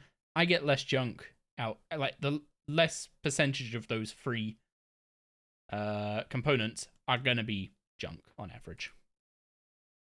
Which is probably the most awkward way of explaining that, but it gets the idea across. Which is why I've not disassembled all these battle staves yet, because, yeah, I'd like to...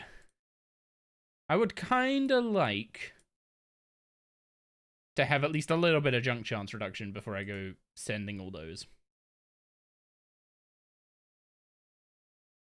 Get Black Sally. Let's go over here, make a... Oh, I need the energies, don't I? So this is one of the nice things about doing gate early, is that you can use any divination energy when you're making augmenters or you're making divine charges.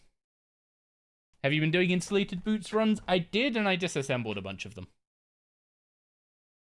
I disassembled like 300 in total, I think. Didn't get that lucky on powerful comps, but I have like 18, which is enough for 2 augmenters right now, and then the third one is not far off.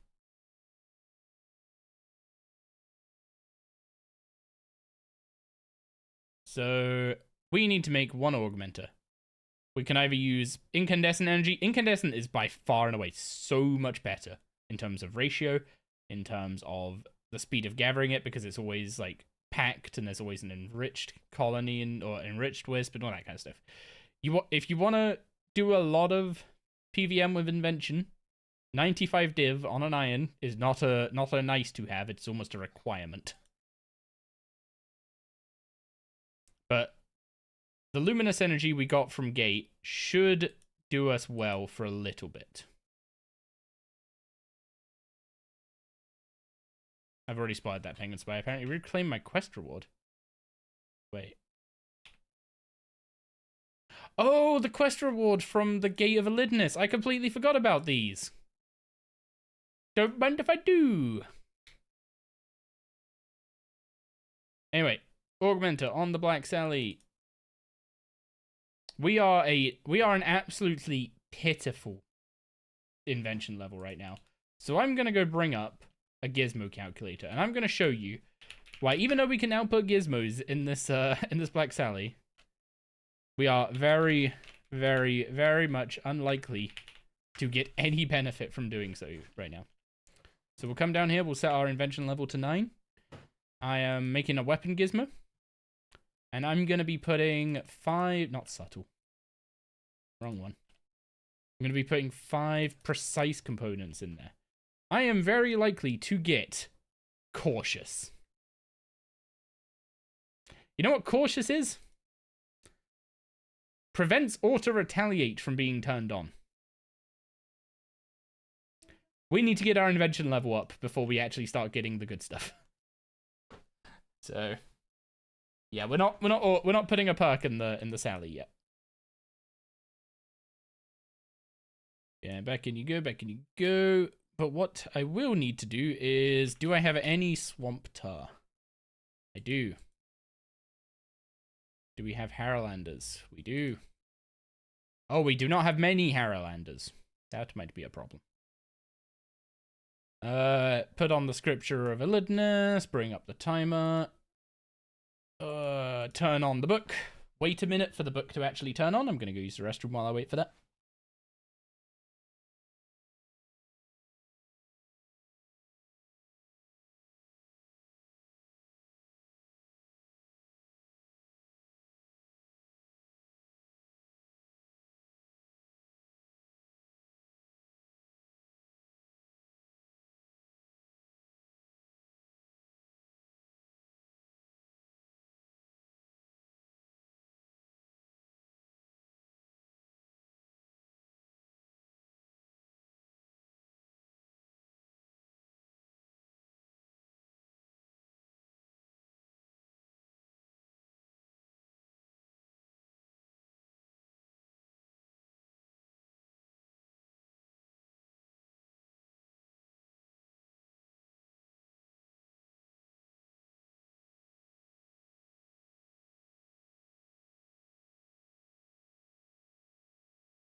Okay, I'm back.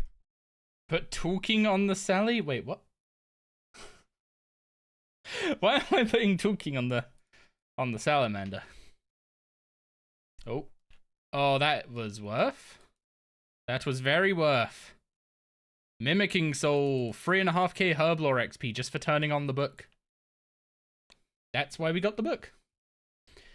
Now I'm see if we get the back-to-back. So I'm gonna wait for this timer to tick over to the next minute, and then I'm gonna start cleaning herbs again.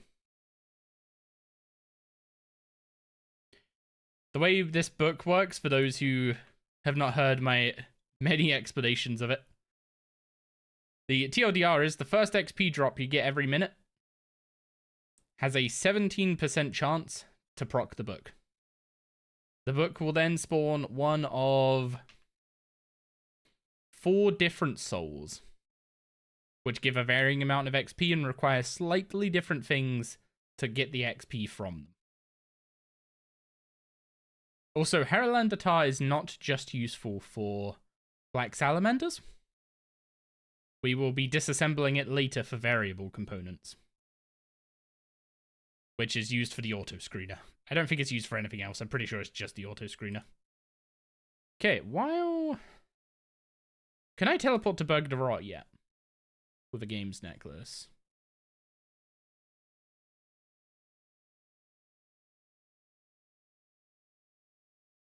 I cannot. Big sad. Bing? No bing. Okay, turn the book off.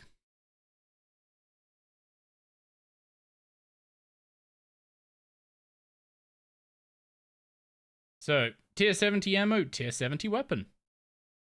Let's start doing some Reaper tasks.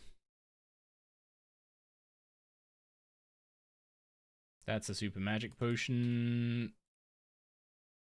Super ranging potion. Some prayer potions. Some food. Does Ava's save tar? I don't think chins or salamanders are affected by Avas anymore. I believe they all just have a 15% consumption rate. Oh, I guess I can turn my revo all the way down now that I'm not going in the abyss. Stick that down there. I don't know why snapshot's there. Put piercing shot there.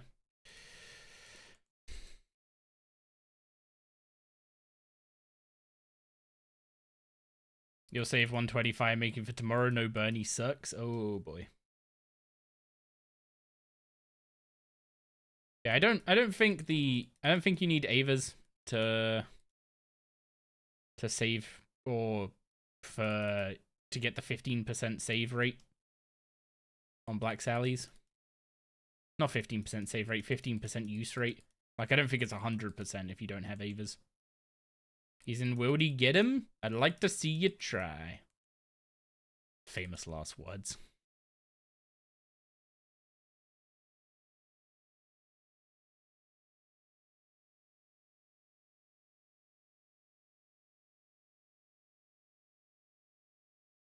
Okay, ranging potion. Build up a little adren on this guy. Never mind, apparently Snipe absolutely sucks on the Chaos Ellie because he could just telly you away and you get absolutely nothing. And boom, that is the power of a Black Sally. We use 2 tar in 1 kill. It's fine. 200 rune arrows? I'd say useful drop, but maybe not. Maybe not anymore. We have broad arrows as the reason for that. And broad arrows are tier 55 arrows compared to rune arrow being 50. Although if I'm gonna go back to using a bow, I will do regicide. I'll do regicide before I go back to using a bow.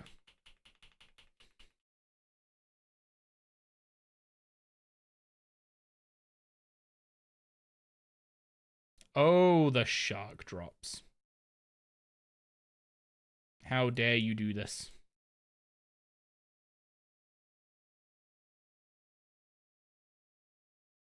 I will trade my desert souls out for sharks any day of the week.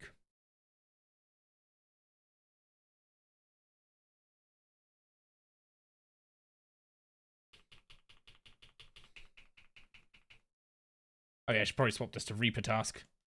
The plan is to do just a bunch of Reaper tasks now. Do Reaper tasks, get Slayer points so we can make Rings of Slaying and just get combat XP.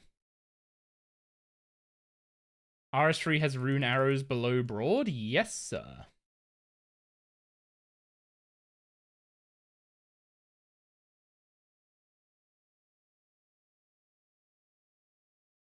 Those chaos runes are probably worth a desert soul. I really should learn to just bring inventory spaces when I come to Chaos Ellie instead of filling up my inventory entirely with food. Because you never end up needing all the food.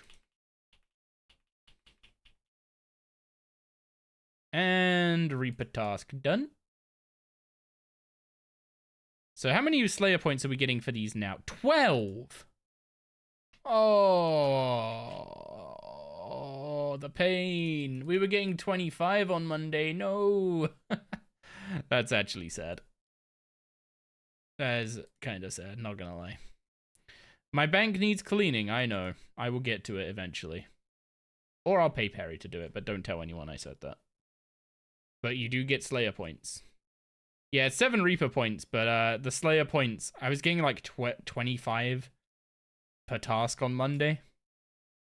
So I thought that like, oh, maybe that's the correct amount. No, 12 per task is a lot worse. At least bosses are more fun. Where's the Grim Gem? At least bosses are more fun than Grotworms. Oh, son of a! So do I just go back to Slayer? Or do I send a skip, right?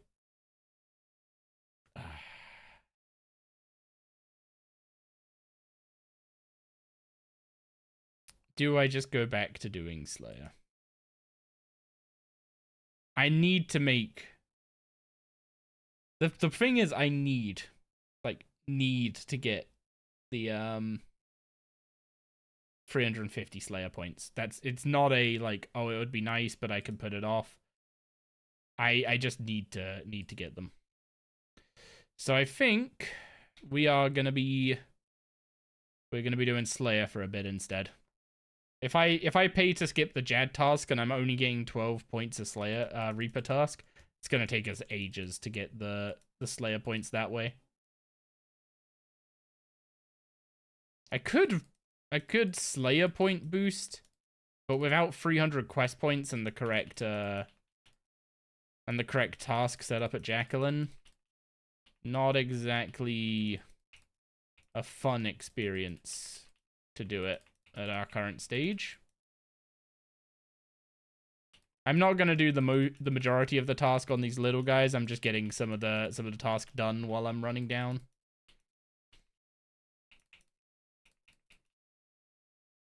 efficiency and all that stuff.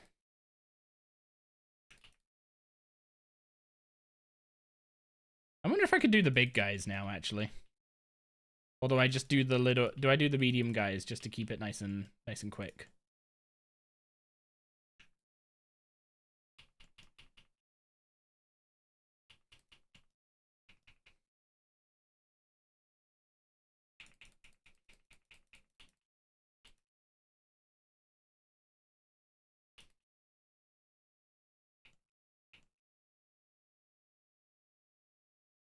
Oh wait, I didn't actually bring any of my drop cleaners. Well, guess we're going and getting those. I guess if we're gonna get those, we may as well gear up and try the big boys now that we have a better setup. Where did I put the drop cleaners? There they are.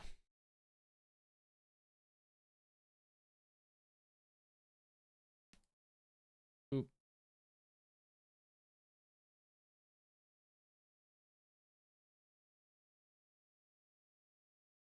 Okay, let's go try the big guys. When do I unlock the Reaper portal? I already have it unlocked, but I don't think it can teleport you to the Chaos Alley.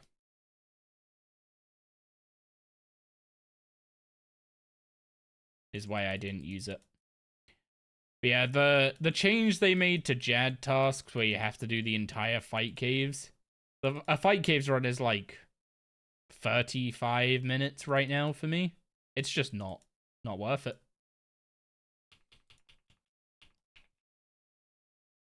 Okay, let's keep an eye on the ammo, make sure it's not completely, absolutely plummeting on us.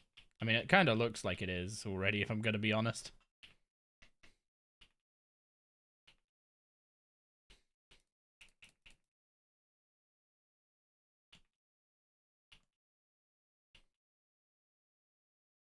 Okay, target cycle, you suck.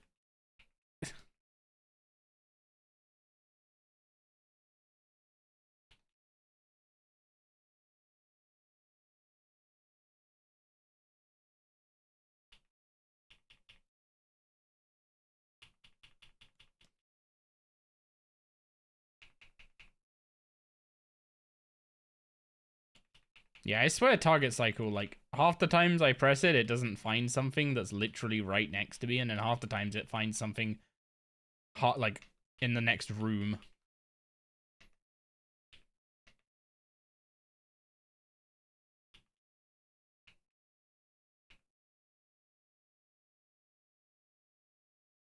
How do you even get a decent amount of swamp tar? I'm pretty sure you can just buy it.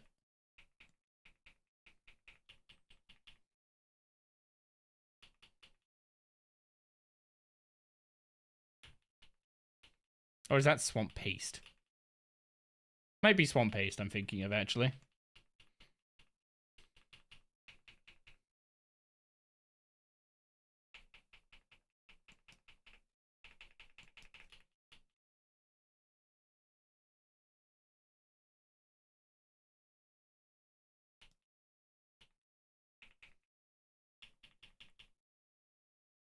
Port Khazard? That is swamp paste. Port Khazard is swamp paste for sure.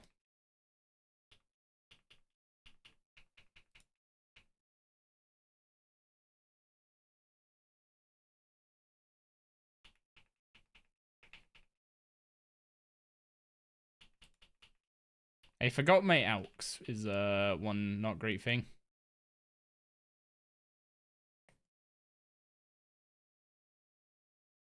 I mean, I guess if I care so much about points, is it worth just doing this task at the shitter little ones instead of these guys? Because, like, these guys are actually okay Slayer XP. I guess that's actually one thing I could bring up to show off. If I do Slayer XP an hour.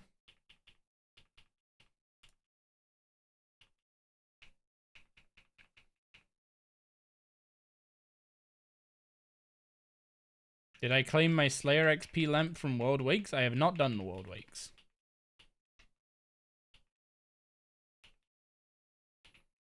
I have not done a quest in quite a while other than Dream Mentor and Lunar Diplomacy that we did the other day. Well, I guess yesterday.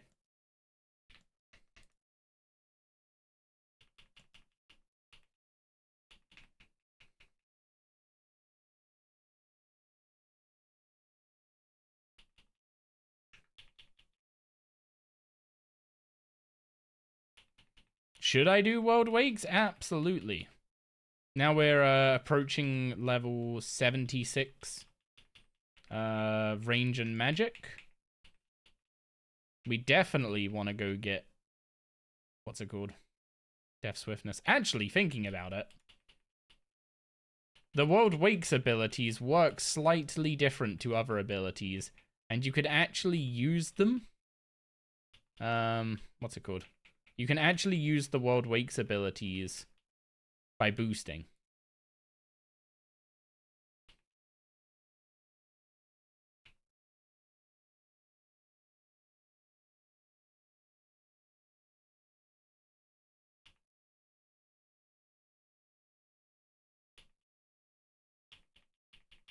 Collecting swap tar from the Lady Zay. Oh boy, what?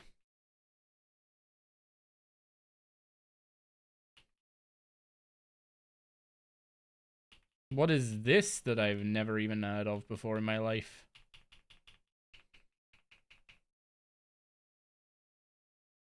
Mobile Death Swiftness goes hard? Okay, that is actually kind of sick for Slayer as well.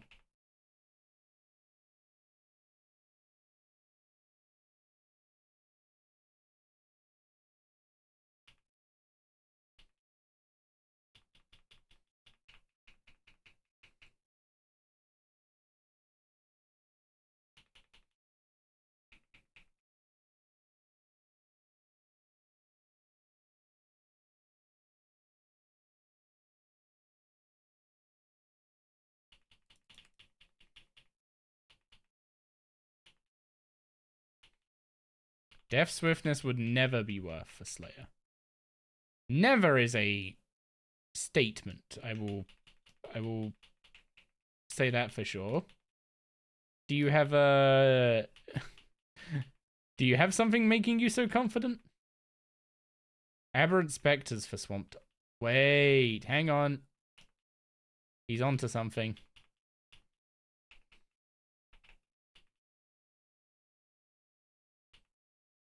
He is actually onto something.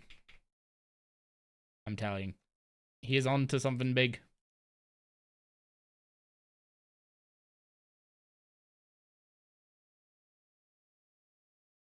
I'm gonna do the little ones and speed through this task specifically so that I can try and get an Aberrant Spectre or a Ghost task.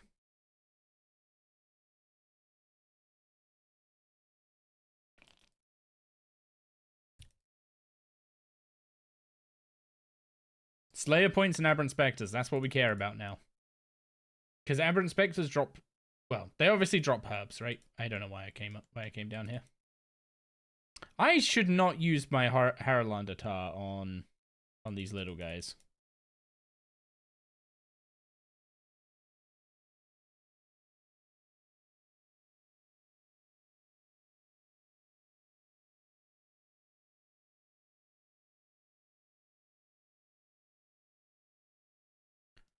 Costs too much Adren for the benefit. You should just use the Adren on damaging abilities. 30 seconds of a 50% damage buff. And you don't think that's worth...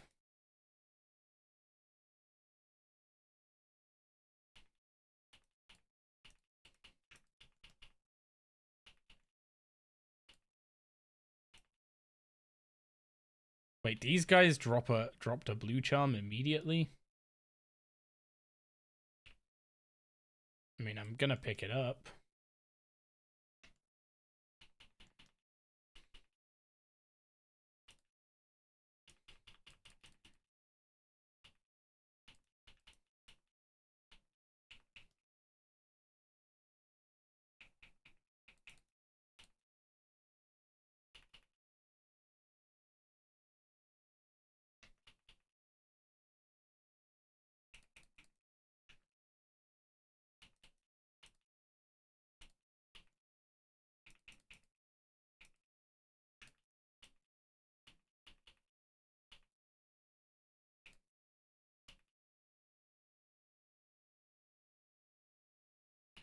Grotworms has to be one of the worst tasks. You're not wrong.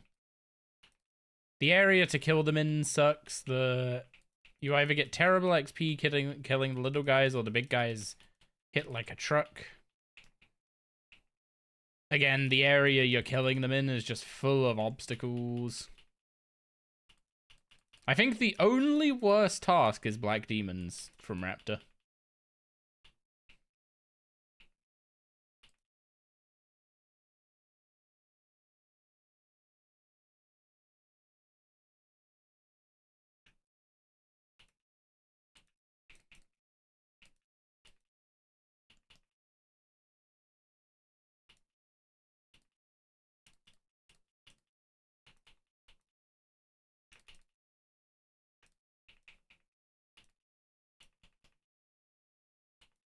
Also, the fact that I'm just slightly shy of killing these guys is kind of painful.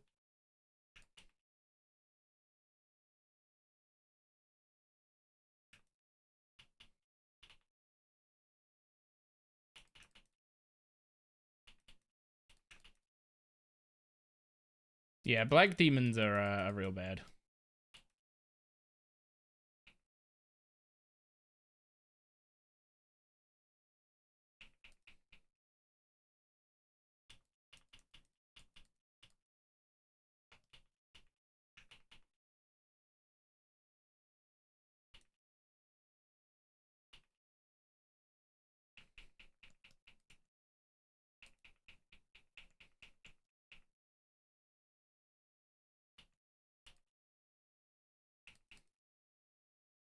Remember doing Black Demons back in the old days, safe spotting with a dragon halberd? Now that sounds like pain.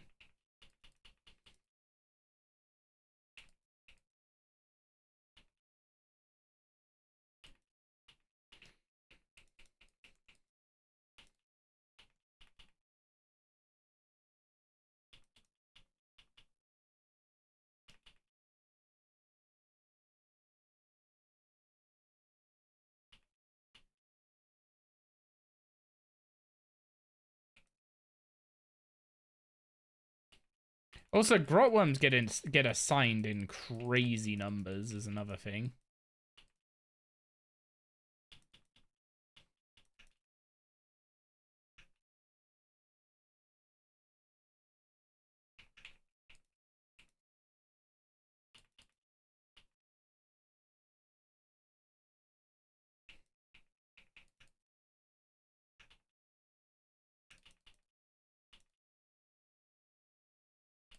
Like, you end up getting 150 of them at a time.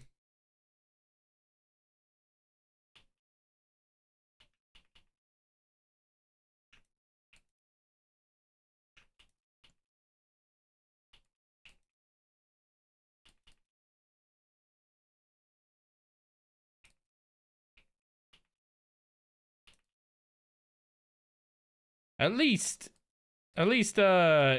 Range is real good at just zooming around and taking him out, huh? Yeah, it's a good thing I didn't use my tar for this. I would have ended up using it super quickly. That said, the tar usage wasn't great from what I already saw.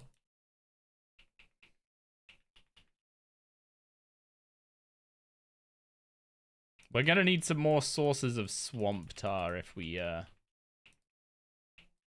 gonna use salamanders in any real gusto. We're definitely gonna need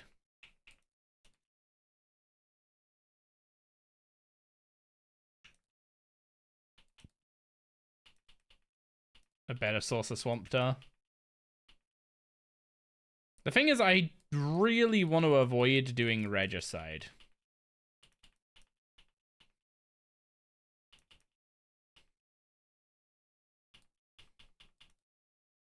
It might sound random to want to avoid doing regicide so badly. But if I can avoid doing regicide for just a little bit longer, then I can potentially get a bunch of my fortunates from elite clues without having to do the Tehran win steps. Which is like the most random min-max that you probably shouldn't care about. since it's also currently costing me access to a crystal bow.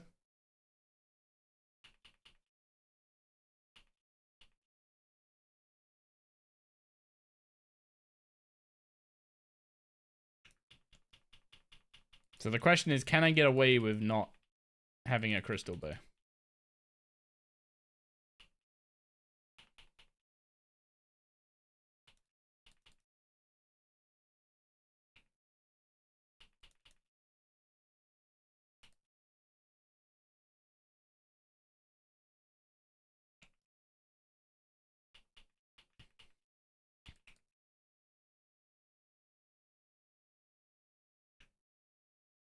Yeah, the Tarundwin scan is brutal in terms of how long it takes to do without access to all the teleports.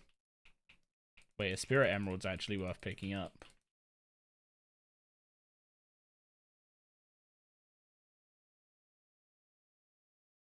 Sure, goodbye, tiny plated rune salvage.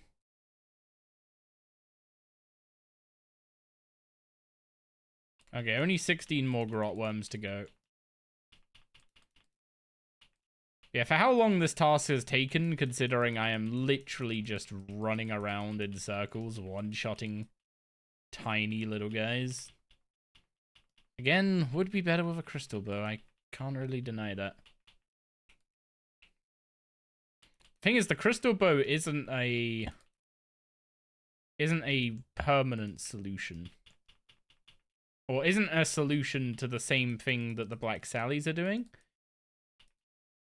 Because a crystal bow, if you disassemble it, I think you have to pay like $1 mil to get a new one. But you don't need to farm tar. I need to kill specters anyway.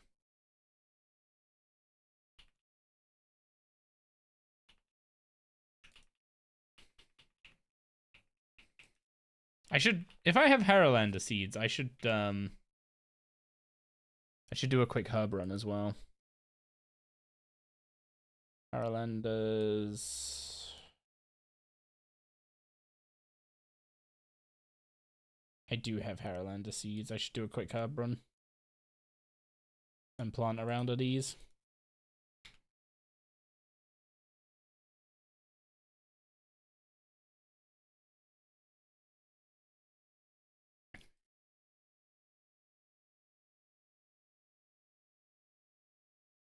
Oh, I haven't checked my POF today. Whoops. Anything important? Okay, maybe some important things. Trapper, XP from chins and spiders. Do your farming runs, or in this case, your POF runs. A robust adult, unfortunately not with any other good traits.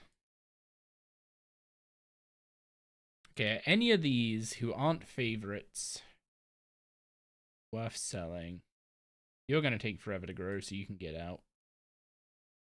Yeah, adults are fine to sell, I think.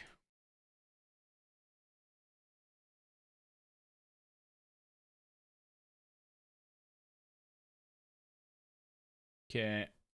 Of the three of you, who is... Okay, it's the genetic mutation spider we're keeping there. Trapper check, yep.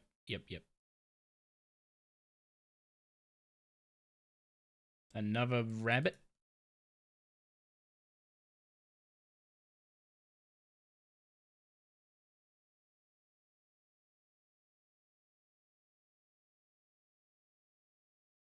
Can we buy noted produce yet? Nope, 400 more beans.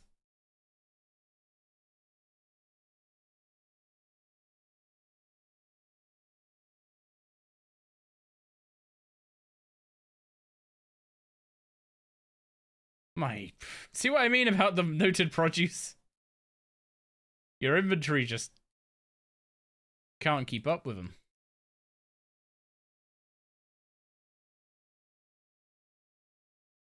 Oh, that is a studly spider. Damn.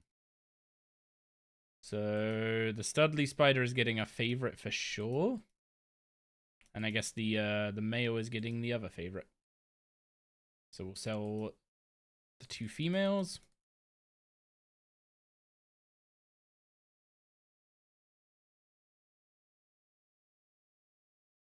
We don't have enough inventory space to check that spider. But we don't have the collector, so we need to empty the breeding pen. Or we need to make space in the breeding pen.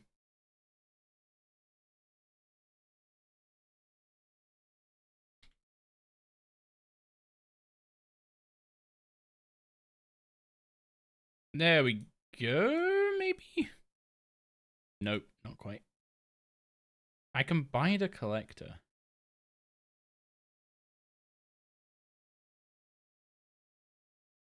The collector's more at real use than the noted produce.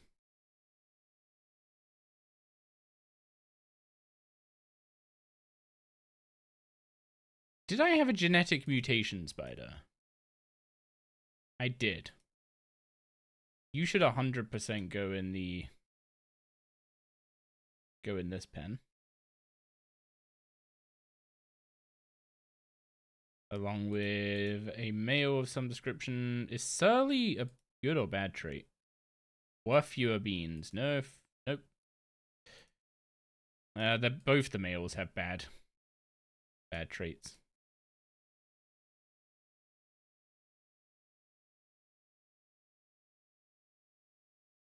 So we need another female in here. And I guess Bill is getting sold. No, he can just go in here to finish growing to elder.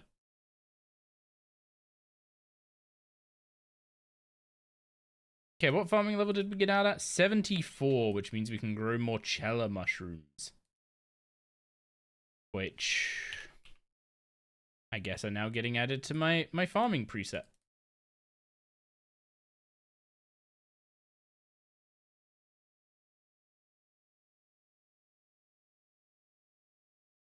Also, is it just me or has the game suddenly started feeling laggy and I don't have any buckets in the... Okay, I'm gonna hate doing this.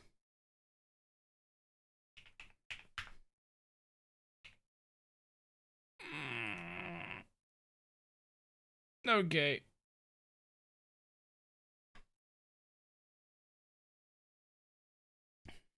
If you're wondering what I just did, I just paid that leprechaun to automatically super compost my patch 150 times. Wait, hang on. Do you need to have the super? Can you not just use it from the compost bin? Ah, son of a... I've been scammed.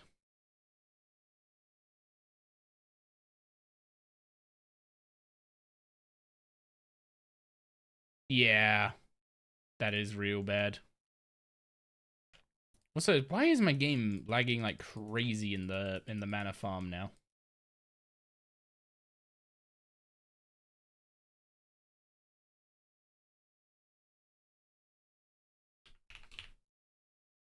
Well, I need to go buy a load of buckets at some point.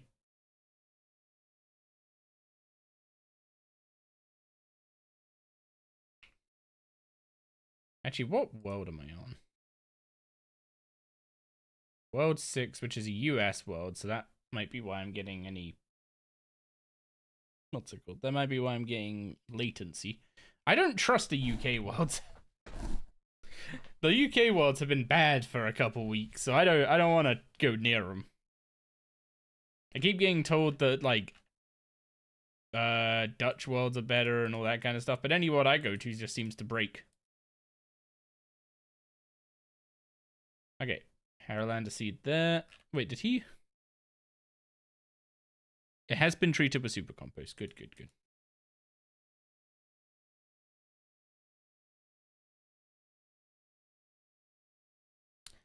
Man, why can't they just take it out the compost bin? It's literally right next to them. Actual pain.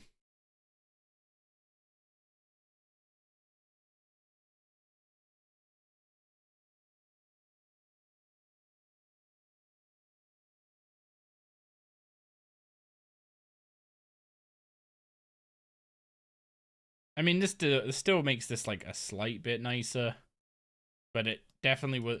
Honestly, the reason I was happy to pay was because I thought I'd just be able to stick pineapples in the compost bin every so often, like once a week, and that be me sorted. I'm feeling a bit scammed, I'll be honest.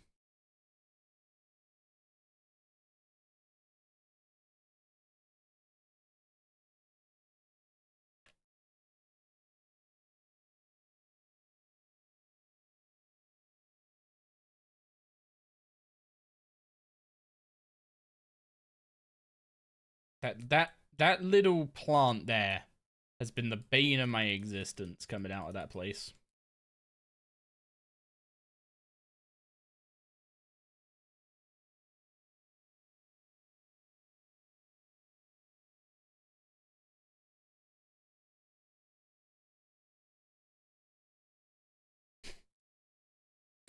The amount of like little just small bits of decoration everywhere that really get in the way of surgeon diving around. And it's like they make the place look nicer. I'm not gonna deny that.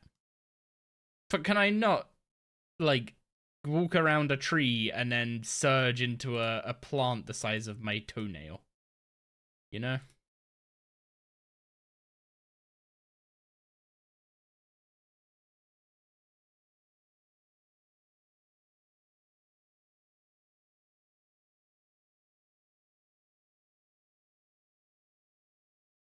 I'm not salty about how quickly I get the Surge 1 tile achievement on new accounts, not at all.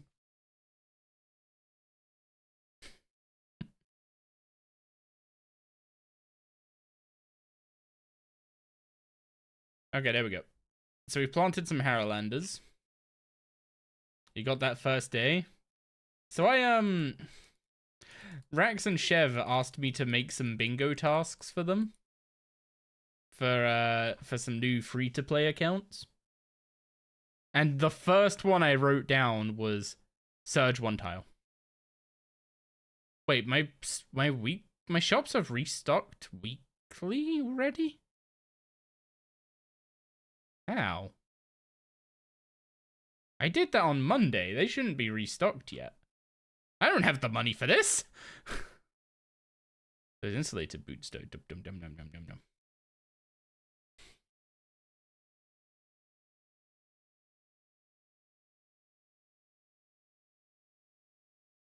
Okay, Raptor, good task. Let's go.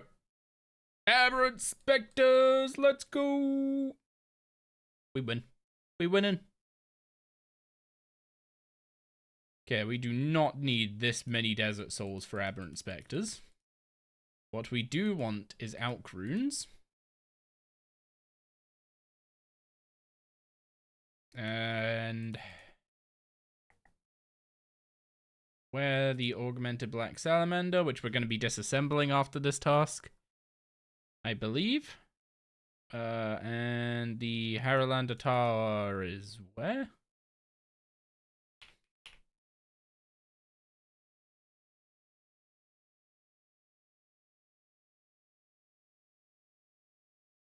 So we need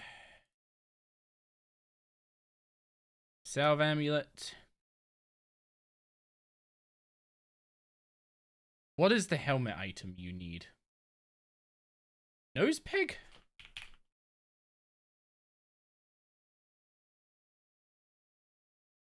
I'm pretty sure it's a nose peg. Yeah, shops. So shops don't reset weekly. They gain their daily stock once a day, but the maximum stock of a bunch of stuff in shops, like runes, B just gotta stop getting ball sacks. Stuff like runes, broad arrowheads, feathers, meat. Some of it has been kinda shafted by having its daily cap halved in exchange for this, but basically a bunch of those items will stack up 7 days worth of stock. So you only need to theoretically go to the shops once a week. But I don't get why some of them I bought out and are now already full stock. It's been like 5 days. So Anyway, we'll take a contract for the specters. Specters and ghosts are going to be our best friends for a bit. Part of me was almost tempted to prefer this task. Love my surges. You leave me alone.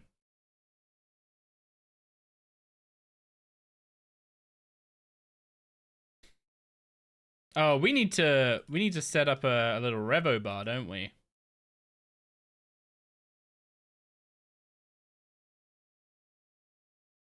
Okay, let's just stick the revo bar up. So 12? Is 12 already something? 12's my melee one, so 13 will be my range one. So range. Main thing is gonna be using Gale Shot. Gale Shot, Rapid Fire, Snapshot. Honestly, kind of Screw Snipe.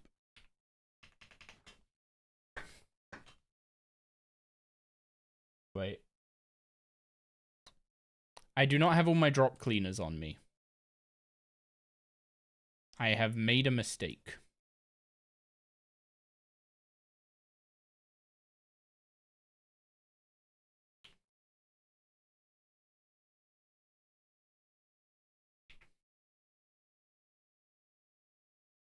Yeah, you do get quite a few herbs. So, drop cleaner wise, I need the herb bag and the gem bag.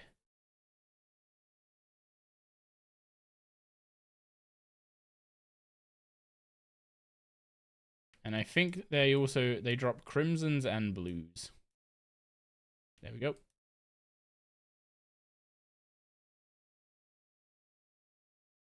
Oh yeah, so the herb sack will only automatically put unnoted herbs in it. But if you just click fill, it'll put noted ones in.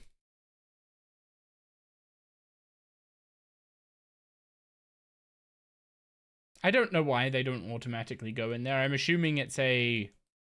So if a mob drops a noted herb and a bunch of unnoted ones, I'm assuming it's just so that your bag doesn't fill with the noted ones, and then you can't pick up the unnoted ones or something.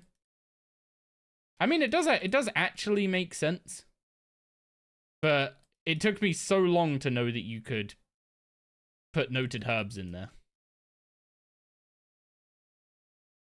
Okay, back to building this bar. So we've put our spenders on there. After that, we want ricochet. We want piercing shot. Even though piercing shot costs us more ammo, which we are very sad about. I mean, that's pretty much it. That's our revo bar, right? We gale shot, we rapid fire, we snapshot, we ricochet, we piercing shot, and then we basic. It baited you for so long? You kept banking your noted herbs? Yep. Good to know I'm not the only one who got caught by it. I kind of wish it was a configuration thing that you could just, like, tell it, yeah, it's fine to just put the... What's it called? It's fine to put the noted herbs in there automatically. Would be really nice for specters. Also, I gotta say, Ricochet, actually kind of nice when doing Slayer. Aggroing extra mobs. There's our first set of Swamp Tar. Also, why are the spawn rates so garbage?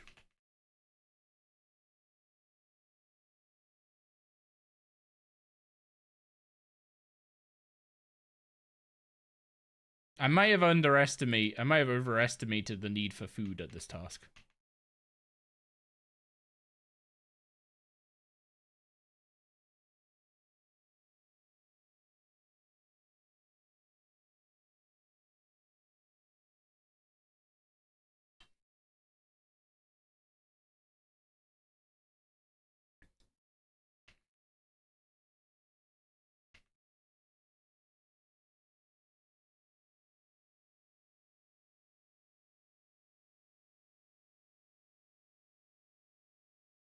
Yeah, I don't want to go too far that way.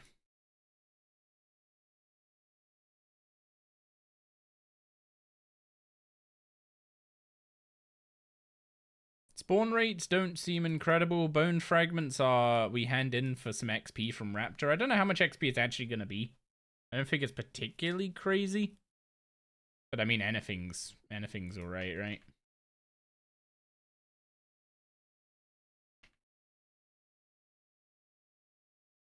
Now here's the question. Are we actually getting Swamp Tar drops as quickly as we're using Swamp Tar to kill the Spectres?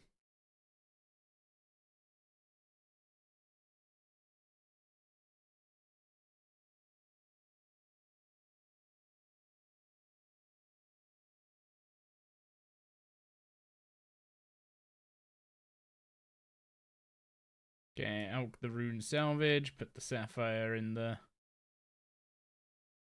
gem bag. Cry about being... Wait, hang on. If I'm not using that much food, then why am I praying? Better to use food than prayer pots.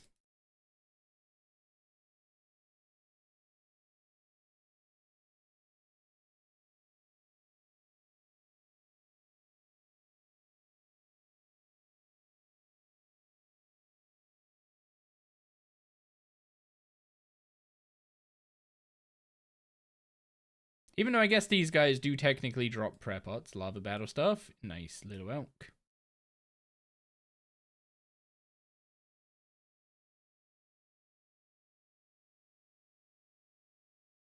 Is there a better place to kill aberrant specters that has a bit less terrain in the way?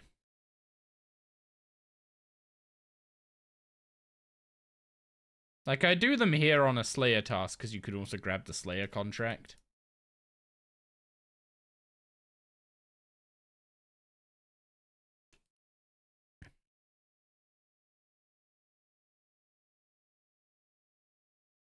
But it would be nice to find a place to kill them that's a little more...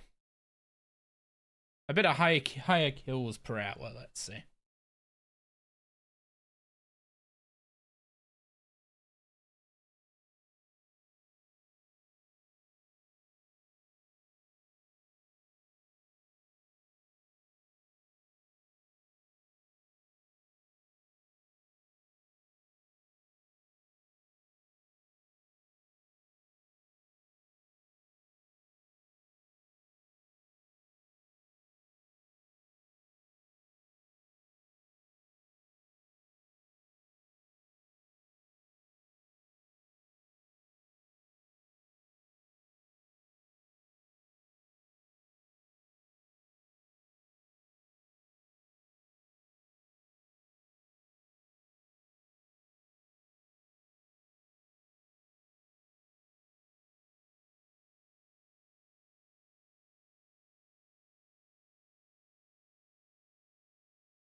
Wait, I'm muted. No, damn. I don't know how long that's been.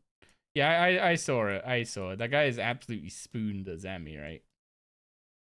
What am I even putting the combat XP in? Receive a book about combat. Not many choices.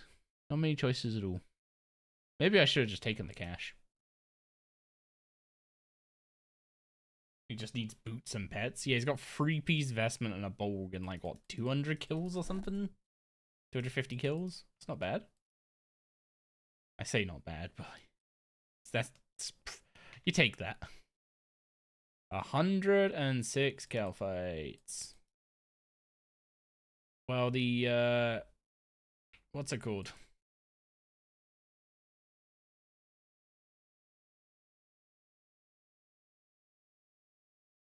The Sally is gonna level up from this, that's for sure.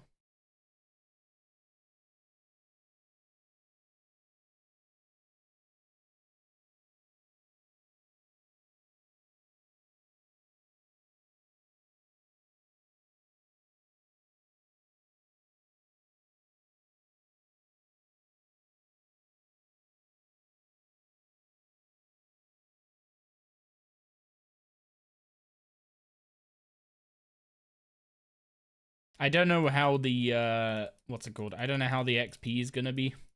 Well, not sorry, not how the XP is gonna. I don't know how the kill speed's gonna be with range compared to magic. The hit rate might be absolutely atrocious. Also, we've already used like 100 tar. This, yeah, I don't think we're using more than 2 salamanders. They might be cheap. They might be easy to replace, but the tar isn't.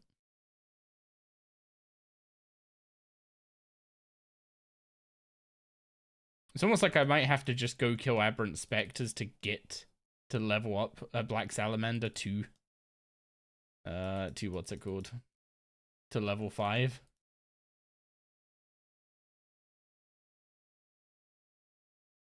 %50 accuracy? You know, that's not as bad as I was expecting. Like, this ain't magic. Nearly one-shotting these guys with a charged up D-breath.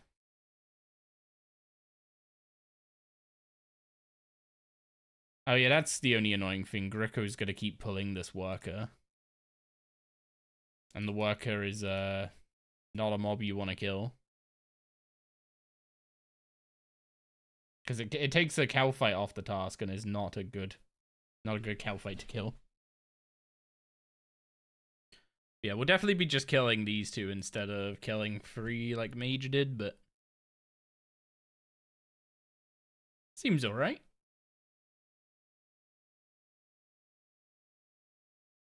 Yeah, as soon as this thing's level 5, it's getting disassembled, so.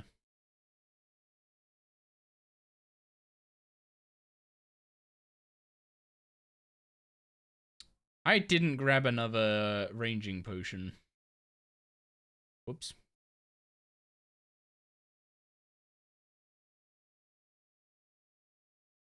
That's probably not worth tallying for. Probably. Is this really all the abilities I want? No, I probably put snipe on my bar for these guys.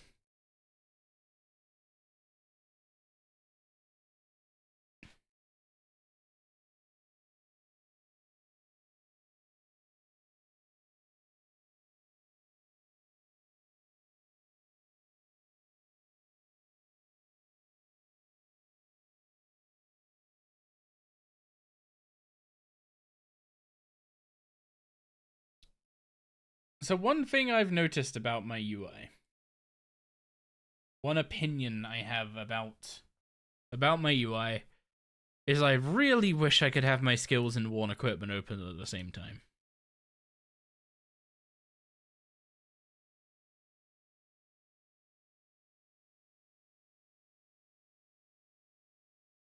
Like, if I were to pick the 3 tabs that would be here, it would be inventory, skills, worn equipment. And skills in the middle simply because skills can't fit above this without poking up. Or getting a scroll bar. Or, God forbid, being 4 across. Have you guys seen the absolute cursed appearance of the 4 across? I put that behind my webcam. Have you guys seen the absolute horror that is the 4 across skill panel?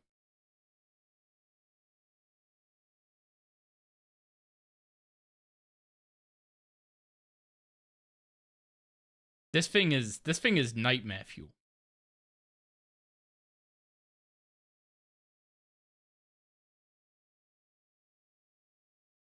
So I'm going to leave it on the screen just long enough to settle into your nightmares. And then it can go back in the corner.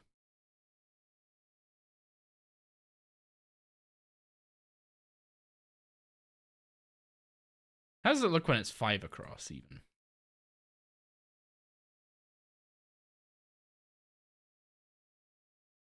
Somehow that looks less bad. It's not good, but somehow it looks less bad.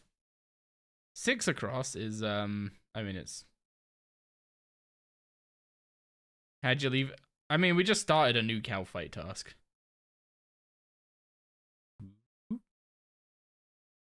I mean, I could do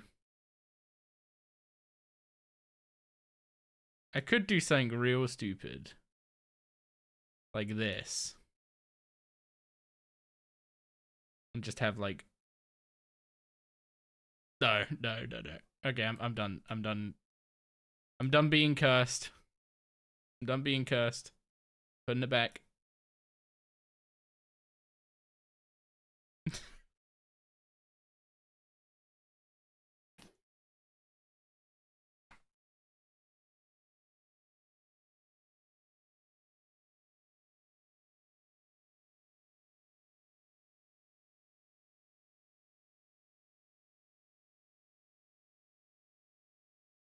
I forgot just how long it takes to get low-level gear to level up.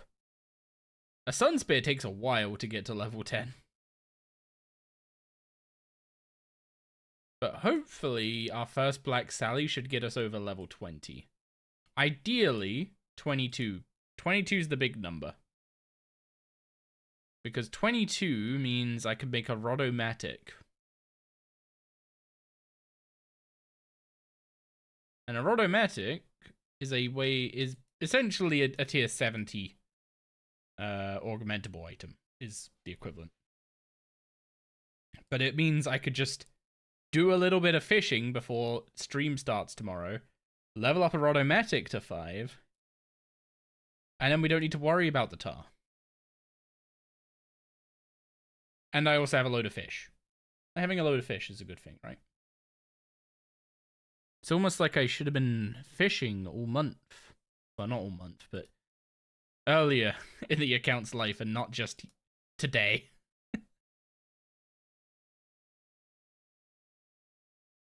Warcraft gave you head at 48.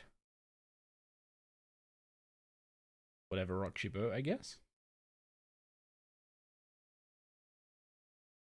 For those wondering, Haraby's playing old school. The Vorkath head is used to upgrade the Ava's Attractor. Whatever the second one is that you get at 50 range. It's used to upgrade that to their equivalent of the Ava's Alerter, which we get after Do No Evil, but they get by sticking a Vorkath head on it. And he guarantees to drop it at 50 if he hasn't dropped it by then. So waiting till kill 48 to drop it is just a little bit of BM. Attractor, Accumulator, Alerter. I can never remember the order. All I know is that Alerter is last. I guess I can never remember the order of the first two then.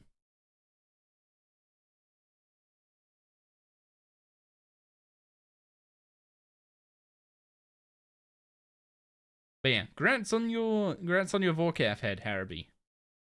Enjoy your backpack.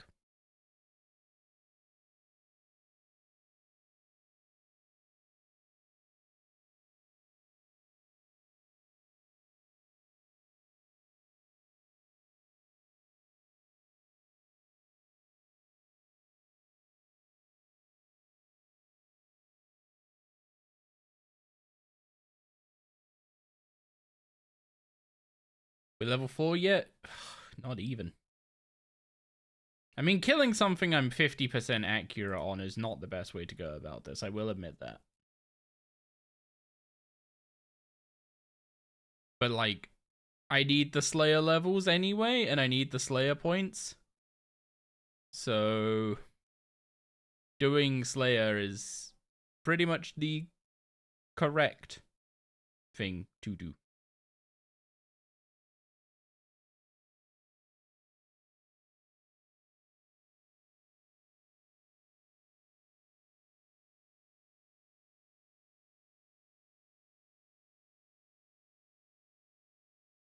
Actually, that's the best way I can think to describe a lot of the ways I make decisions about the way, like, about what method I'm gonna do to do something.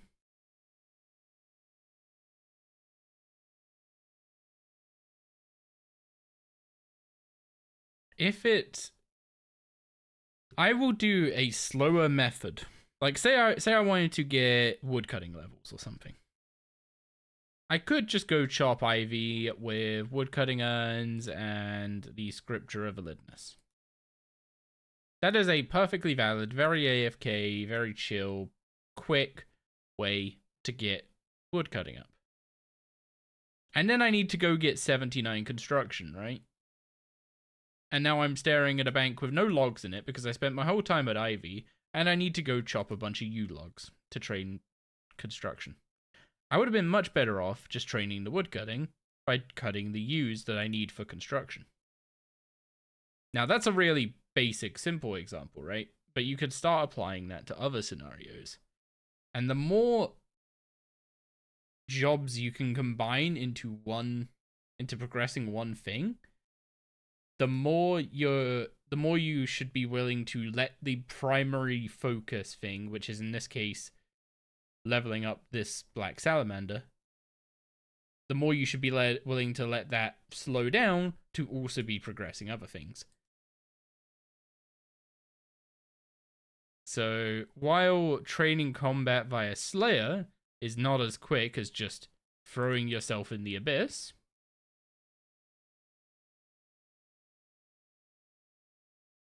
you're also getting Slayer levels, Slayer points, and all the good stuff, right? So it's very worth it to level combat via Slayer, even if it slows down leveling combat by, like, I don't know, 25, 30%, maybe even 40%. Obviously, the more it slows it down, the less it becomes worth it. There are some times where it's actually not worth it. Like, for melee, the XP rate in the Abyss is going to be so insane that it's pretty much not worth doing Slayer. Because the XP rate in the Abyss is so insane that you can jump to better weaponry and do better Slayer tasks like Greater Demon Berserkers and such, and then get more Slayer XP. So you're better off training melee to then train Slayer and do it like as two separate things rather than do it as one thing.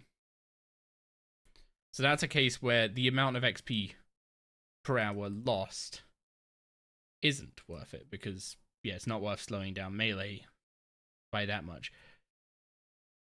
I think with a Dragon Halberd, just for context, we were getting about 300k XP an hour in the Abyss with Red Chins, just a bit over.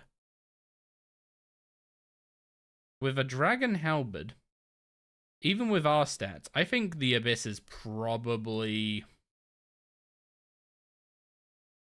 over 400k.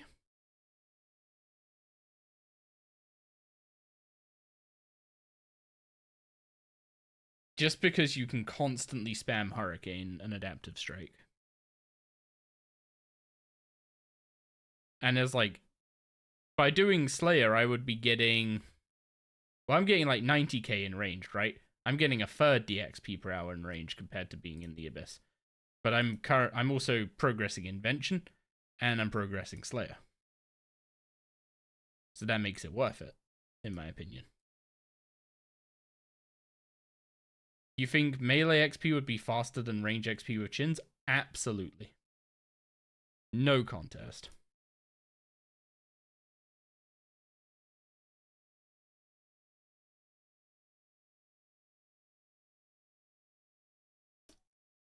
And in fact, melee would even have the benefit. Isn't Chin plus bombardment spam nutty XP? Bombardment wasn't better than Snapshot when I tested it.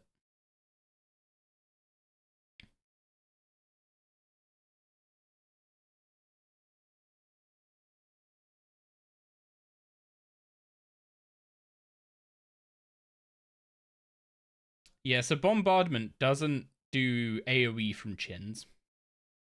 Chins only convert your single targets into AoEs. Snapshot is doing 145% times 2, 290% average.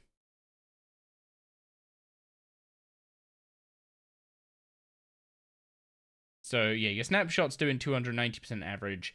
Then the Chins apply a 95% to 105% splash. So basically 100% AoE of the initial damage. So basically, you're doing 290% to everything. Bombardment, you are doing 240% to everything. So you're doing about quarter the damage? No, not quarter. 80%? No, 20. No, wrong way. You're doing. Apologies. 290, 240. So it's 50 of 300 is about 1/6. You're doing about 1/6 less damage.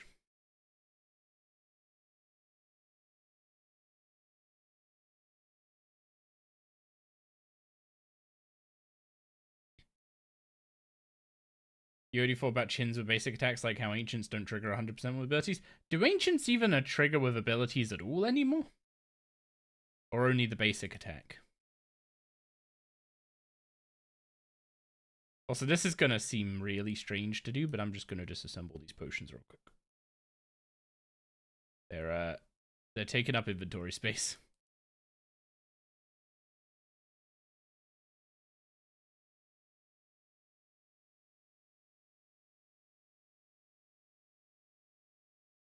At 8.3k to get to level 5.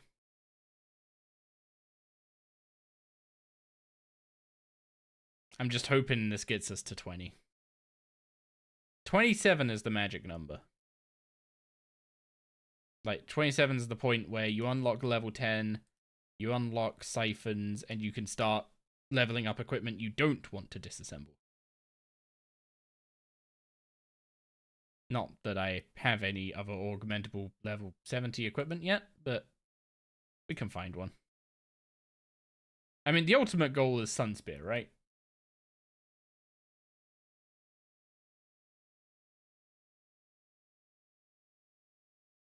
The main reason I'm getting Invention up right now is at level 20, you get all the skilling outfits, of which we should be able to get the camouflage outfit relatively quickly. The gemstone golem outfit we are pretty progressed on. We're 39 out of 54k fragments for that one. Trapper fragments, let's not bother looking at those. And then the shark outfit, if I remember rightly, the shark outfit takes a while. I don't think I can open this in combat. No, I can't. Yeah, also you need to buy the, what's it called? You are correct, you need to buy the blueprint. It's same for the farming one. You need to buy the blueprint for the farming outfit with beans. Thieving outfit takes the longest. It's also the most AFK, and pickpocketing has many other benefits. So it's the most side. Like, it's the most likely one for us to end up doing purely on the basis of doing more pickpocketing. Yeah, Master Farmer fragments are looking terrible. You get Master Farmer fragments so low. I'll be honest, the way I'm going to end up doing the Master Farmer outfit, maybe I'll get some fragments for it just by doing herb runs. But it's probably going to be just spending a big old bunch of beans. Also, rune crafting. Yeah, rune crafting is the worst one by far. If you don't do rune span... Actually, I don't even know if you can get the fragments for rune span. But if you don't do rune span, the XP drops in rune crafting are so infrequent that you just don't end up getting it by 99. Is the blunt way of putting it. Also, do I need a cave nightshade seed for anything? Like an achievement? Before I drop a piece of food instead of... Rune crafting and thieving can be done in shifting tubes. Huh. I have not touched shifting tombs in a long time.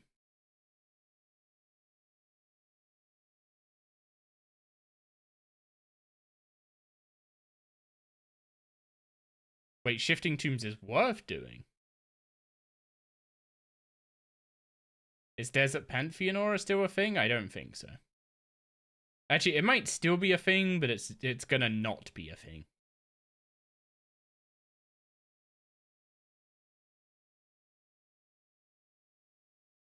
If you want the outfit. If I'm just planning on doing a stupid amount of pickpocketing anyway, am I better off just pickpocketing away and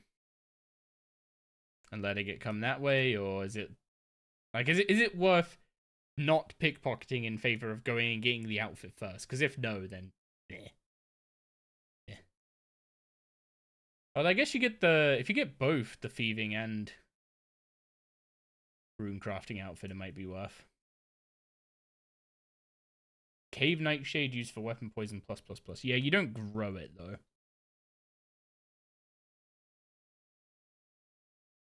You gather it from the scabbard cave.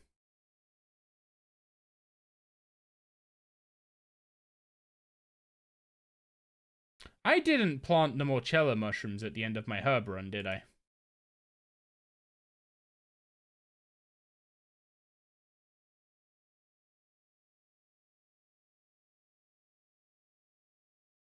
Whoops.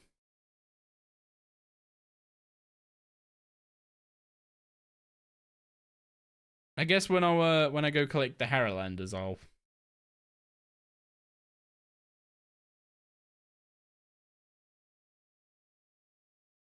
go plant it. Surely I'll remember this time, right?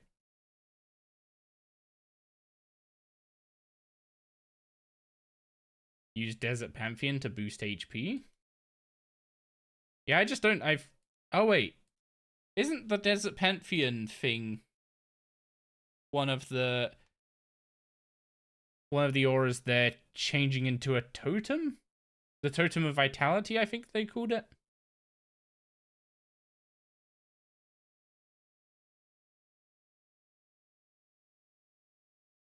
Hang on. How are we almost out of Harrowlander tar already?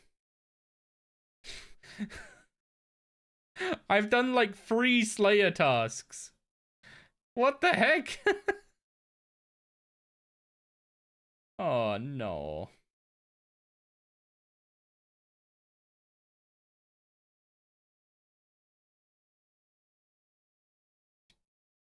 I think the salamander strat is dead, boys. At least if you were planning on using it for any reasonable length of time. We do 1 salamander and then we fish. That's the big boy. That's the big brain play. That's even assuming 1 salamander gets us to 20. Also, yeah, I did not need to bring as much food as I did.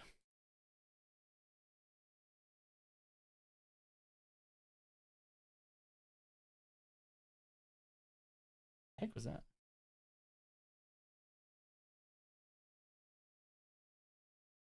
They reduced the tar consumption to 15% and you still blow through it. You're gonna do crystal bow siphons? I think once I get all the early stuff I need out of invention, I'm just gonna be going straight for Sunspear. The outfits, Rodomatic. Where's... Yeah, like being able to augment your tools and put at least basic perks on them. Don't put much effort into perking stuff at super low levels. It's not going to be worth it. But some perks is better than no perks. So if there's stuff that's like super free to get, like about level 25, 29-ish, that kind of range, Precise 2 and Scav 2, go for those. Scav 2 will repay itself very easily.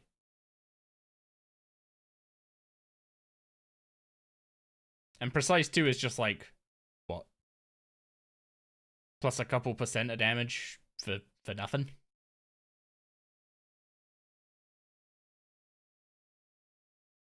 Actually, I guess it's not as big anymore now that they narrowed the ranges of abilities. Precise used to be much bigger than it is now. It's still one of the better DPS increasing perks, but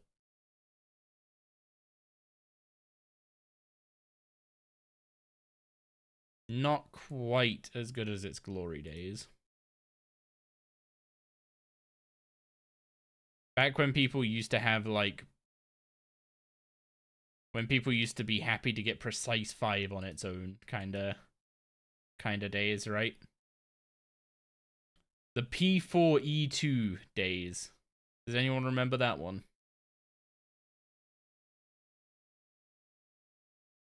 P4E2 was a stupidly rare perk for what it is.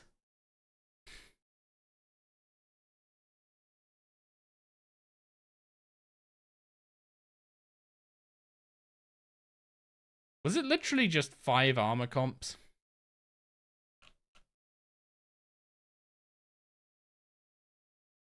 Armadillo. Level 99. No, it was not 5 Armadillo comps. That was a guaranteed P5. How did you get P4E2 back in the day? Was it by swapping one of these out with a Precise? Nope, not a Precise.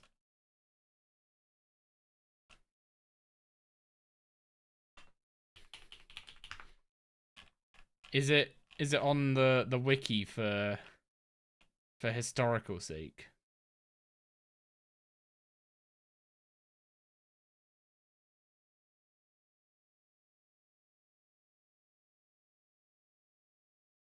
No way is it this one.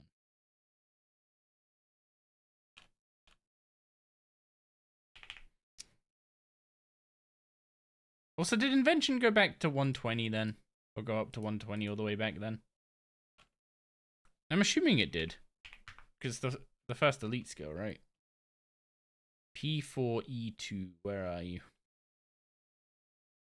Was that it? Was this the role?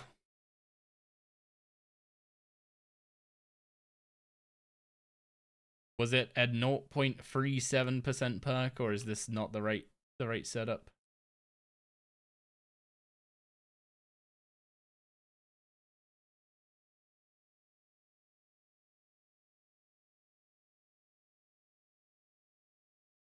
P5E1 is right there at a 0.9%. P5 blunted 2.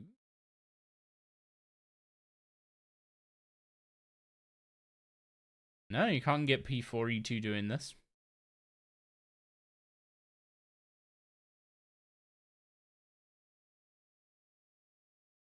Was it 2 armor? Was it... Oh, with Scav 2, sorry. But you're saying 2 armor comps. P4E2 anywhere here? Okay, that's even worse chance. So no, it was That was your setup for going for P4E2, which was your best in slot weapon perk back in the day. We have come quite a way where you can guarantee a P, or nearly guarantee a P6 as soon as you get a 85 invention. Anyway, what level did we get up to? 7k XP, level 4, 1.3k more XP to go, and we're down to 9 tar. Eesh. Love perks, but you can't stand them. The fact that the P4E2 stuff existed and it's still a problem today is something, ain't it?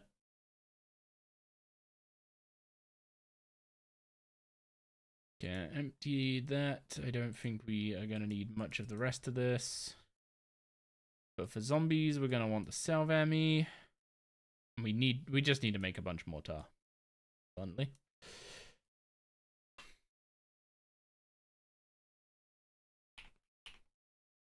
I'm not gonna waste the time enabling the book. I'm just gonna quickly send this. You refuse to get equilibrium stuff. Why? Because of it being only one component per disassemble? Instead of 5?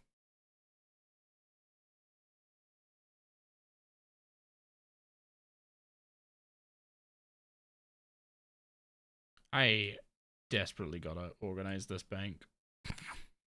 Why do super magics and super rangings look identical?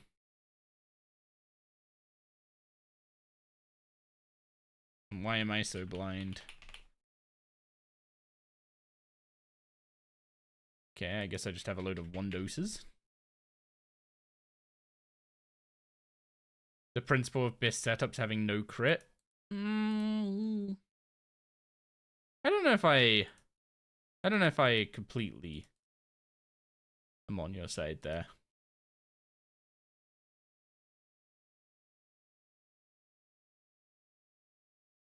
Crits are fun. I will agree with that.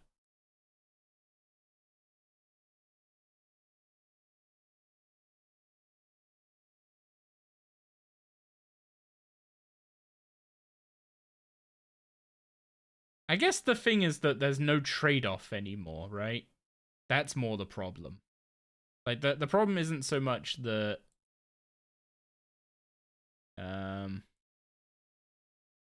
what's it called? The problem isn't so much that...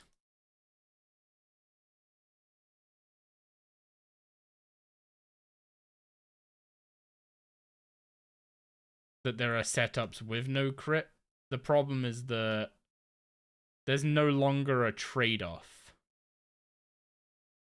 for giving up crit. Like, if you gave up crit beforehand to run Equilibrium Aura on anything other than Necro, you would... Oh, ads. Okay, I'll pick up the ramble after ads.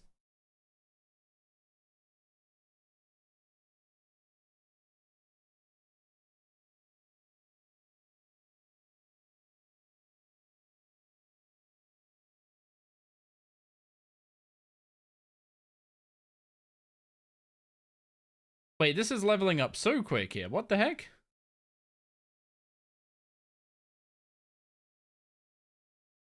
I am not doing that much more damage per second than I was doing at cow fights, right? Oh, I guess I have 100% accuracy. I'm literally doing double.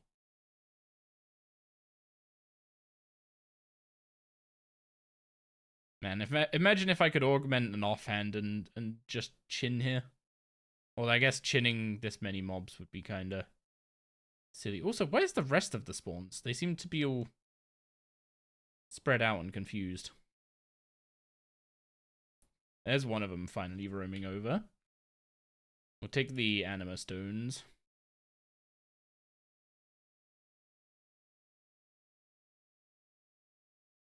Welcome back. Where did I farm tokens? I did Cerberus for about 300k engineering tokens. And then I spent all those. And the ones I have now are from the Dragonkin 5 collection when I was doing archaeology. Welcome back.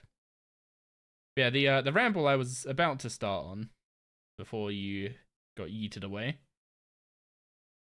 Basically, the big problem now is that only Magic really gives up anything by losing crits anymore, right?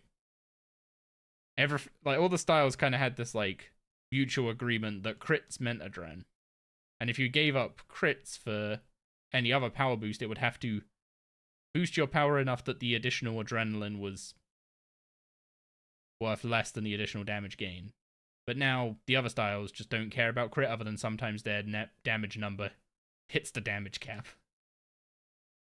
Which I guess is another problem of crits, is that they, especially for melee, they hit the damage cap really easily.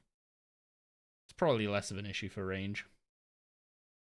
Not really used a high-end range setup since the changes though, so I can't comment on that beyond speculation.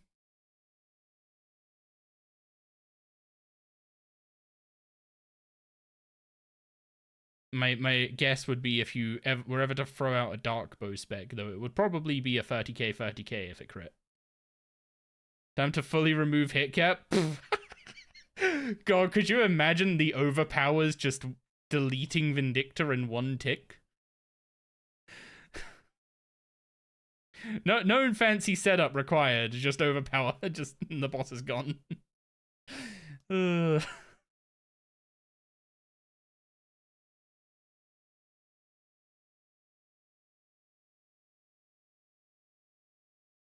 Okay, fetid zombies have absolutely just speedran this weapon to level 5. Apparently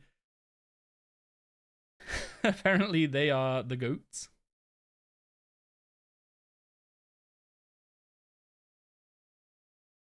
I'm just really hoping the XP is gonna be good. Some reason I've got the number 17 stuck in my head, and I'm really hoping the first disassemble doesn't get you to 17. Because then I'm gonna need to do another one.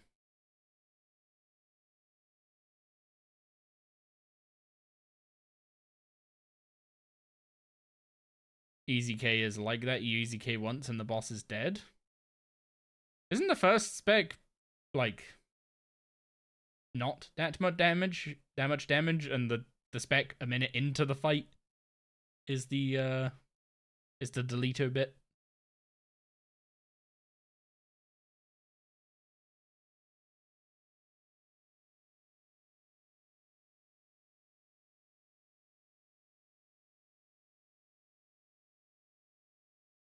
Yeah, whatever was I doing at Cal fights, man? I just need to do fetid zombies.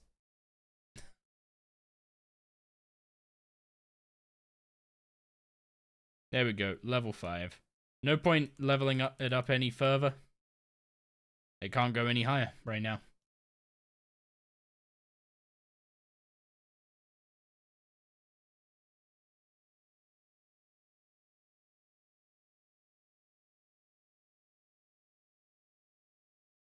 It can still gain XP, to clarify.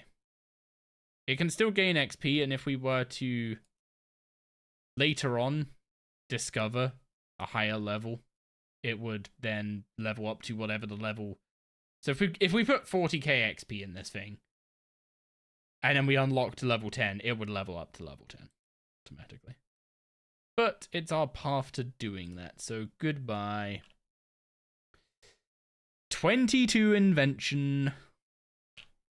Broadcast for level 10 in all skills, and I guess I skipped the 20 in all skills broadcast.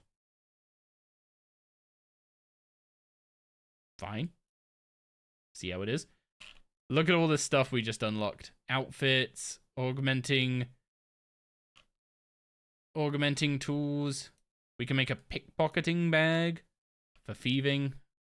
Actually, can we make a good thieving perk at this point? Might be nice. But yeah, the Rodomatic is going to be a decent way to get a little bit of invention XP. The Gemstone Golem outfit, that's actually what I want to send right now. I am going to make... Well, actually, I guess... Welcome to Discovery Simulator. Strap in, we're going to be here a while.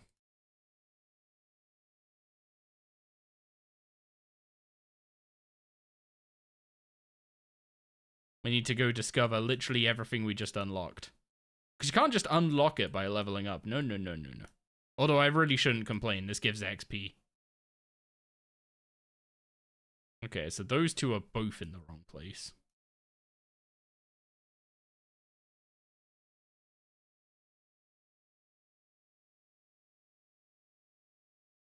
Wait, what? Those two? No, those two are in good places. There we go. Binding rod for rune crafting. I have no idea what low level perks we can actually get for like thieving, rune crafting. I mean, mining, fishing, and all that kind of stuff is just going to be honed, right?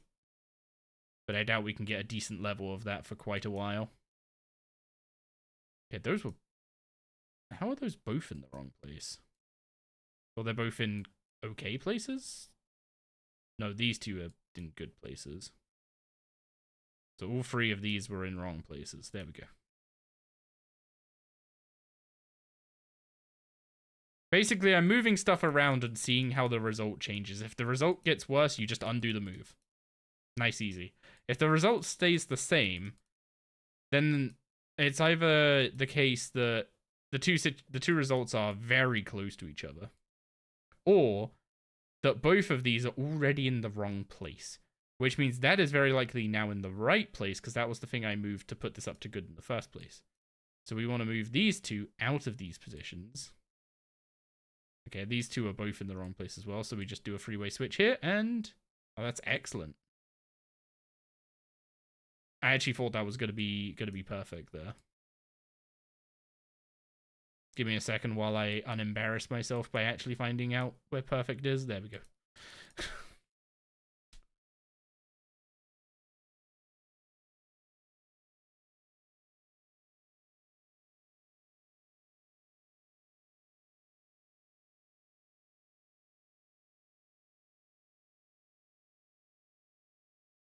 So we just keep moving this along until it's not poor result anymore. Those two are probably now in the right place. So we'll just work with these three. One of those two is in the right place, so we'll start swapping with these. So we could guess now that one of these two is now in the right place. So they both weren't in the right place before. That's almost certainly in the right place.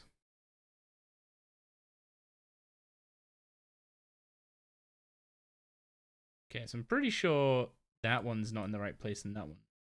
Nope. Apparently it was that one that I thought was in the right place. Man, trying to actually think your way through these things is way harder than just move until it move and undo when it goes down. Okay, that went from poor to good, so I'm going to leave those two alone for now. Very good, excellent, satisfactory. Okay, so those two are probably in the right place. Swap these over, and perfect. Why did you never think about unclicking the right things? So much time wasted. This way is like... You're never going to do it in 2 tries with this. But you test all 10 of them in 2 tries. So it always takes 3 tries exactly.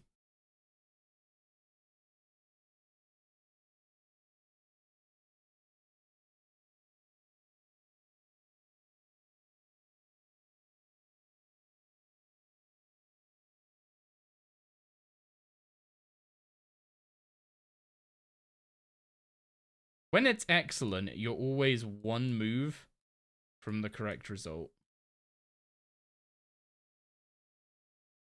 Also, the amount of XP we're getting from this, we're already up to 23 invention. When we close this interface, we will get a level up splash.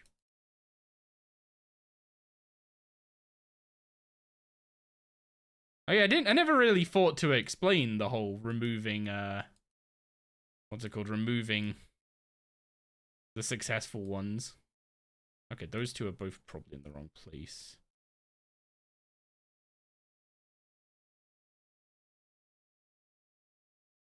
There we go.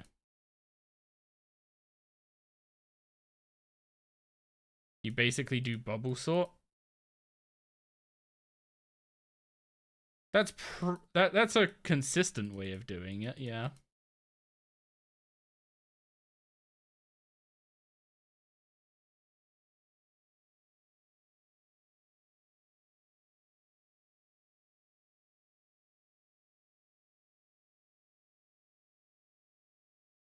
So one of the ways to what's it called? One of the ways to get from excellent to perfect is just put this one, take this one, swap it with a second. If it's not perfect, swap it back. Swap it with a third, swap it back. Fourth, swap it back. Fifth, swap it back. If it's not that one, then that one's in the right place. So you go to the second one, swap it to third, not perfect, you put it back. Swap it to fourth, not perfect, put it back. And then you just keep doing that all the way down until you go from excellent to perfect. And then all the rest of the movements are basically just to get to an excellent state. So that you basically know that, like, 3 of the 5 are in the right place when it's excellent. So I don't know how there are so many damn states. Like, excellent, very good, good, satisfactory, all that kind of stuff. I don't know how they managed to calculate all those. Also, those two are almost certainly in the right place if swapping them goes all the way down to poor.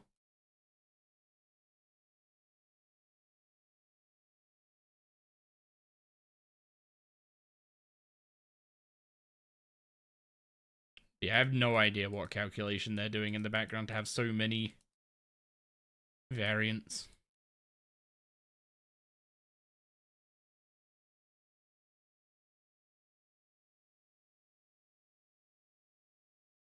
That was a nice and easy one.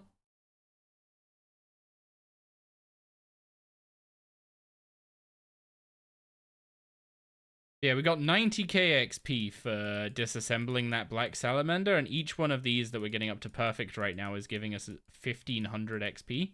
So we do have to do like 60 of them to match what we did in the black salamander, but the black salamander cost us materials. Obviously, it cost us a black salamander because black salamander has been disassembled. I'll leave you to ponder the ethics of disassembling a salamander for invention XP, but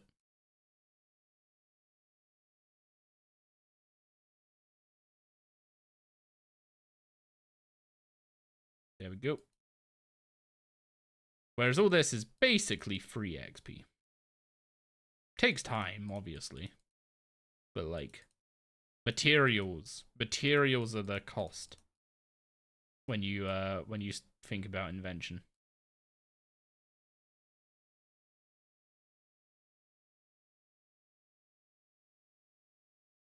That was a nice and quick one as well. Definitely don't miss having to do invention discovery. I mean, later on, you get a lot of free levels from doing this, so it's kind of worth it.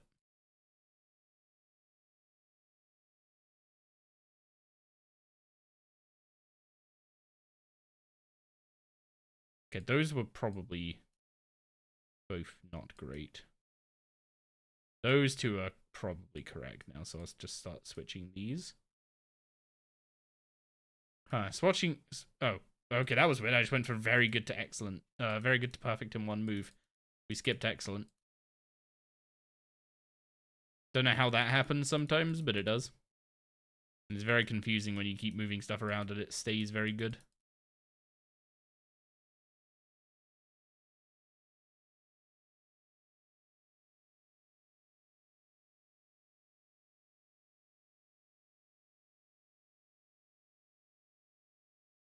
Okay, those two are probably correct.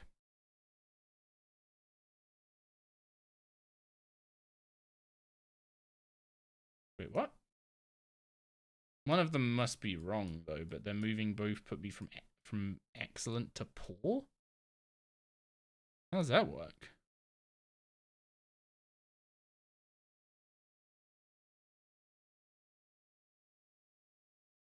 I have to have missed a switch somewhere. Yeah, okay, so these two are definitely not it. So swap this one with this one, this one. Okay, it was that one. It was that way. Apparently I just forgot to do that swap earlier. We almost 24 yet? Oh, this after the mining outfit, we'll get 24.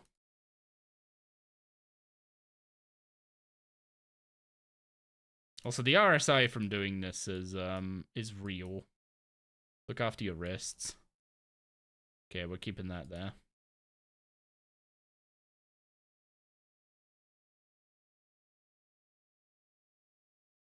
There we go. That'll be 24 invention. Don't really know what we get at 24. But we're closing in on that 27 for level 10 items. And that's when the real grindy part of invention starts. We're going to want to make all the tools. And every bit of skilling we do will start contributing to invention XP. Well, okay, I guess that's already happening at 20 from 22 onwards.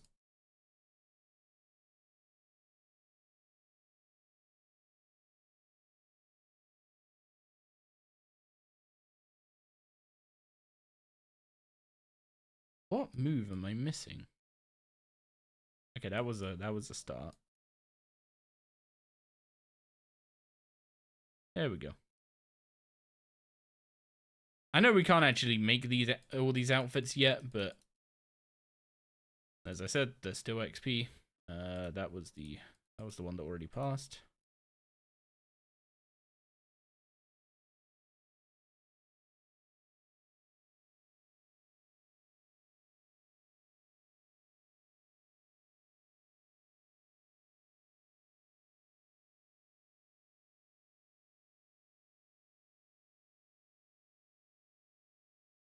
And that is clearly not in the right place over there. It feels like none of these are in the right place.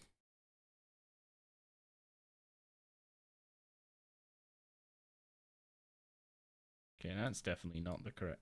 Oh, it's one of those very good to perfects. Those always feel really weird when you're moving pieces around. Stuff just starts reacting very aggressively rather than just going up and down small ranks. Okay, we're already up to very good from the start. Okay, we're not moving those. I guess we are moving those. Yeah, it's so weird going from very good to poor when you swap to, and you're just sitting there like, okay, those two have to have been in the right place, surely. They're just not.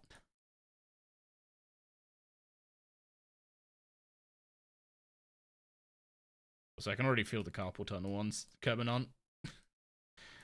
This is gonna get so much. Wow, I say this is gonna get so much worse. When we do, when we get to later invention levels and we get access to extreme invention potions and we can boost 17 levels, you can discover things at levels you boost to.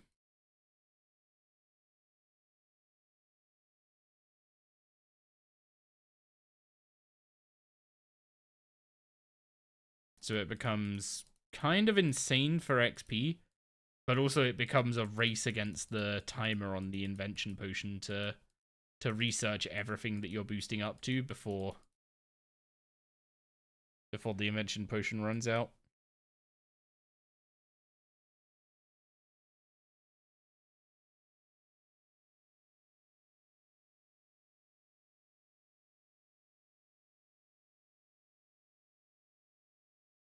Yeah, that one definitely doesn't seem to want to move. That's excellent. That's very good. So we're just looking to make one move. One move to make it perfect. There it is. And finally, augmentable armor. This is only chest armor. We can't do legs until level 45, which is a shame because if I got the crafting level, I would be able to make dinosaur hide legs, which would be augmentable ranged legs. But I need 2 more dinosaur hide to make the chest. So I'd have to start doing big game hunter again.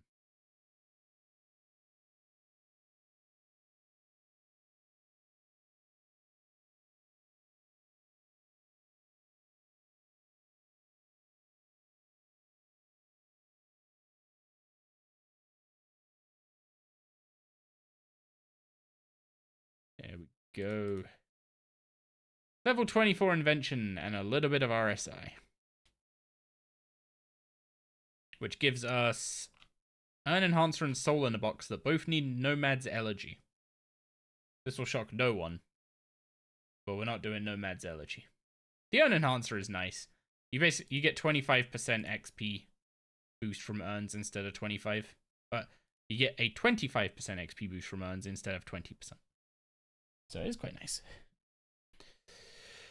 Okay, this is starting to look more reasonable. So skilling support. Nope, no. Skilling outfit pieces. We can't make enough divination or camouflage outfit pieces to make a full outfit. It is very unlikely that we are about to make a full gemstone golem outfit piece. Gemstone golem outfit. What we're about to do is we're about to make sapphire, emerald, and ruby gemstone golem outfits pieces. If we get 5 sapphire, 5 emerald, or 5 ruby, that is a full outfit, and that will trigger the set effect. Once you have all 15 pieces, so all 5 ruby, all 5 sapphire, all 5 emerald, you can combine them into a magic gemstone golem outfit, which will give you, I mean, just a better buff, basically. This would be very nice to get at least one of the baseline ones for doing gate. However, when you can't make 13, 13's the magic number where you can pretty much guarantee you can get one full outfit. Until you can make 13, this is very unlikely to give you one full outfit. Damn. See, we got 4 pieces of the ruby outfit, 3 of the other 2. I am pretty sure this is skewed to not give you a full outfit until you get pretty close to the end. And the reason for that is that I don't know if they still are. Actually, I'm assuming they're not anymore. But you can trade outfit pieces with other players. And I think the idea was that you got like some sapphire pieces, right? And you're looking for just a like in this case we're just looking for the ruby golem head, right? So I'd be like, oh, I've got some sapphire and emerald pieces. Do you have a ruby golem head I can trade for? I think that's what they were going for. It kind of just means that as an Iron Man, if you don't have 54,000 fragments, it's almost not worth trying. Given that I'm getting the fragments from doing gate, getting even the ruby outfit, which gives us plus 5% mining chance, would be a nice boost. But for now, it's just minus 10 bank space. is basically the long and short of it. Was worth the risk, but that was one of the cases where the house is gonna win. So, more interestingly, skilling support items. What in the heck?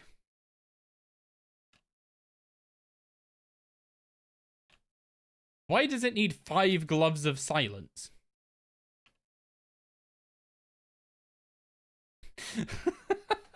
Okay, that is that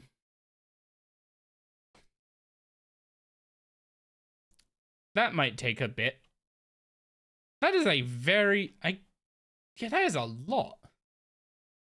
Like if I compare this to the Rodomatic, this is what we need for the Rodomatic.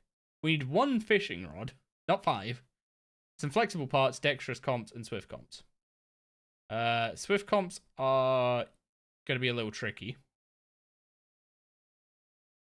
Can I buy claws yet? Can I buy claws? Anyway, swift comps will be the most tricky. Dexterous comps are from bows, which we can just, fletch if we wanna farm those.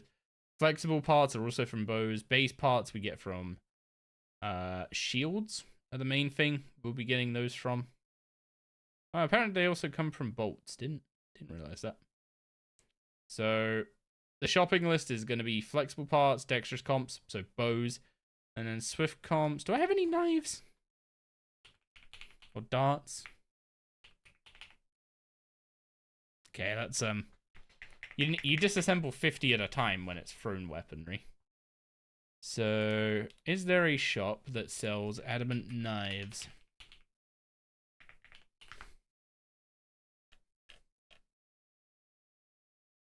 Rogue's Den and the Ranging Guild. You know what? I think the Rogue's Den is worth a visit for the shop, because if I remember rightly, you can also buy claws there. Also, the nice thing about the fishing rod-o-matic is that you do not need to augment it. Because it's an invention tool, it just has levels. It doesn't, and you can put perks in it straight away. You don't need to put an augmenter in it. So I don't need to go and chase the pieces of an augmenter. What do we have here? Black claws. Look at the price of those. And those are going to disassemble for, hopefully, some swift comps. Oh, and such begins the spam of nightly components. We're going to end up with so many of those, and they're all going to be useless. But yeah, this is the part where, like, having pretty bad junk reduction means we're going to have to put more effort into getting our uncommon components than someone would late game. So just making a single rod-o-matic for us right now is quite tricky. He sells knives. Are they... That's 15k. That's 15k for 2 disassembles. And somehow the mithril knives are more expensive. But the black knives, cheap. How are mithril knives more expensive than adamant knives?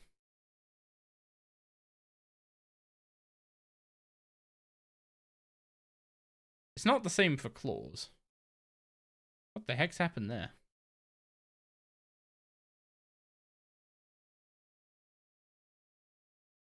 Okay, we are not rolling uncommon parts very commonly, let's put it that way. So, I'm going to need to spend quite a bit of cash if I want to...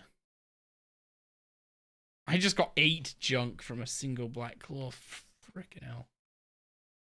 That is not what you want to see. I might have to just smith some stuff myself. Do I have any bars in the bank?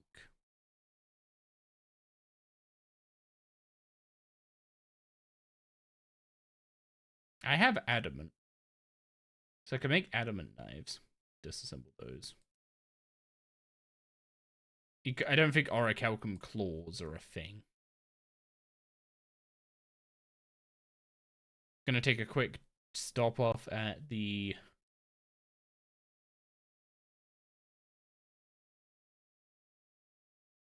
Gonna take a stop off at the range shop.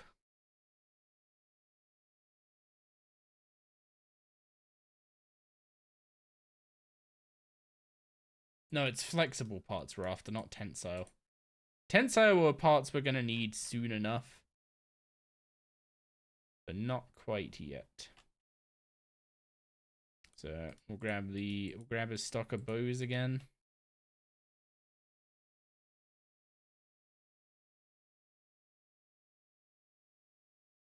My god.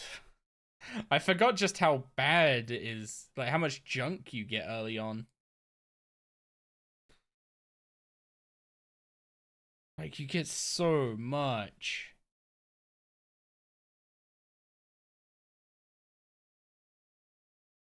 Oh yeah, also we need to specifically make short bows for dexterous comps. Shield bows give strong comps instead.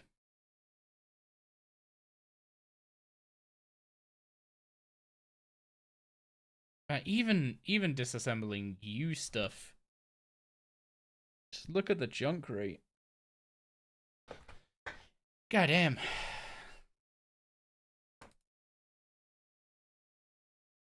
This is why we want to siphon stuff, by the way. Where is the... There it is. Device equipment siphon.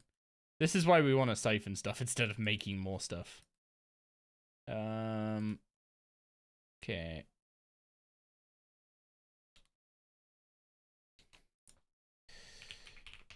I'm assuming it is literally just... Yeah, the Rogue's Den. Hang on, what?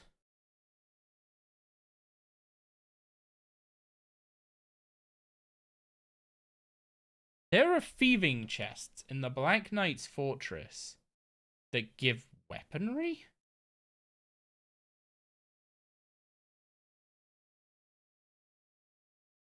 They need level 98 thieving is kind of nutty, I will say. Huh. I guess I should remember that.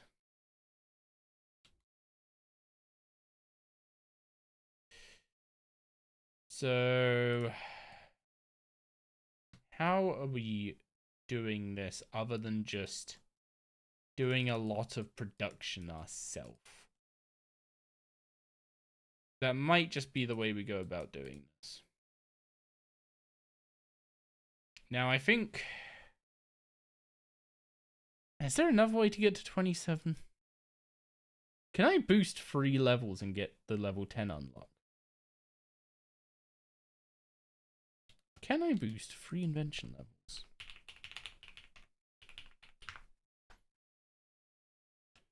$77 invention. 77 herbal for an invention potion is a little out of reach. It needs a clean snapdragon and chinchomper residue though, so we have the materials. I would need to get up to... I'd basically need to do Wild Gothic sleeps before we can make that. Whatever of this stuff could be easier to make. Hammertron? Hammertron doesn't look atrocious. And that could be leveled up via smithing. Okay, the new stuff they added, the binding rod, these are kind of nutty, what they need, I think. Yeah, the pickpocketing bag especially. Yeah, why does it require like 50% more? I mean, it's actually more than 50% more.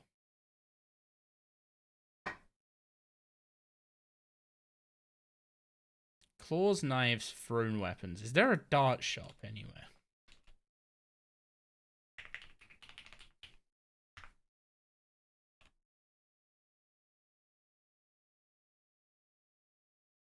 Wait, they upped the stock of the rune? Of the Shop of Champions? When did they do this? I mean, we might bankrupt ourselves a little, but that might be the solution. I could have swore the Shop of Champions used to sell like 5 of rune ammo.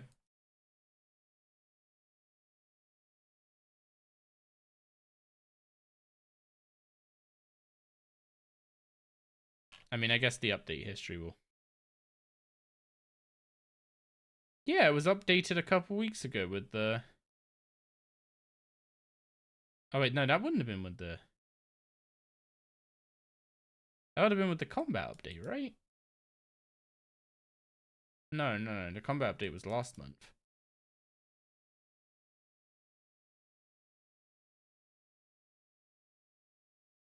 Which update was on the 9th? Or was that just a random patch week? Okay, so how much is this gonna cost?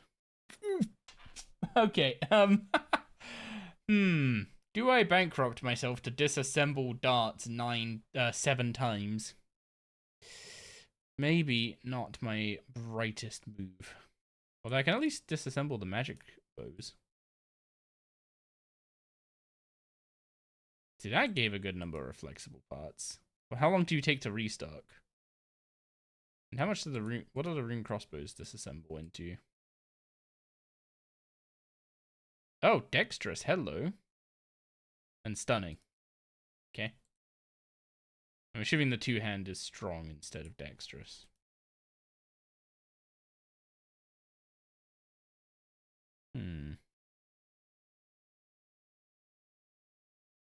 Is it bad that I'm genuinely debating buying those? Wait, no, why would I buy those for that much? If they disassemble into good components, I just smith them myself.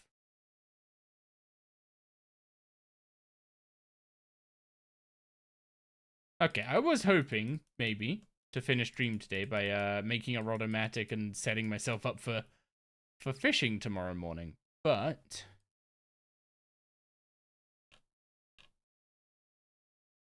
dexterous and swift comps are going to be a problem.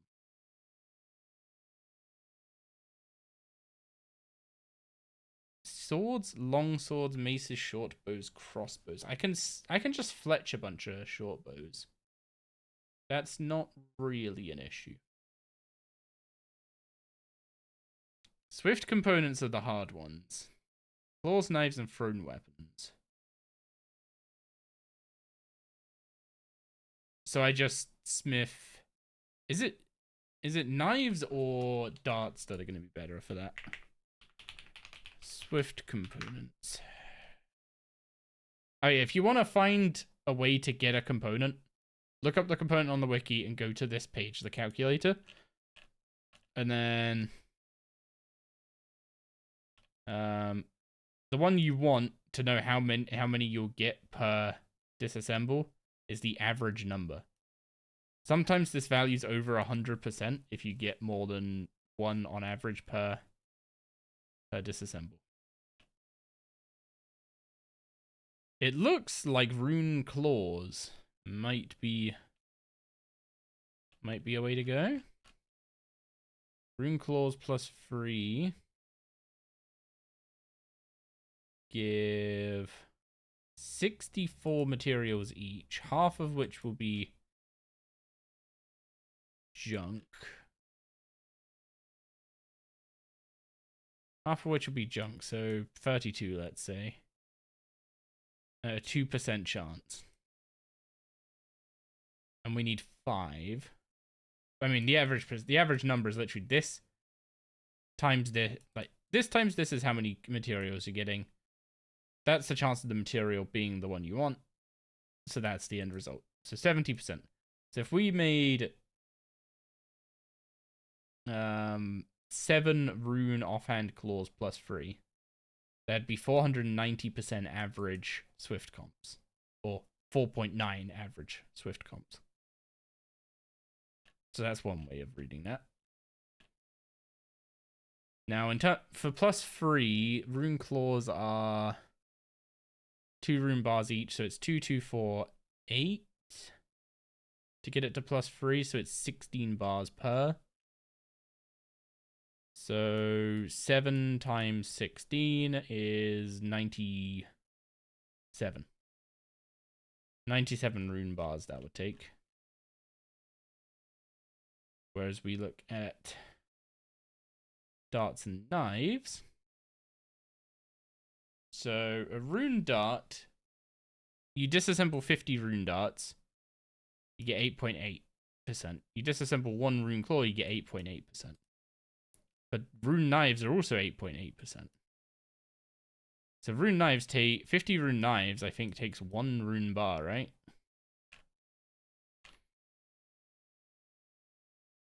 No, okay. It's 25 per bar. So we actually want to do darts. Do we have the fletching level to make rune darts?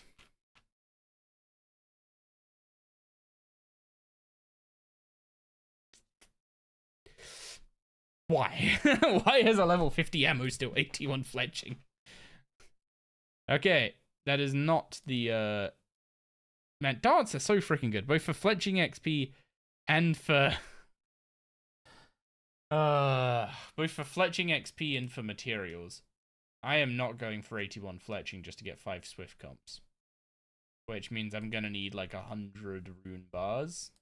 I have the runite ore already by the looks of it, so I'm just smithing, just going and getting illuminate. But yeah, it looks like I'm gonna have to supply myself a little bit on this. So I'm gonna go. I think I'm gonna go. Actually, when's Coach going live, Pato? Because he should be live soon, right? And don't you dare bait me with this time.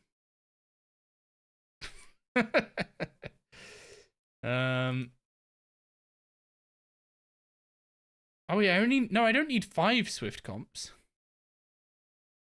Wait, was it dexterous comps I need? Yes, it was only swift comps. So I don't need that many. So we just quickly smith up these rune bars. He should be on soon on RS, but he might do flight school. Fair. I mean, it's Saturday, so I don't really have any great urgency. I was just basically gonna go mining and make this what's it called? Make this tool off stream.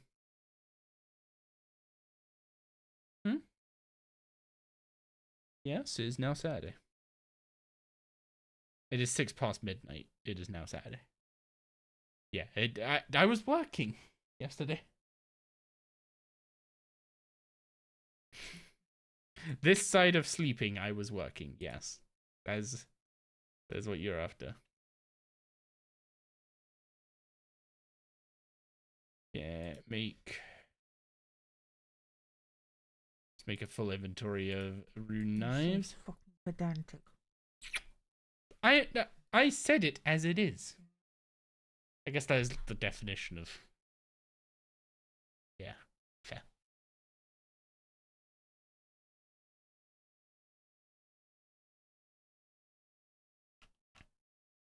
He was working today, might be busy and had to stay longer. Ah, I see. Yeah. Do I want to make 2 fishing automatics? I mean, these aren't the worst components to get. It's just I have done none of my fletching training by making bows. I've done it all by making arrows, which are only good for like head parts, I think. So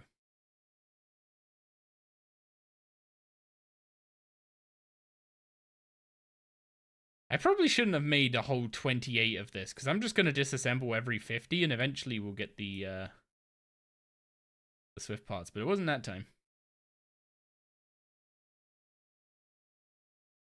Beej is drawing on his... Wait, what?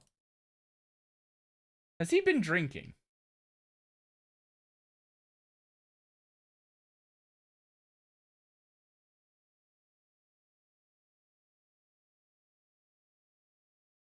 He had to go bald for chat since we gifted the required subs.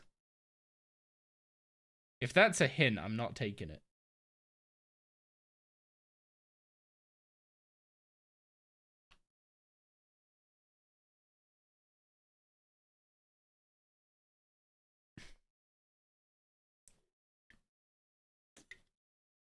Maybe when my hairline recedes enough. But right now, I've got a... I was gonna say a beautiful head of hair, but my massive forehead does not make it look like my hairline is in the right place.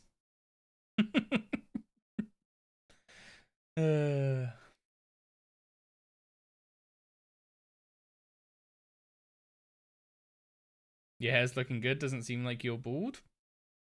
You wanna know the funny thing? My hair is just left natural, pretty much. Like, other than me putting it back in a ponytail because it gets in the way sometimes. I think the longest period of time I've let my hair grow without scissors touching it at all was like 7 years.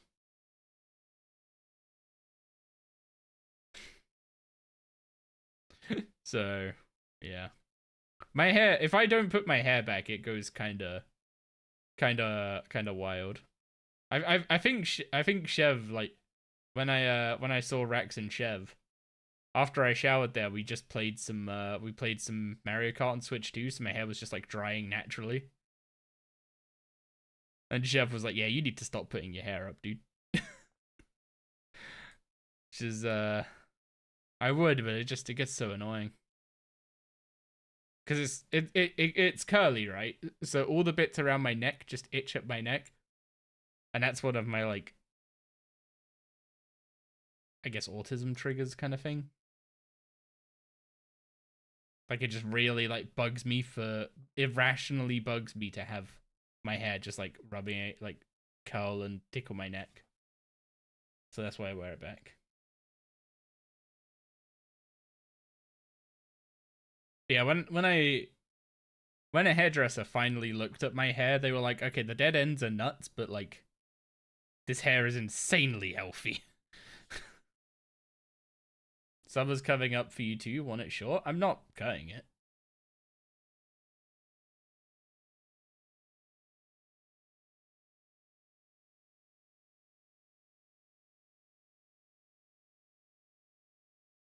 I ain't cutting this. Not again. I think it's like a complete mess.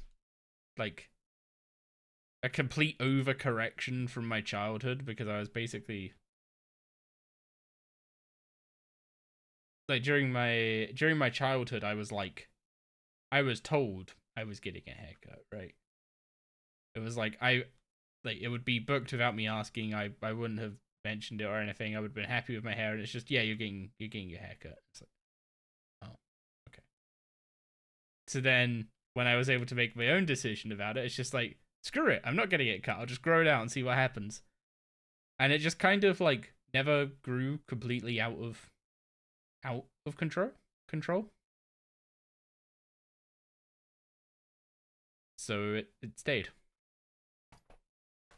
I mean, I wonder if I have any pictures on my phone of like when I first started growing it out, because it didn't look particularly great then. It took a while to grow into itself.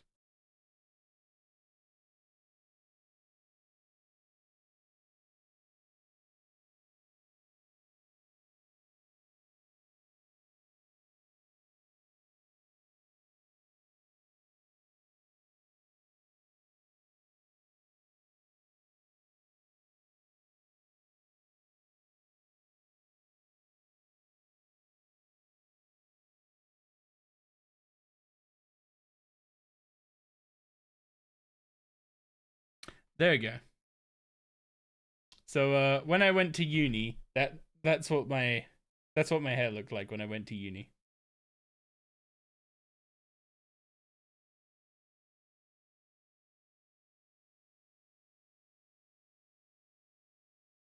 The goatee did not work back then, by the way.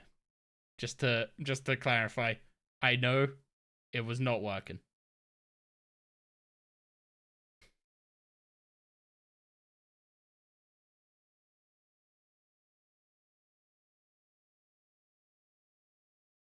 Yeah, and then basically like when my hair's like that length, it kind of like turns into like sort of that like afro-esque appearance.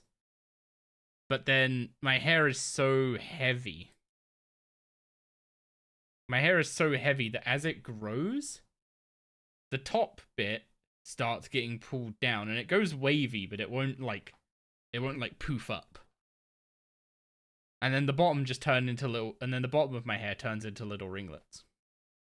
How long ago was that? That was, I mean, that was my first year at uni, which would have been 2016. That was a decade ago. My last haircut was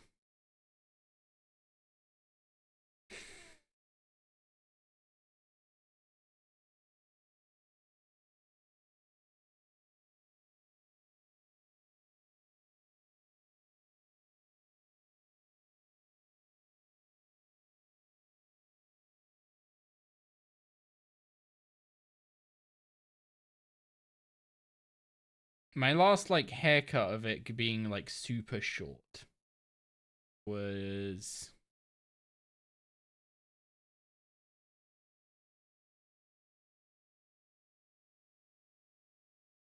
also 2016. 2017 was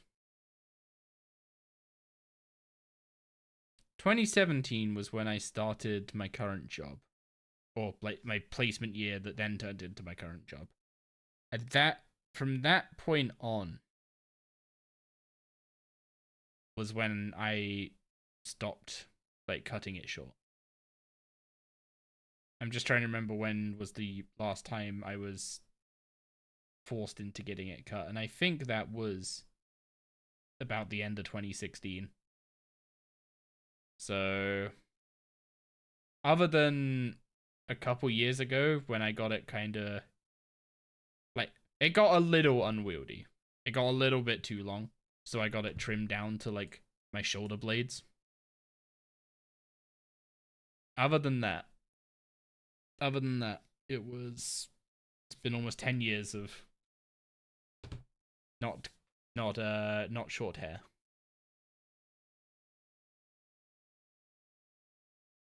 And I think I've had it like touched up for dead ends like twice in that time. The thing is, like, I don't do anything to it.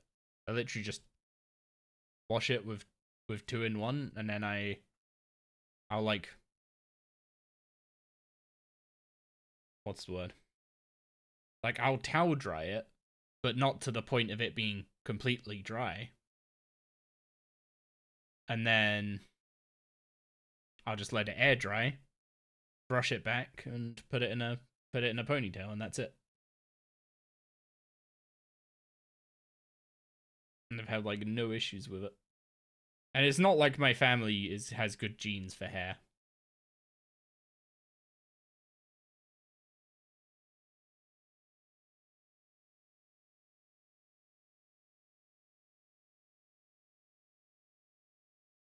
So either I just got very lucky on the gene lottery, or I successfully looked after my hair by not doing anything.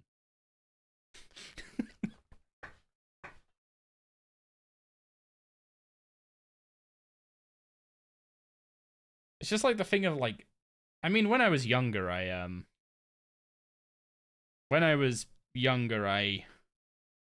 at one point dyed my hair. This is kind of what led to the whole back and forth between my mother basically forcing me to get it cut and me really not wanting to. I don't know if I have any pictures that old on my phone, or if I'd have to open my Facebook, and I'm obviously not dragging my Facebook in front of the camera. Actually, here's a more but less recent picture. This was 2019 when I went and visited Stacy. That was 2019. So that was about 2.5 years of growing it.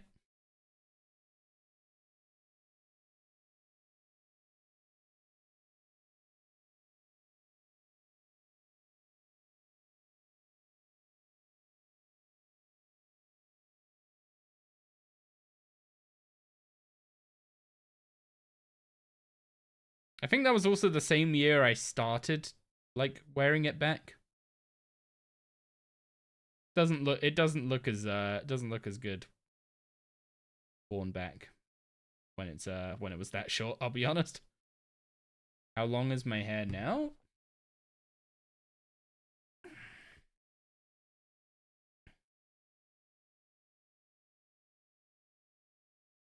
I mean, it was cut down to my shoulder length like 2 years ago, right? So it's now, I mean, it now reaches my shoulder blades.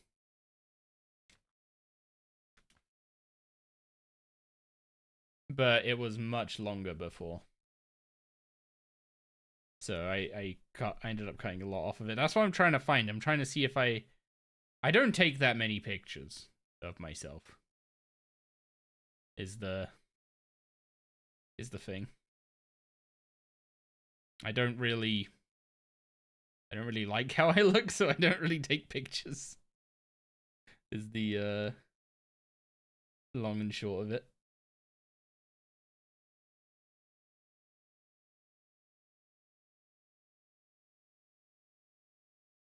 So if I... Wait, no, this is my old camera. I need new camera. And I'm looking for stuff from...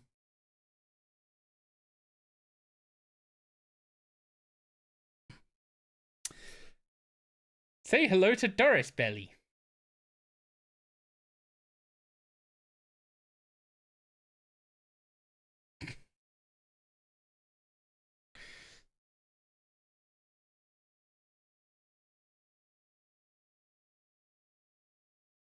I have so many pictures of Doris and none of myself.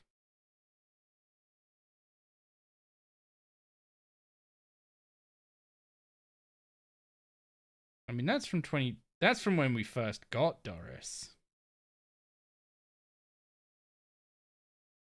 Or pretty close to it. There we go.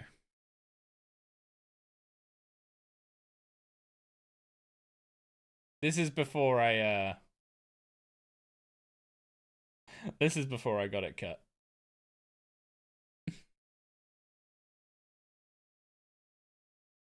So it was yeah. It was a bit long. It hadn't been it hadn't really been like looked after by a professional in a while. So it was kind of, what's the word? Oh, sharp component. No, that could have been a Swift. We only have 2 Swifts.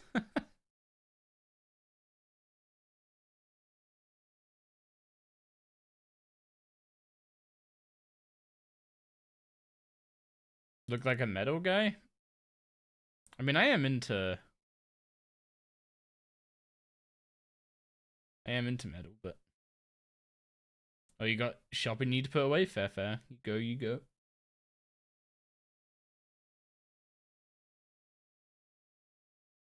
We do another shop run after this and surely get the parts, right? Shopvention is a very real thing for Iron Man. Until you get scavenging set up and running.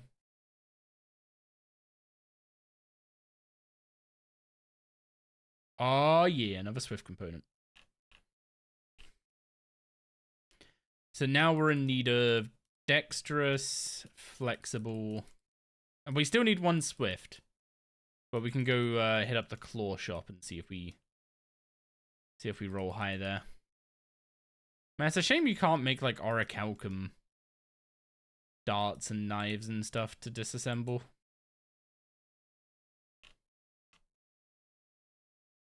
Oh god, this restock's really slow.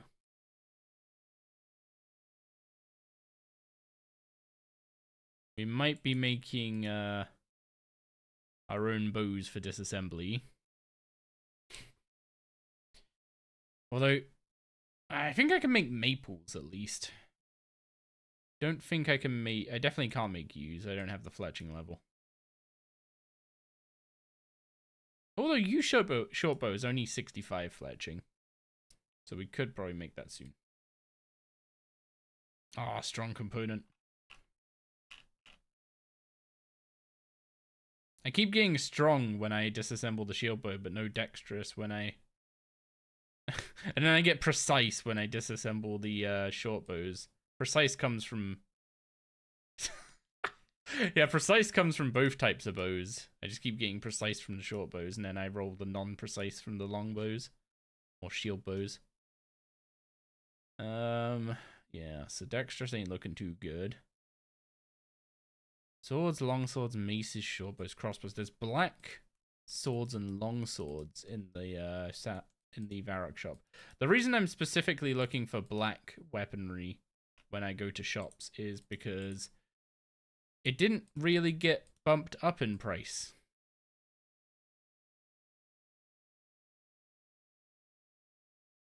The White Knight shop would solve my problems.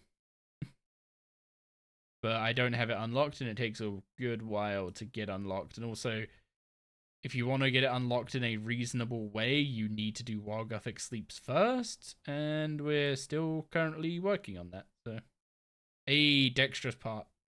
There it is. There's one. We need to roll 2 more somehow.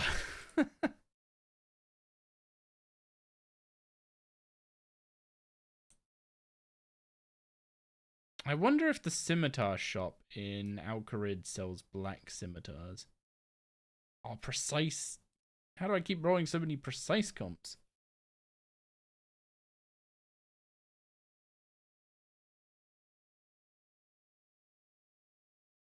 Where's the scimitar shop? Wait, literally right here. Mr. Zeke, do you have black scimitars? You do.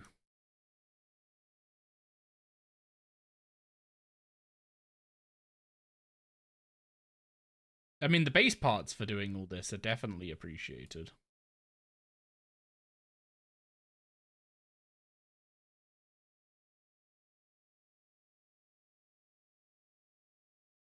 Come on. Nope. Okay, we'll go to the Tavali shop, see what the claw situation is like.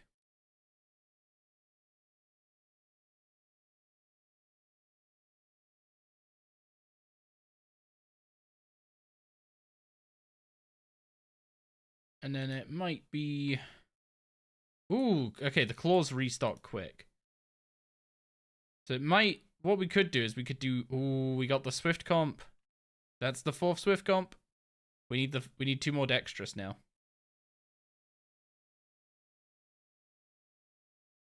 Aces, short bows, crossbows. There's a crossbow shop in... Ooh. Yeah, those are going to be expensive, though. Don't think we can buy black crossbows. I should probably look that up.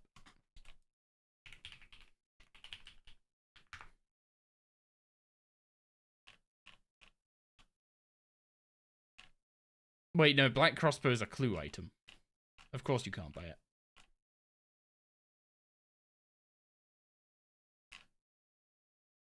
Wait, what do you disassemble Dorgashan crossbows into?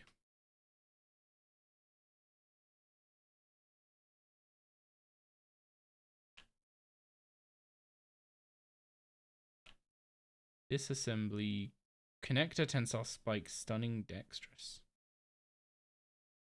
Base junk chance is 30%. 2 out of 100. Material count is 8. Oh, yeah, no, actually, that's normal. That's normal. So, 30% of the time, it's a 2% chance. Yeah, 10 of those crossbows ain't getting us what we need. What I think I'm gonna do is... Do I have bowstrings? I do have bowstrings.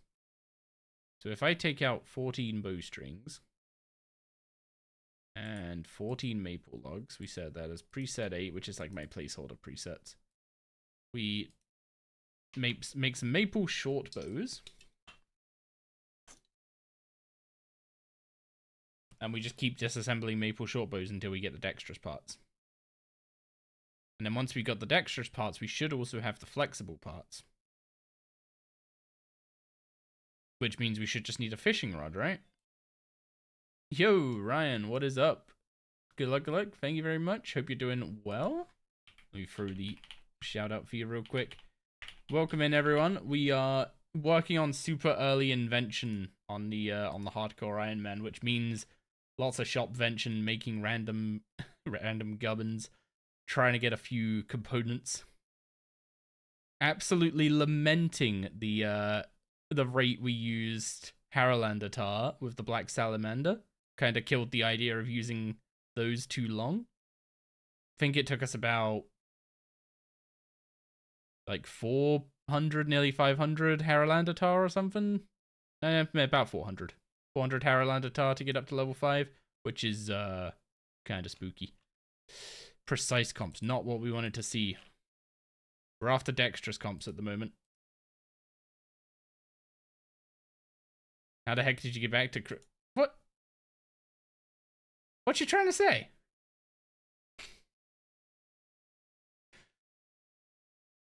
And hello, bad Rangowns. Hope you're doing well. If we could find a good username, hello to you as well. We've been having a pretty, well, I'd say a relatively chill day. Basically just doing a bit of combat, doing a little bit of Slayer, starting Reaper tasks until this happened. Which is unfortunate. I don't really want to spend the Slayer points skipping a Reaper task right now. Want to get the ability to make Slayer rings so we can solve the enhancing component. I'd say issue. It's not really much of an issue, but Something that needs solving. There's one dexterous comp. And there's the second one. Perfect. So do we have enough flexible parts now? Another one? Okay. We go from getting nothing to getting them all. Grab the black claws real quick. Absolutely flooding the material bag with nightly components that we're never going to use. You doing well? And me? I'm doing good. I'm doing good. Enjoying... Well, actually, I'm like 1900 total. At what point do you say an Iron Man's made it to mid-game? Is it still Prif? Okay, what are we missing now? Skilling... Rodomatic. Oh, it's 6 dexterous comps. Whoops. Apparently I cut myself short there. So we need one more dexterous comp and a fishing rod. And then I guess off stream I will be doing some fishing to get that up to level 5 and finishing this off rather than using another black salamander. I just can't really justify the tar usage, if I'm going to be honest. Yeah, welcome in everyone. If you don't know me, I am I'd say hardcore Iron Man enjoyer. The other one didn't last very long, but I clearly got the bug and decided to try again with all the new game changes. So about a month ago, we made this account. And in that month, we went and unlocked Gate of Elidness, got a couple drops there. Got ourselves the Scripture of Elidness, which is the big secret tech for the account.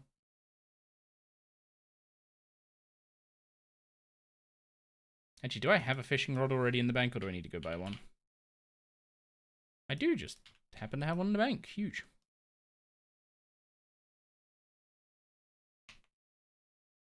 And yeah, we used Gate to get Invention unlocked, starting the Herblore grind. Since we don't have Jack of Trades, this account is basically... I made it after the early game changes, and basically everything outlined in the DailyScape log that we got back then, I've followed since account creation, which admittedly means I've not been doing daily challenges, which ended up sticking around, but I'm still not doing those on principle at this point. And... I'm also just, like, not using stuff like auras, stuff that we know is going to be deleted, right? I'm just not using any of it. Some of it doesn't have a replacement yet, which is a little bit of pain point, but some of it will have replacement, so.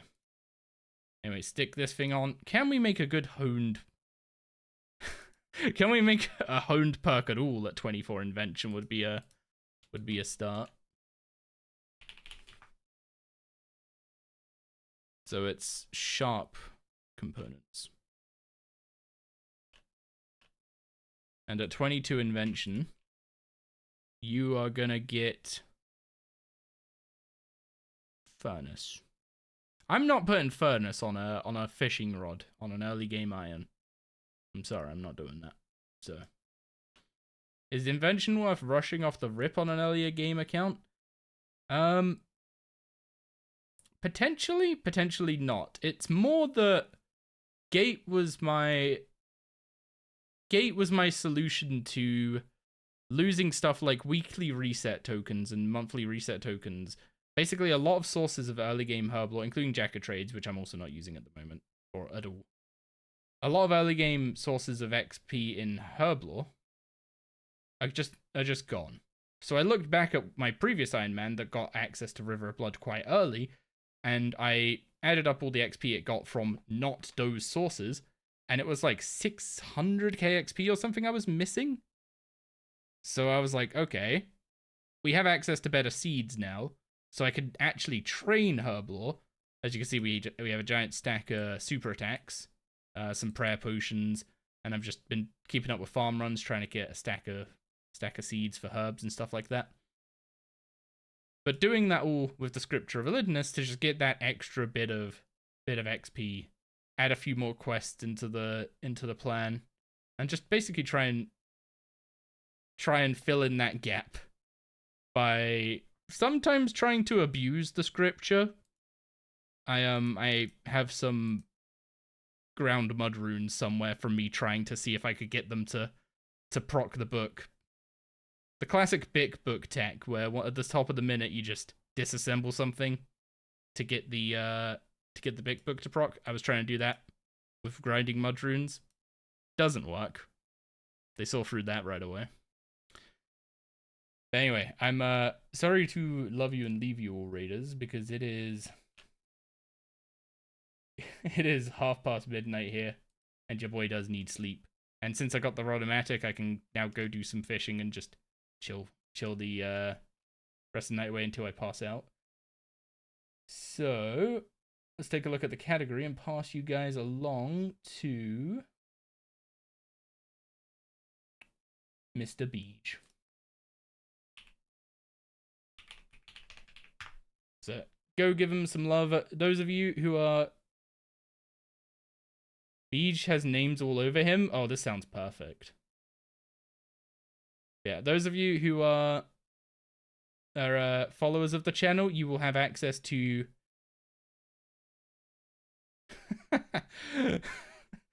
Those of you who are followers of the channel, you'll have access to the Pog Dog emotes.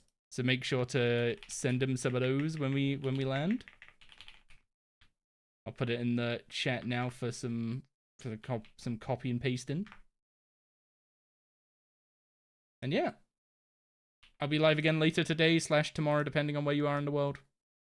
And I'll just be continuing to work towards River of Blood, get the Sun Spear, combine Sun Spear and Invention, do some Slayer. Classic Iron Man pathing. And hopefully not dying to a DC along the way. That's been happening. Not the dying bit, the DCing bit's been happening way too much recently. Anyway, thanks all for hanging out tonight. Appreciate